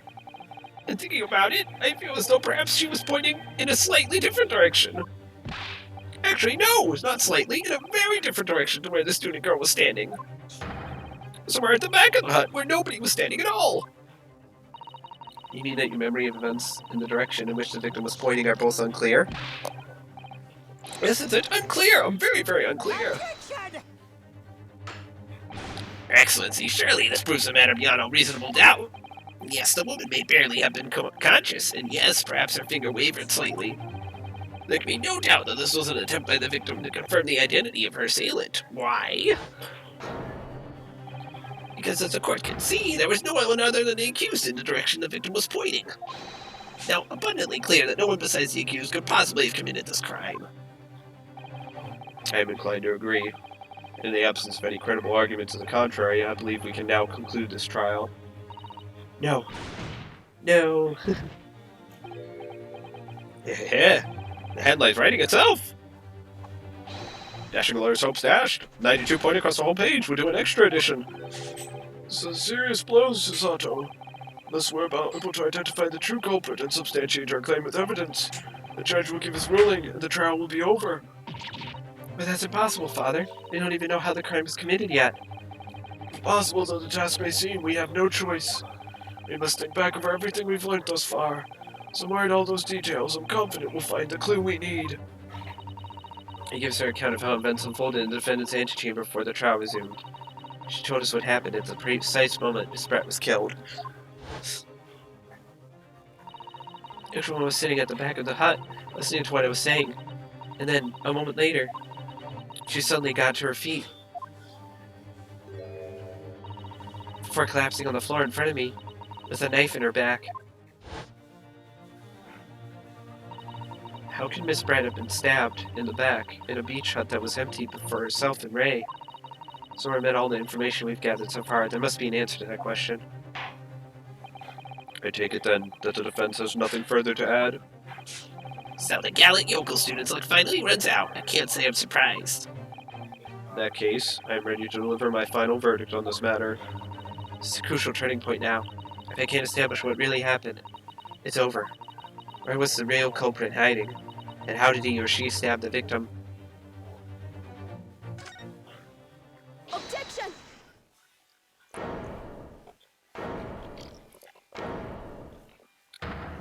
I wasn't prepared for that.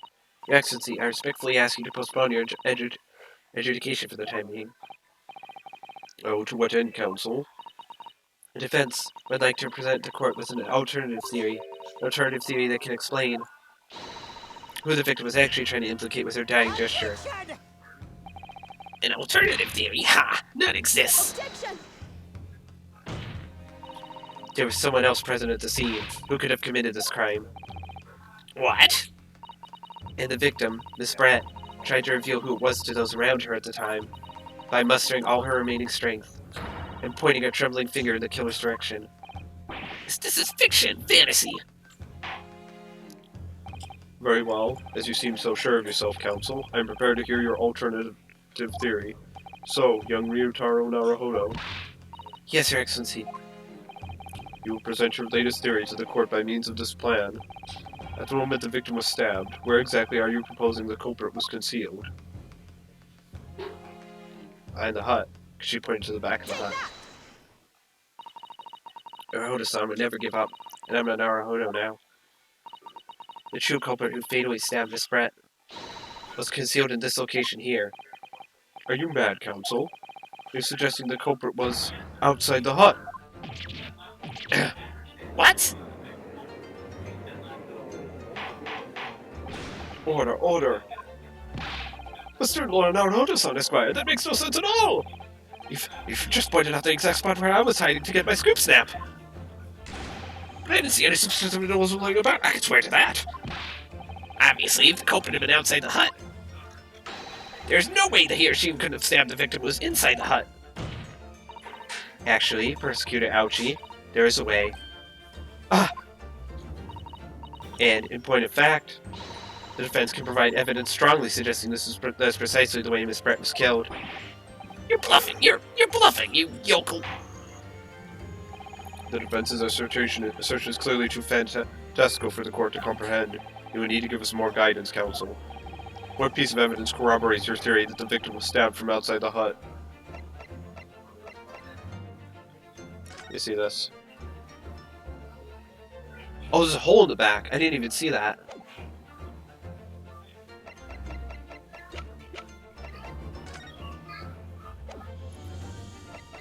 Is it this? Take that! The original photographic print of the crime scene?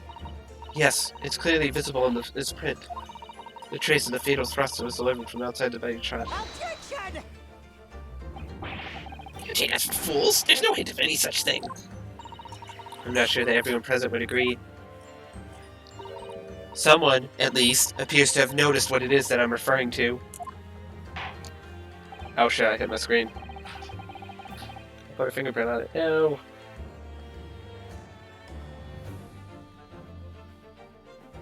Counsel, once again I must call on you to be explicit for the court. Where in this photograph is a trace of the stabbing which took place from outside the hut. Sorry, I'm not trying to do that. Here it is. It's right here. You can see it in the back. I didn't see it originally. Look closely just here. In the screen at the back of the hut, you can see the effects of a blade having been forced through the reeds. Now I can't. I can't see any such thing. It's true that the hut in question had 4 walls as you'd expect. However, by parting the reeds, a knife blade could easily penetrate them. This is extraordinary. Yes. The true culprit actually stabbed the victim from outside the beach hut. Ah! And of everyone present at the scene, there's only one person who could have done it. Only one person who was directly outside the hut when Miss Brett was killed. Right in many Memo-san. It could only have been you. No! Objection! It's a preposterous idea. The film was speechless. Just look at the photograph again. Little lies almost exactly the center of the beach hut, does she not? We should assume as part of this farcical scenario that the assailant was a knife thrower. Objection! No, of course not. Why not? If you recall the testimony of the defendant about the events just before the victim's death. Inside the beach hut, I confronted Miss Brett. She just sat on a stool at the back of the hut, smiling sweetly, as if she knew she was untouchable. A stool? Have another look at the photograph. A slit in the read screen would align perfectly with the back of a person who was sitting on that stool. My word. So, in fact, the victim was killed while sitting on that stool by a stab wound to her back delivered through the read screen. Ah! Having been attacked, Miss Brett rose to her feet instinctively, but then, unable to speak, she collapsed on the floor in the middle of the hut. For the defendant, Membami-san's appalled eyes. And that, Your Excellency, is the truth of what happened on the beach that day.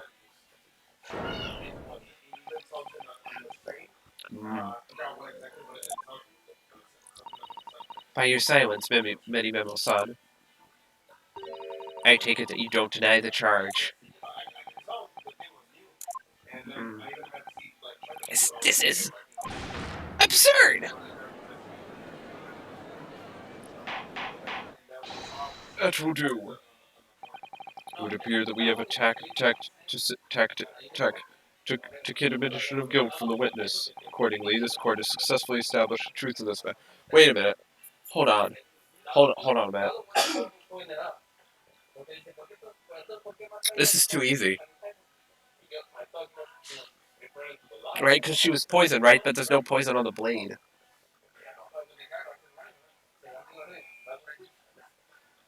This is too easy. There's something wrong here. This is too easy.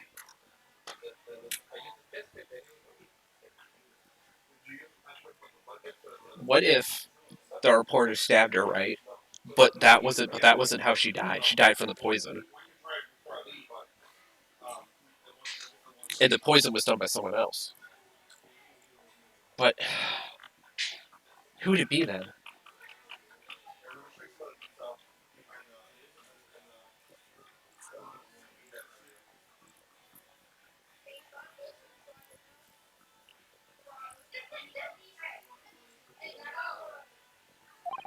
Which means that the defendant, Membami-san, is innocent of the crime. Oh, thank goodness. Wait, I've done it. Yeah, this is too easy, though. I finally made him cave. I must say, I'm never more proud. No, this can't be. The Yaoji clan can't. What is my growth? My growth of hope! If it wasn't all an apparition, I can't accept this, I won't! I see no reason for the continuance of this trial. I will therefore move to conclude proceedings by delivering my final verdict and... What? What? He's already admitted to it.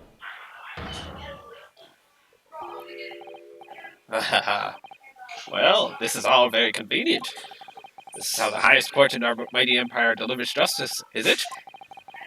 Expressing well-meaning citizens' freedom to speak and branding them as criminals. But we've established that the victim was stabbed from outside the hut, through the weed screen walls. And no one but you was in place at the time to have this hand on the hilt of the blade. It's a perfectly logical deduction. So, your argument hinges on the location of whoever stabbed the Englishwoman, does it? Well, it seems a little irrelevant now. Irrelevant? Where she was stabbed, how she was stabbed. It doesn't matter. I mean, whether she was stabbed at all makes no difference, if you think about it. After all, this trial's already shown the whole thing hinges on something else. What are you talking about? Brace yourself, little man. I'm talking about the fact that everything's changed. Because of the dirt you dug up. What? Enough obscurity. Explain yourself, witness. What's to explain? I'm talking about the poison, of course. The poison? Let's ask the professor for comment on the situation, shall we? I understand a deadly poison you were developing was stolen from your laboratory, correct? And it's been shown that this poison was administered to the victim, Miss Brett. Is that right? That is correct. The unusual constriction of the victim's pupils are a sure sign that this particular poison was used. I see. So, presumably that means that the victim already had the poison in her body before she was stabbed? Given that her pupils were clearly constricted, it seems highly likely, yes. If she had been dead already, the poison could not have circulated in her blood.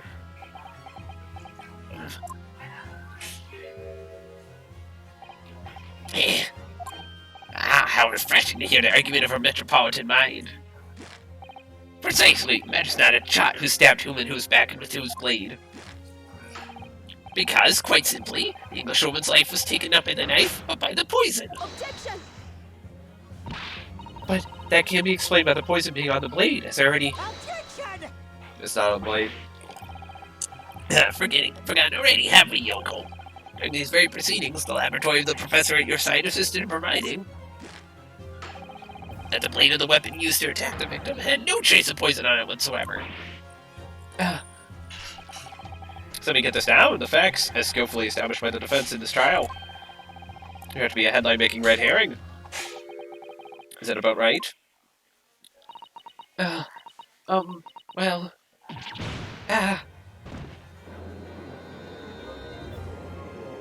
So there's poison too.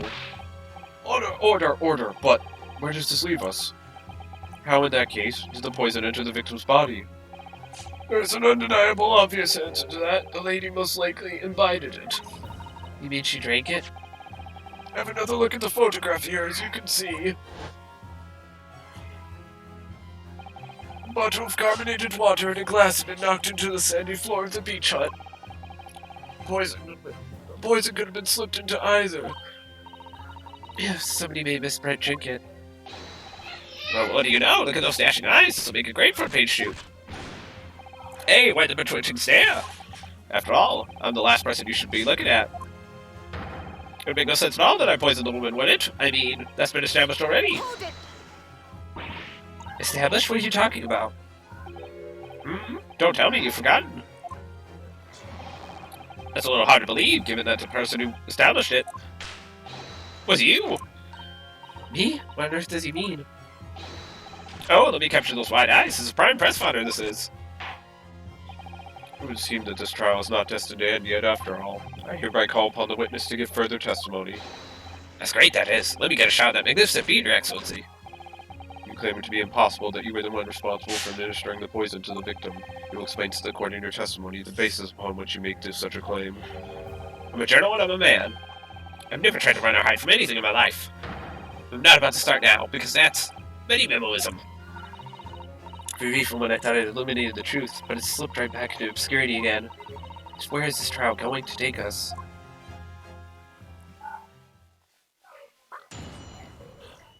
So he stabbed her. For sure. Oh yes, I stabbed the ancient woman, and it's the very fact that proves I'm innocent. Because why would I have bothered to stab the woman if I'd already poisoned her? When I heard the student girl and that pompous Englishwoman murderer arguing, got my goat. The courts weren't going to punish Brett for what she did. Someone else would have to see justice done. So he straight stabbed her. That's what I thought. So you admit it then? That everything happened as I described? That you are the one who stabbed Miss Brett in the back through the reed screen?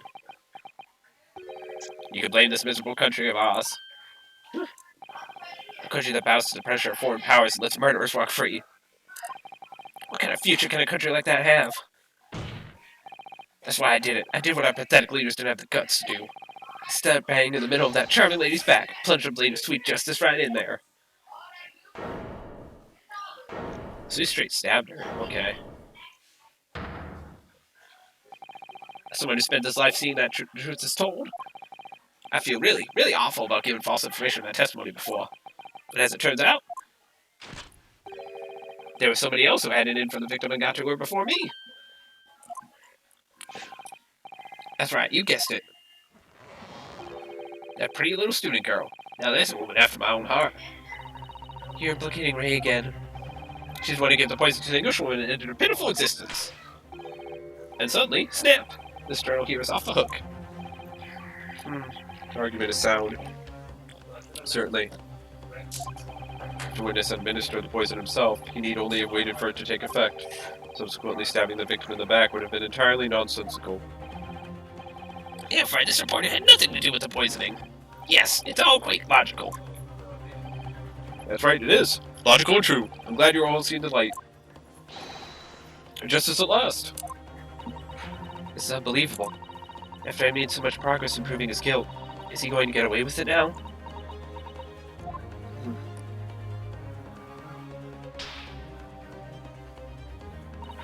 Think of Kazuma-sama and Naruhodo-san. They never stopped looking for a way forward until the judge's final gavel. Very well done, counsel. I'll proceed with what I assume to be a final cross-examination of this trial. Yes, Your Excellency.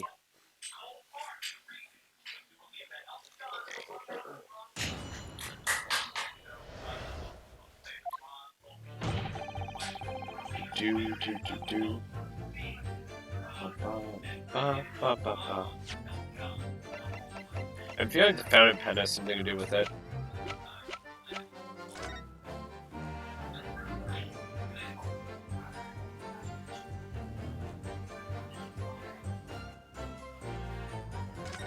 Okay. Ah yes, this must be the victim's blood. Oh dear. Blood is never a pretty sight, is it? I've been to fight the urge to run it under a hot tap and get clean. You've always been fastidious about cleanliness, haven't you? This is something else, Father. So what's special about the knife?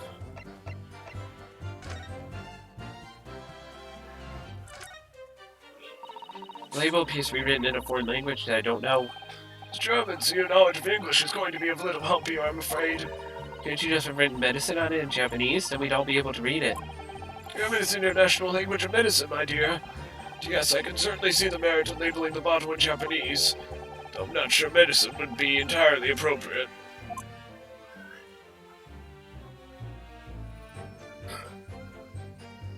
Okay. Maybe it's a pen?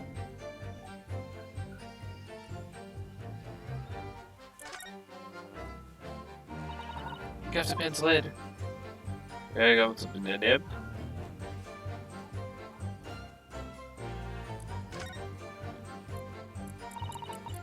Now, shall we?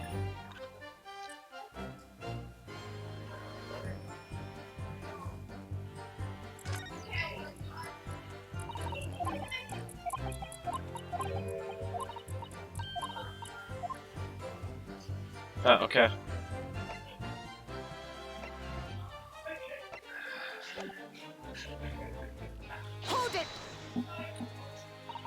So, you do admit that you had murderous intentions toward Miss Brett then?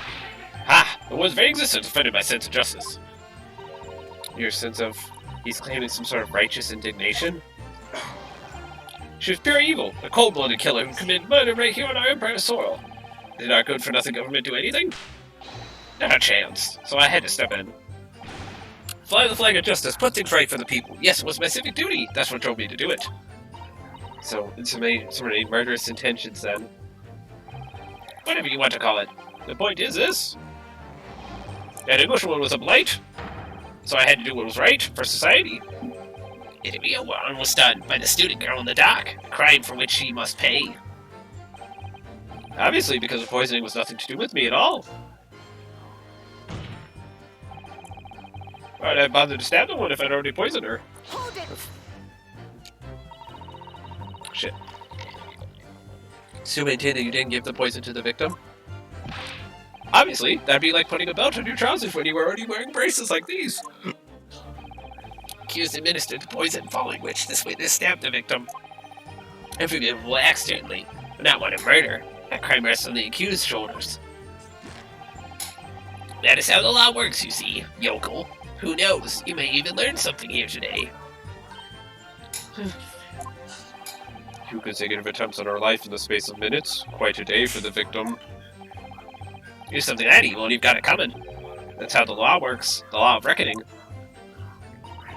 That's not the kind of law this court upholds. You will reiterate why you were compelled to stab the victim then, witness.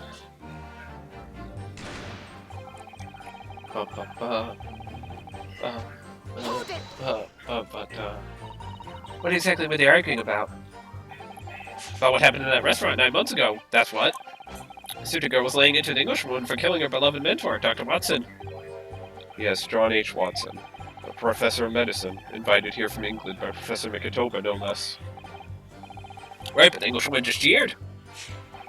Her case was to be heard by the British consul at court in Shanghai, however.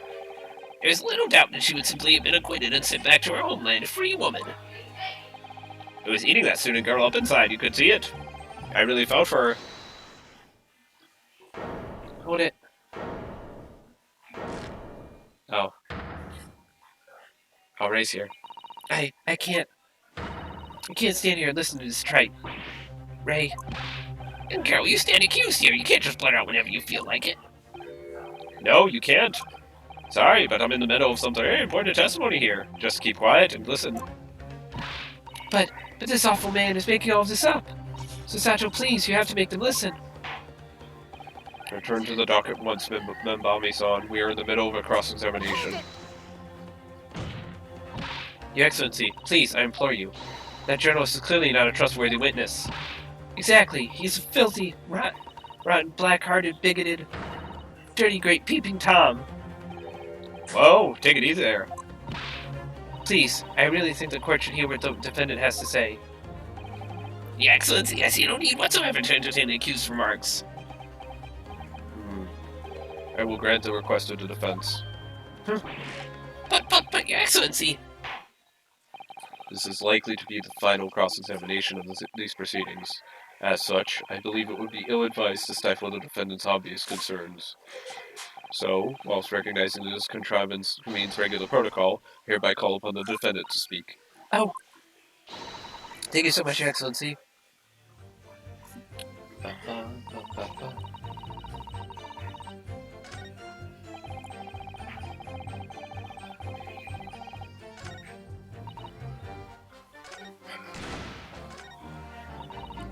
Hold it! The stolen poison that killed the victim, you mean? I suspected her being the one to steal it. I mean, just think about how she killed Dr. Watson. That's true. Additionally, Miss Bright certainly had knowledge of the new poison. Surely it would be no easy task to steal a highly secret toxin being developed for the government. Indeed, all visitors to the laboratory are thoroughly searched when they leave. Even if a thief managed to avoid being seen by myself or a colleague, getting the poison out would be very difficult. It's true, I prosecuted Miss Professor Mikitoba until he agreed to show me the poison would have visited his laboratory. But as I left, I was searched from top to tail. Miss Bright rather bluntly revealed the existence of the toxin we'd been developing, you see.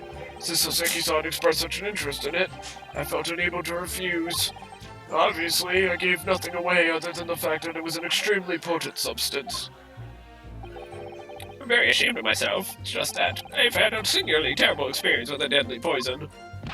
Why did you look my own enemy in the eye? Surely you can understand that.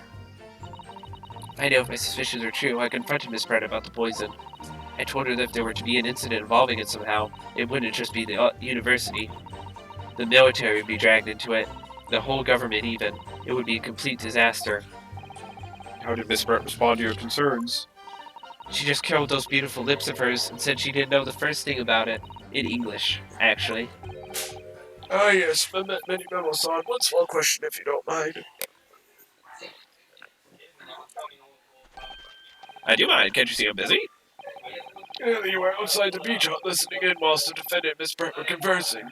Presumably, then, it was you who wrote this article about what you'd heard. Exclusive deadly poison stored from UMA Medical Research Laboratory. The story was published in this morning's edition of Shoyu News. The details are too accurate for it to have been written by anyone else. Sorry, don't know what you're talking about. Oh. Is that how we catch him?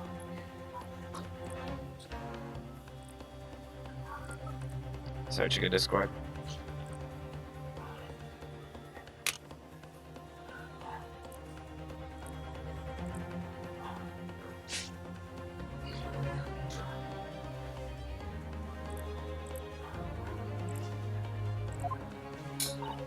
Yes, look at this. The entire article. It's almost what I said to Miss Brett. Word for word. Ah. Well, Many Memo-san.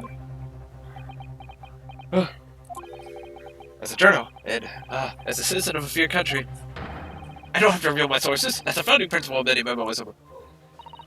Father's clearly right about this. That reporter did write that article, and he based it on what he overheard from outside the hut. The poison article would update the court record. That's what it was all about. You were trying to cover up the fact that you were listening in. That's why you came up with that stinking story about me arguing with her. Shut up, my stories never stink. Look, whatever you say, little girl, doesn't alter the facts. Excellency, there's something I want to say, and I want it to go on record. Very well. You may amend your formal testimony.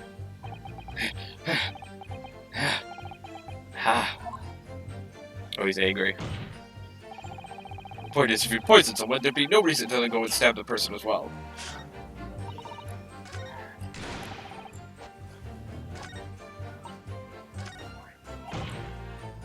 Hold it! Perhaps you'd have the efficacy of the poison and such to make sure your victim would die. It's horse dung. What? That'd be like pouring pepper on your Chinese ramen before you'd even tasted it. Completely reckless. Although it might surprise you to learn that I am a bit of an impetuous pepper pourer as it happens. Once the victim had taken the poison, she would have found it only minutes away from death. And yet this man then proceeded to stab her in the back as well. There has to have been a good reason for that.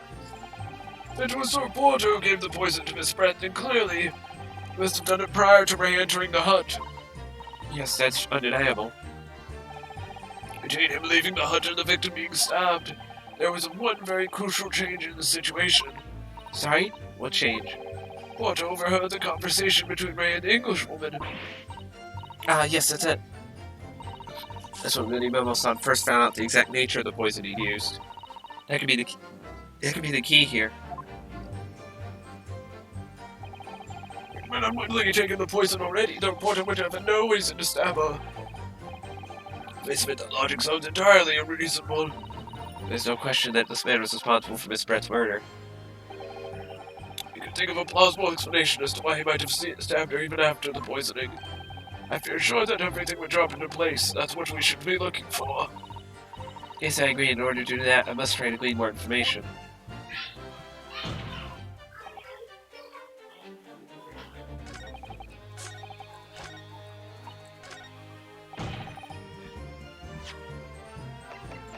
Huh.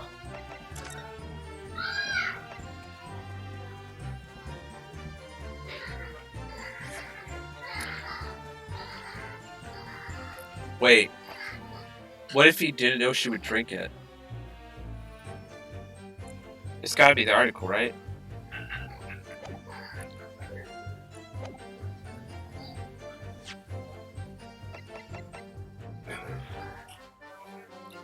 Wait, he didn't know if the information was true. Objection! Well, I can think of one reason. What? What? But before I explain, I'd like you to confirm something from the court. Did you glean all the information for this newspaper article from what you overheard outside the hut? Of course he did. There could be no question of that. After all, when we were all in the laboratory together, all we were told is that it was a terrible toxin. And there's one more important fact to consider. According to the witness, Mbami-san's verbal attack against the victim began as soon as she entered the hut. In other words, it would have been impossible for her to have slipped the poison into Miss Brett's drink. Objection! Where are you going with this, counsel? Manny Memo-san had made it quite clear that he observed every single thing that happened in the beach hut. If the defendant had somehow found an opportunity, this man would have seen it. Which means that Miss Brett couldn't have imbibed the poison whilst the defendant was present. In fact, it must have been administered to her before Mbami-san entered the hut. Yes, very articulately put. When I walked into the hut, I immediately started to press Miss Brett about the poison. At which point, Manny Memo-san overheard some worrying information. Worrying information? What worrying information? Information which he subsequently included in his newspaper article, namely, that the poison was being developed in strict secrecy and that it couldn't be readily obtained. Absolutely. In fact, that's quite an understatement. The only possible place it could have come from is my lab. And furthermore, anyone afflicted by the poison would exhibit telltale signs of death. Extreme constriction of the pupils. Yes, it's quite stark when you see it. There are other poisons that show similar symptoms, but not among new substances that are undetectable. In other words, it would be clear that the victim's life had been ended by the use of this particular poison, which would reduce the number of suspects to only a handful of people. Oh. Everyone in my laboratory is aware of the unique properties of the toxin we've been developing. None of them would be foolish enough to attempt to use it for some nefarious deed. Mbami-san being no exception. Therefore, we can conclude that whoever administered this unique poison to the victim was a layperson, unaware of its telltale properties. Yeah. In other words, someone like you, Rachel Mini Memo. Yeah. It was you who stole the poison from the laboratory that day. It was you who administered it to the unwitting victim. But you quickly realized that was a terrible mistake. Because the poison caused such unusual symptoms, it was so traceable. As you listened in from the far side of the beach hut's thin walls, you learned of these facts. But you'd already given the victim the poison at that point. It was too late. So you hatched a plan to disguise your mistake. A plan that involved stabbing the victim in the back through the reed screen. But what good could that possibly do? Isn't it obvious, Counsel? The plan was to kill Miss Brett before the poison could take effect. Once in the blood, the poison causes the onset of pupil constriction, but he had hoped to precipitate the victim's death before that happened, hadn't he? Exactly. Because without any revealing signs of the new secret poison's use, no one would ever suspect it. This is extraordinary. Yes, the effects of the poison meant it would be too easily identified, so the killer had to mask its use. Which he attempted to do by plunging a knife into the middle of the victim's back.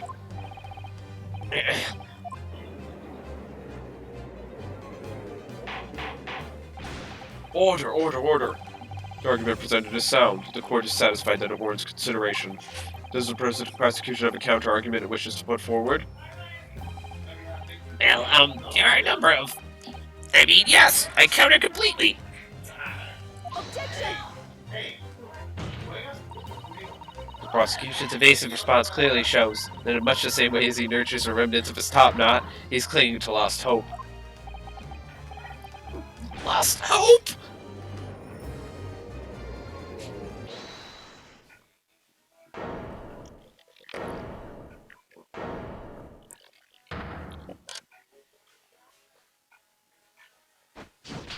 Oh, shit, he threw his hat. Ah, you pathetic, useless fallen samurai. Oh god, he's angry. He's an angry boy. My burgeoning growth is... Oh.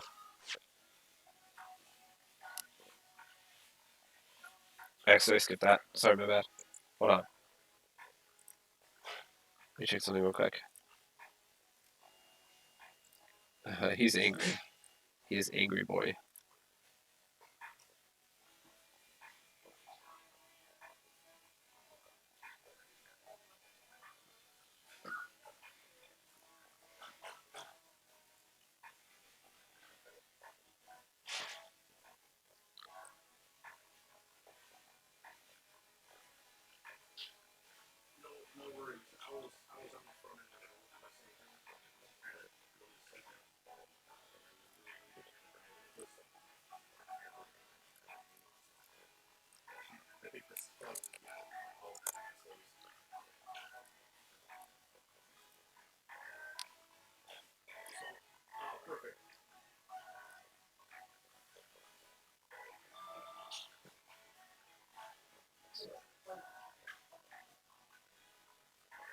Okay, sorry. Yeah. Fallen, who are you calling Fallen? My burgeoning growth is on the rise. I don't need a counter argument. What? What are you talking about? It should be blatantly obvious. I stole the poison, you say? Gave it to the victim, you say? Stabbed her, you say? Lots of fine theories. I don't need a counter argument because you don't have an argument yourself. Where's your evidence? Yes, you make it all sound so plausible, don't you? Without evidence, it means nothing. Whereas I base my news on facts. Facts? What do you mean? Explain yourself. I mean, what the professor said earlier in his trial. It's all here, in my memos, every word, every slip of the tongue, all noted. I'll show you news is famous for. It's the power of the printed word. But surely it would be no easy task to steal a highly secret toxin being developed for the government.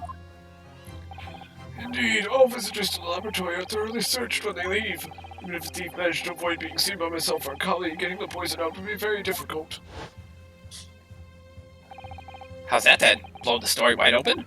See, I, Wright Money Memo, a mere reporter for the Show You News. Couldn't possibly have stolen that poison from the professor's laboratory.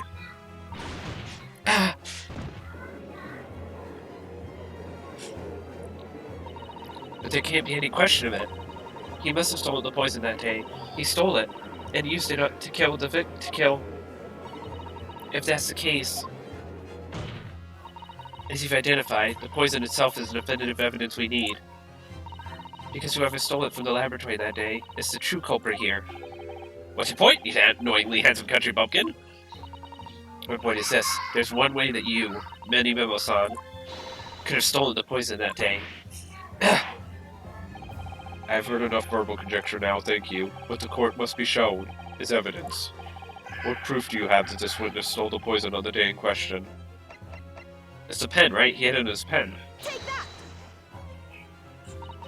The proof, Your Excellency, is this fountain pen. A fountain pen? How can that possibly be relevant? These magical pens somehow seem to have enough ink to write many thousands of kanji characters. I believe they arrived in our country for the first time some 15 years ago now. But I swear by weasel hair calligraphy brush and nothing else. These newfangled pens are merely a fad. As a forward-thinking man of words, obviously, I love my fountain pen. Suck up some kind of sumptuous ink, it wouldn't work as a wash with words in the blink of an eye. That's right. Fountain pens have a small reservoir in the barrel, into which ink is sucked up through the nib of the pen in order to write with later. It is all this talking of sucking a big cab. And just as it's possible to suck ink up into the reservoir, it's also possible to eject it through the nib again, of course. My word, can this really be? Well, Manny Memo-san? When you saw the deadly poison before your eyes in the laboratory that day, you used your fountain pen, your very lifeblood, to steal some of it, didn't you? By siphoning the poison up through the nib and into the pen's reservoir. Objection!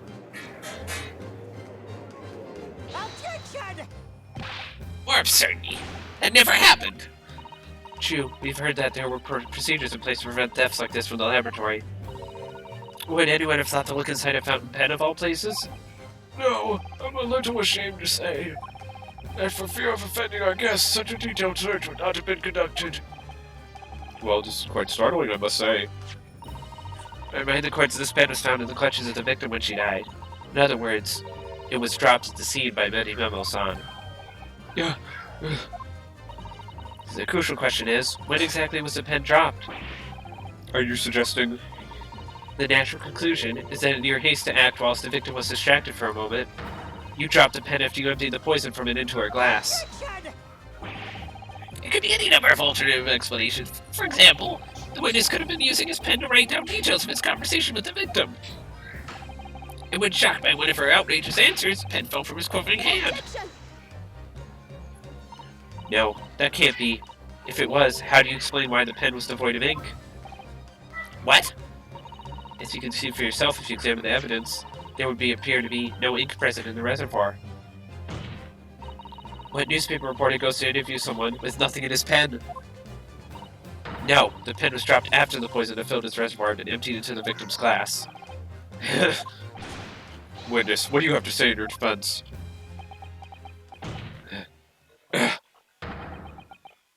Ha, so this is how our modern justice system works, is it? So what if the ink of my pen runs dry? So what if my pencil snaps? I've got 5 more! Can always claw my way back into the game. I had plenty in reserve. Ah!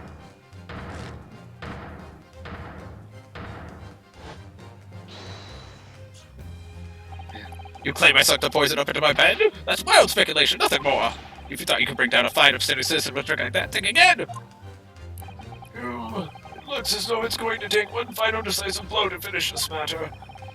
As I see it, the situation is now very simple. It rests upon whether or not this witness did indeed steal the poison on the day in question. And therefore, it all depends upon whether or not the defense can prove that he did with evidence.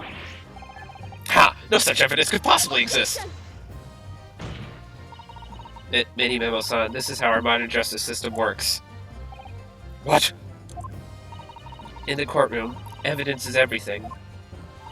Something you would do well to remember. Because we are well past the point of speculation at this stage, I assure you. Very well then, I call upon the defense to present the aforementioned evidence. This is it then. This will be the final piece in the puzzle. The defense can prove, by means of this item, that it was the witness's pen that was used to steal the poison.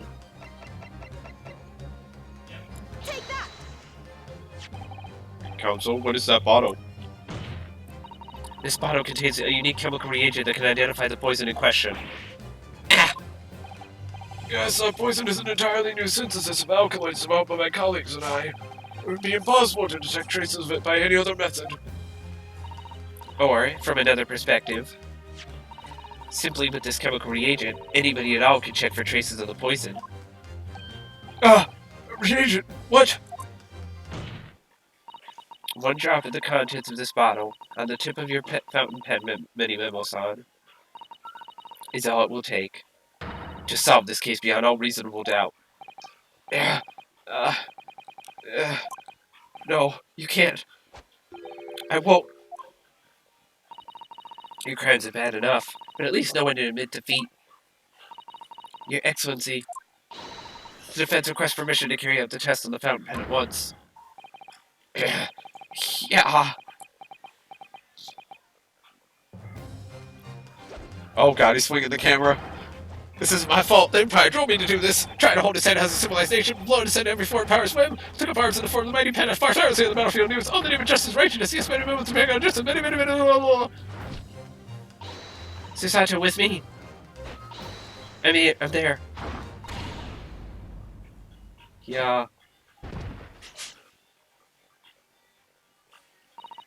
Did I do it right? That was the Susato takedown, wasn't it? Oh, they threw him behind. They threw him behind her. Not quite.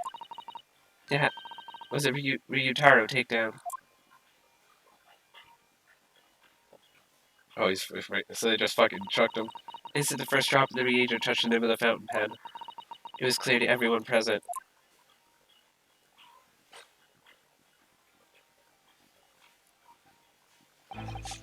When I saw it there in the lab, the poison, the devil got hold of me, and I decided to do it on a whim. I excused myself and emptied all the ink down the sink in the bathroom, washing the reservoir out carefully. And you waited for an opportunity to suck up some of the poison, didn't you? Into your fountain pen. Yes, that's right. Answer me one thing, Many Memo-san. Why did you steal it? For what purpose? Is it not obvious? To find out what it was made of and expose it in an article. I mean, it was a secret project after all. Too juicy for a journal like me to pass up. Then why did the Englishwoman end up dead? I went into that hut intended to quiz her on her situation. That's all, as a reporter. A known killer, enjoying full freedom. Evading justice by leaving the country. I told her what I thought about it. And she just laughed in my face. Oh, what's this? A Far Eastern caveman purporting to practice journalism. Really, you must learn the difference between reporting and listening at doorways, you ignorant plebeian. What did you call me? This country, with its pretensions to a justice system, to a free press, it's really very depressing. You see our superior ways in the West, yet you lack the mental capacity to emulate them. Wow, she's racist. Like, I knew Brett was racist, but like, this is like above and beyond racism. This is literally insulting the man right in front of him.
Okay. Sorry.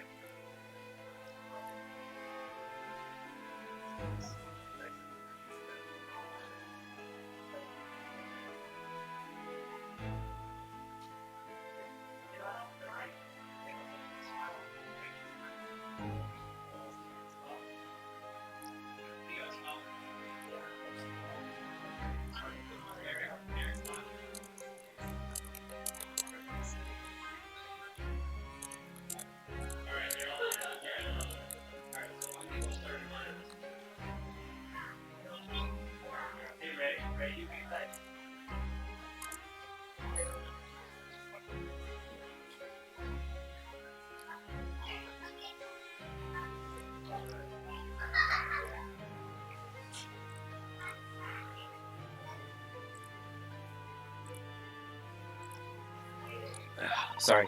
Get out of here, you oaf. Get out and crawl back into the cave you came from. Yeah, I'd kill her too. That's what I remembered. The only poison I happened to have in my pen at the time. What a terrible tale. In my head, I knew I should just get out of there as quickly as possible, but I couldn't. I couldn't let her get away with what she'd done when she clearly had no remorse at all. I suppose, as my journal spirit getting all fired up.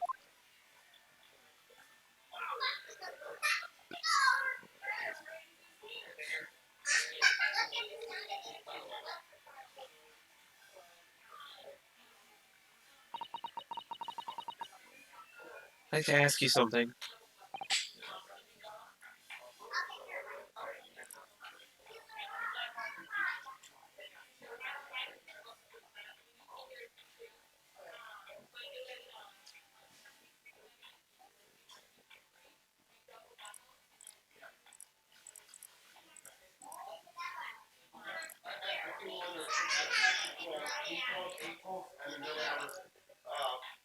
They got escalator, I take it?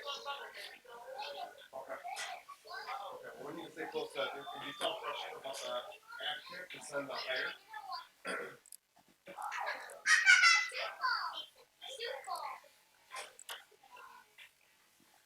Was he the 15-year-old one? And Bonito? Yeah, yeah. From his video, he sounded really nice. Yeah.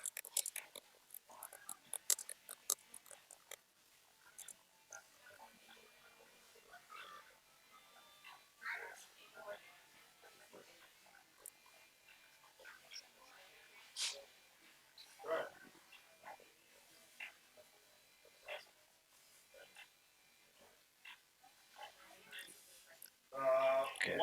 Yes? You often talk about justice. But surely as a journalist, you could have used other means to deliver the justice you sought. There's no justice in the press. Sorry? I was in a trial 9 months ago. I kept digging and digging to find out what had happened in that courtroom. And finally, I discovered the truth. It was a cover-up. That's what it was. A cover-up? What do you mean? To remind you of your position, witness, be careful what you say. Oh, what? Come on. Doesn't it strike you as strange? We're suddenly not allowed to convict a foreign national? Concert jurisdiction should never come into it.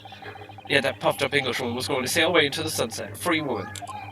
Only possible explanation is that behind the scenes, some deal had gone down between Britain and Japan. What sort of deal? I'd done my research, dug up all the dirt. It was all ready to be published. You know what happened? The editor just tore the article up. Came under pressure from the government, you mean? If our government is going to let criminals walk free, if they're going to crush the free press, what choice do I have but to see that justice is done myself? Let's not forget, Minnie Memo-san, that you committed murder yourself and you tried to lay the blame at the defendant's door. I'm sorry, but you're no better than Giselle Brett. What? The truth is, you have no right to talk about justice at all. I suppose.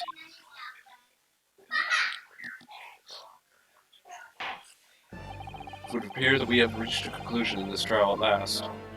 Counsel for the defense, Ryutaro Naruhodo. Yes, sorry, Your Excellency. Just using it in a manly way here. It's almost unbelievable that this is your first experience in the Supreme Court. It was an excellent performance, in truth. It very much reminded me of your cousin's exploits. Oh, Naruhodo-san. Ryunosuke, you mean? The way you handled the trial 9 months ago, and the way you handled this one.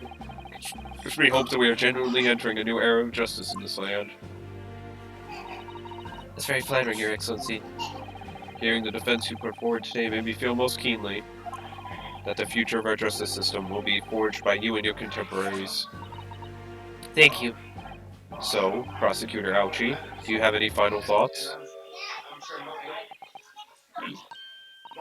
Prosecutor Auchi? Prosecutor Auchi? I, Takashuchi of the Ouchi clan, have been visited by a callow youth not once now, but twice. If there was any shred of my former self left, it has withered and died here today. Gosh, your journey to cultural enlightenment sure took a while, didn't it? Silence. Rather than living on in shame, I will end it all now with this blade. For there's a true path to Ouchiism. Ouchi-ism? One hopes that's the only way in which he'll be modeling himself after the witness.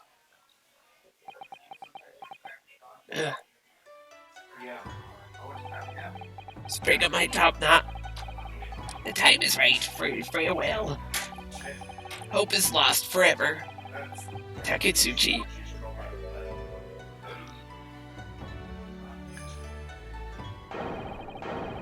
Oh my god, poor dude, he's cutting off his top knot.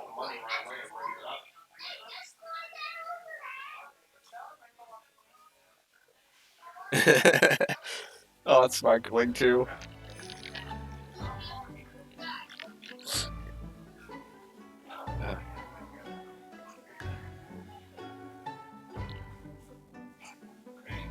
Even Seki. So Seki-san is praying.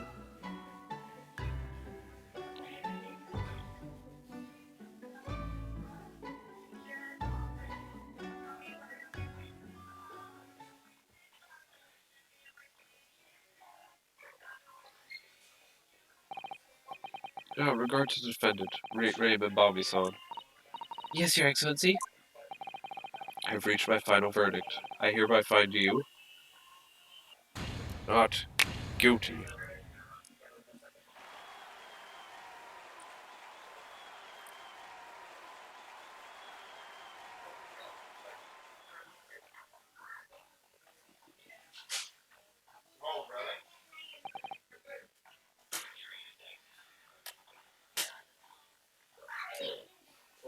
Well, do me a favor, just send it to me, but also plug David on the message, because David is the one who changed those hours. So just help both of us on the message, because I had no idea either. I had no idea.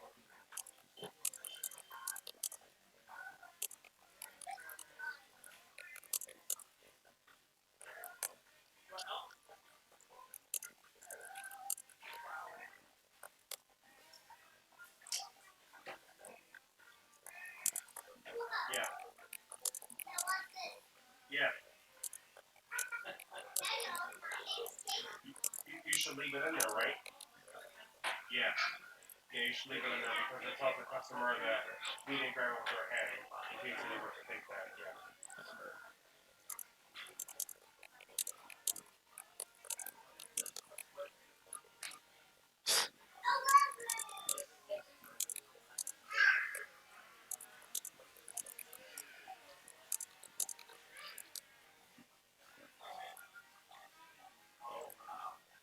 Okay, sorry. Court is adjourned.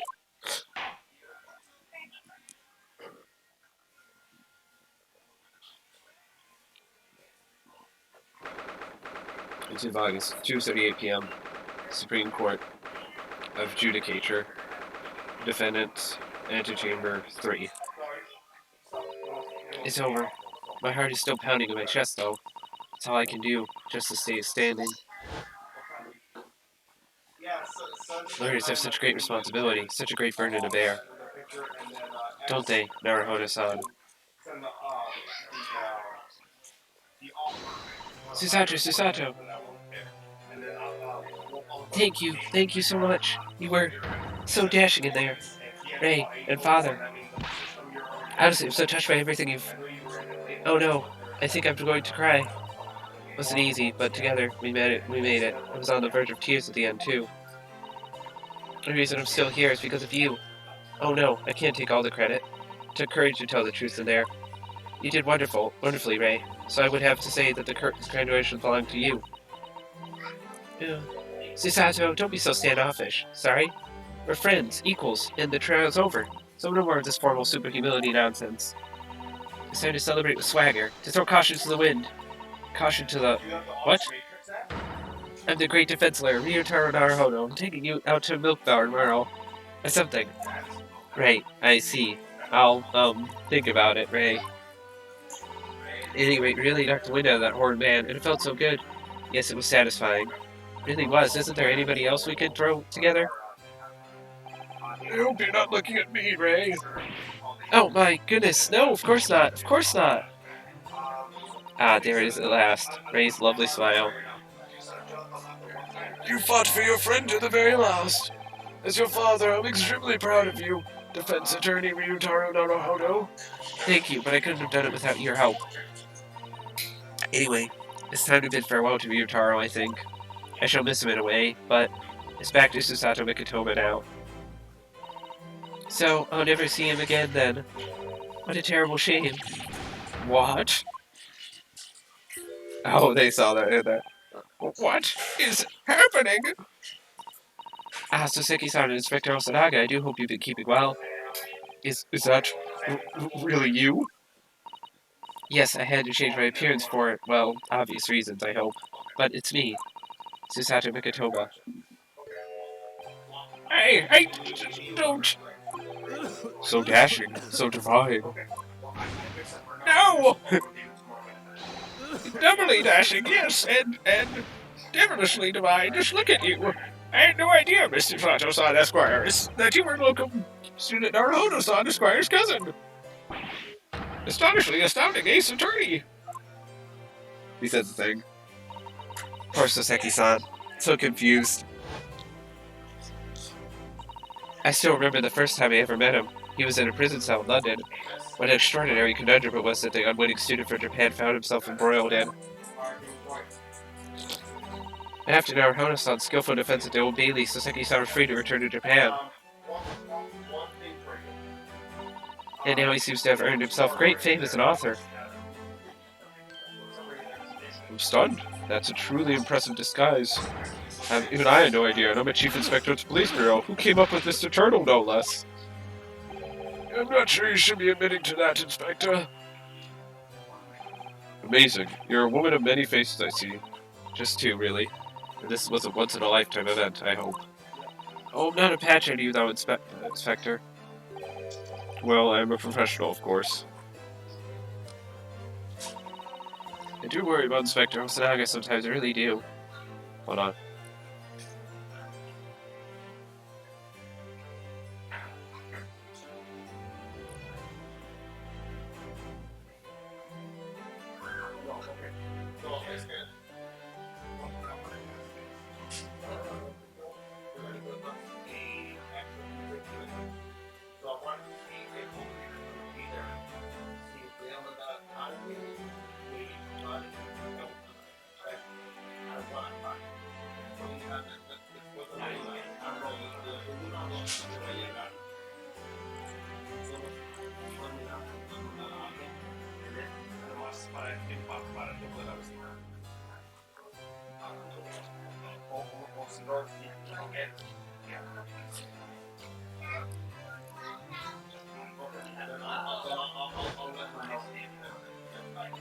"9 months ago, when he appeared here at the Supreme Court to testify, he was undercover disguised as the head waiter of a restaurant. And then on the sea ship to Great Britain, of course, disguised as a sailor to keep us safe on the journey. Though that didn't help you, did it, Kazuma-sama?" From my perspective, I have to admit that I have mixed feelings about all this. I mean, now the truth has been lost forever. What do you mean? I'm talking about the murder that the Englishwoman committed at the end of last year. Ah, yes, it's the English doctor she killed, as I understand it. Dr. John H. Watson, yes, the man I invited to Japan personally. The mystery is, why did she kill him? And now that the culprit herself is dead, we'll probably never know the answer. On the voyage to Great Britain, we had a most unexpected encounter. It was Mr. Sherlock Holmes, the great detective, I mean. Yes, I remember Mr. Holmes well, of course. Ah, my arch-nemesis, how lately you utter his name.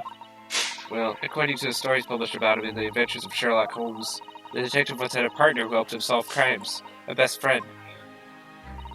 And that man was an exceptional doctor of medicine by the name of John H. Watson. What? Dr. Watson?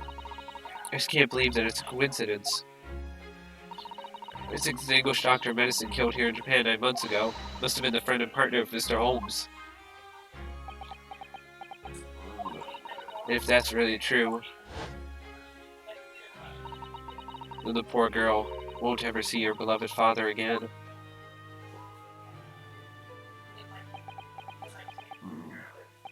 As you know, I traveled to Great Britain once myself to study. It was around the time you were born. Yes, grandmother told me about it. Returning to Japan, I took up my professorship at the Imperial Yume University. But I also serve another role as an advisor to the government on diplomatic affairs. Yes, I was aware of that as well. In that case, I'm sure you understand that there are some confidential matters I cannot divulge to you. Could you just tell me one thing? Why did you summon me back to Japan? Ooh. It's been 2 months now since I returned. When I left England, it was because an urgent telegram had arrived from Japan. It said that you collapsed with a high fever, and you were growing weaker by the day. What? Where did that news come from? That's what I'd like to know, because after that long sea voyage, I found you in fine health, Father. Was there something in Great Britain that you perceived might inconvenience me in some way, or harm me? It's really the only explanation I can think of. Dear me, do you reserve your most cutting glares for your father, Susato? I'm sorry, my dear, I simply can't. Ah, let me go!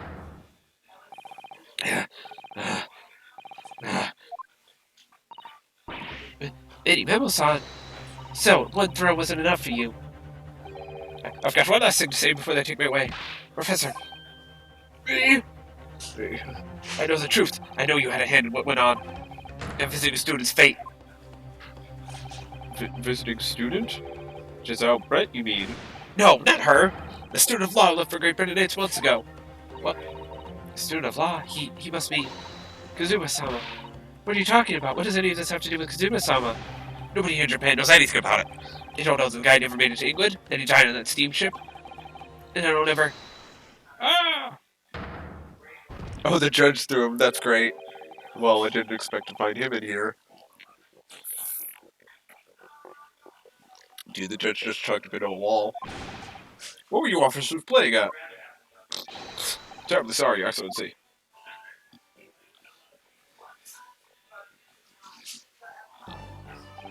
I was coming to tell you that the rickshaws arrived, Eugen, and it's a good job I came by. Yes, thank you for dealing with him, and I'll be there shortly. Oh, Your Excellency. Ha. The trial's over. I'm not Your Excellency anymore. Merely your father's friend. Sashiro Jigoku. He has a name? And may I say that since I saw you last, you seem to have taken on a more dashing appearance. Susato. Did you know all along? From the start of the trial? Ha. The judge sees everything, Susato. I couldn't let you take the risk if Sashiro here hadn't known and that he'd recognized you, so I had a word in his ear beforehand, as an old friend. So, Sashiro, shall we? Yes, having ruled on that case, we now have various diplomatic issues to address. Before you go, Father. Sorry, my dear, we shall have to return to our earlier conversation at a later date. Well done again, both of you. You did admirably. Oh, thank you very much. What do you think of my Sashiro sling, eh? It's been a while since I sent a man flying like that. Ha. What the hell? So they're hiding stuff. Never could Father be hiding from me. About Giselle Brett, about Dr. Wilson, Watson, and now it seems, according to the reporter, about Kazuma-sama. I'm going to have to bring this up with Father sometime, when nobody else is around. Judicial Assistant Mikadoma-san, Esquires, could I have a word? Oh, yes, of course, Susaki-san. What is it? I think perhaps it could be fate that we're meeting again like this now. You see, there's something I need to tell you. Oh? I believe that it may be related to the reason why your father summoned you back from England. This I have to hear. Please, Susaki-san, tell me at once. I will. As you know, my time in England was terrible and cursed, I have no doubt. Such awful things I was embroiled in. Thank goodness Locum student Naruhodo-san Esquire stepped in. After he scared my freedom, I couldn't wait to get on a ship back here to my homeland. When I arrived in Japan, I submitted a report about my experiences to the Ministry of Foreign Affairs. The next thing I knew, I had a visitor. It was your father, Professor Mikadoma. He wanted to ask me all sorts of things about my report. My father? He seemed to be especially taken with a particular part of the report. Anyway, he left eventually, having thoroughly quizzed me. And it was the very next day that he sent a telegram to you asking you to return to Japan. What was it then? The particular part my father was interested in? I don't really know exactly. But do you remember them? Those 2 terrible cases I was caught up in? Of course, I could never forget. Your father seemed to concern himself mainly with the second case. The second one? You mean the one Mr. Holmes forbade any of us to talk about in public? Which is why the only case involving you that any member of the public is aware of is the first. Well, I don't care. I don't have to listen to what that dastardly detective says. Anyway, the point is, it seems that case somehow holds the key to all these curious unanswered questions. That horrific, hideous, heinous case. The case of the haunted lodgings.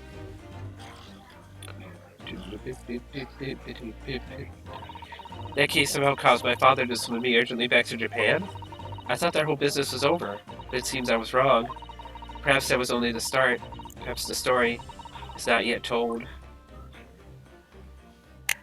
I did it. Well, it's a cutscene. So, the mystery of that English woman's death is solved, thank goodness. And having stood in the Supreme Court now, I think I can comprehend a little better how you must be feeling as you fight for people's freedom in a foreign land, Naruhodo-san.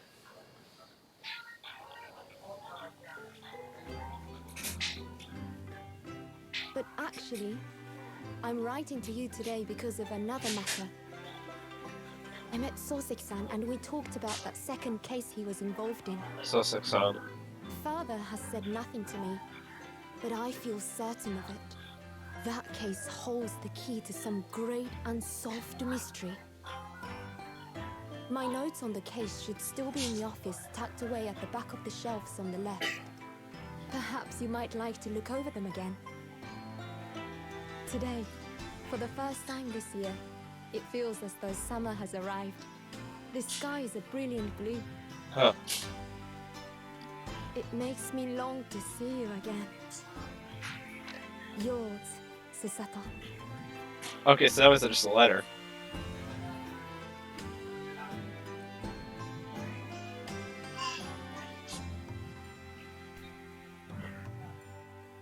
And we did it. Yay. We're Stroud done.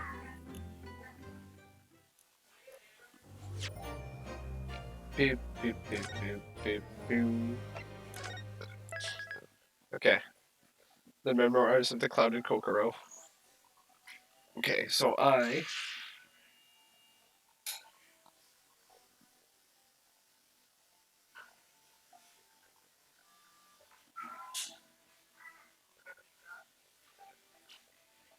Okay, sorry, I gotta use the bathroom.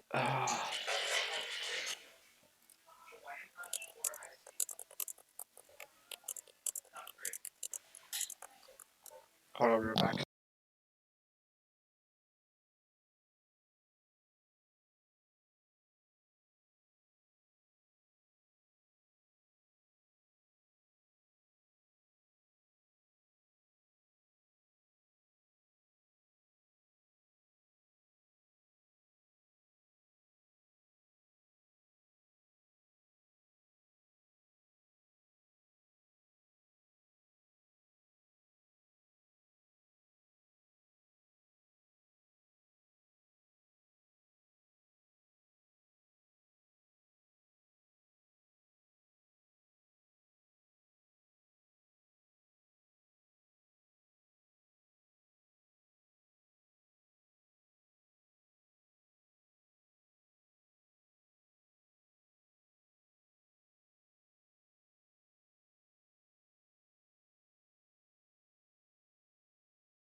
Okay.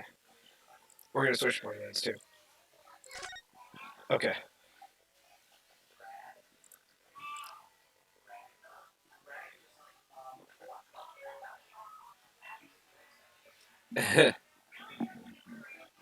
Fleeting farewell.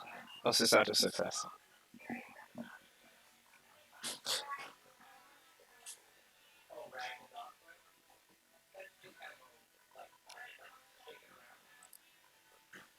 Okay, let's do this.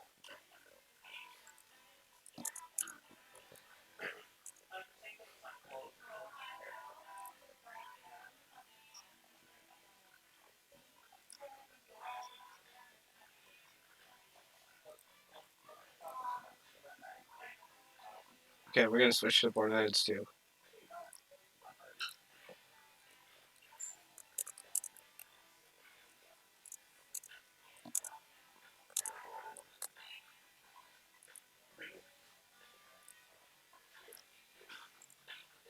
Oh shit.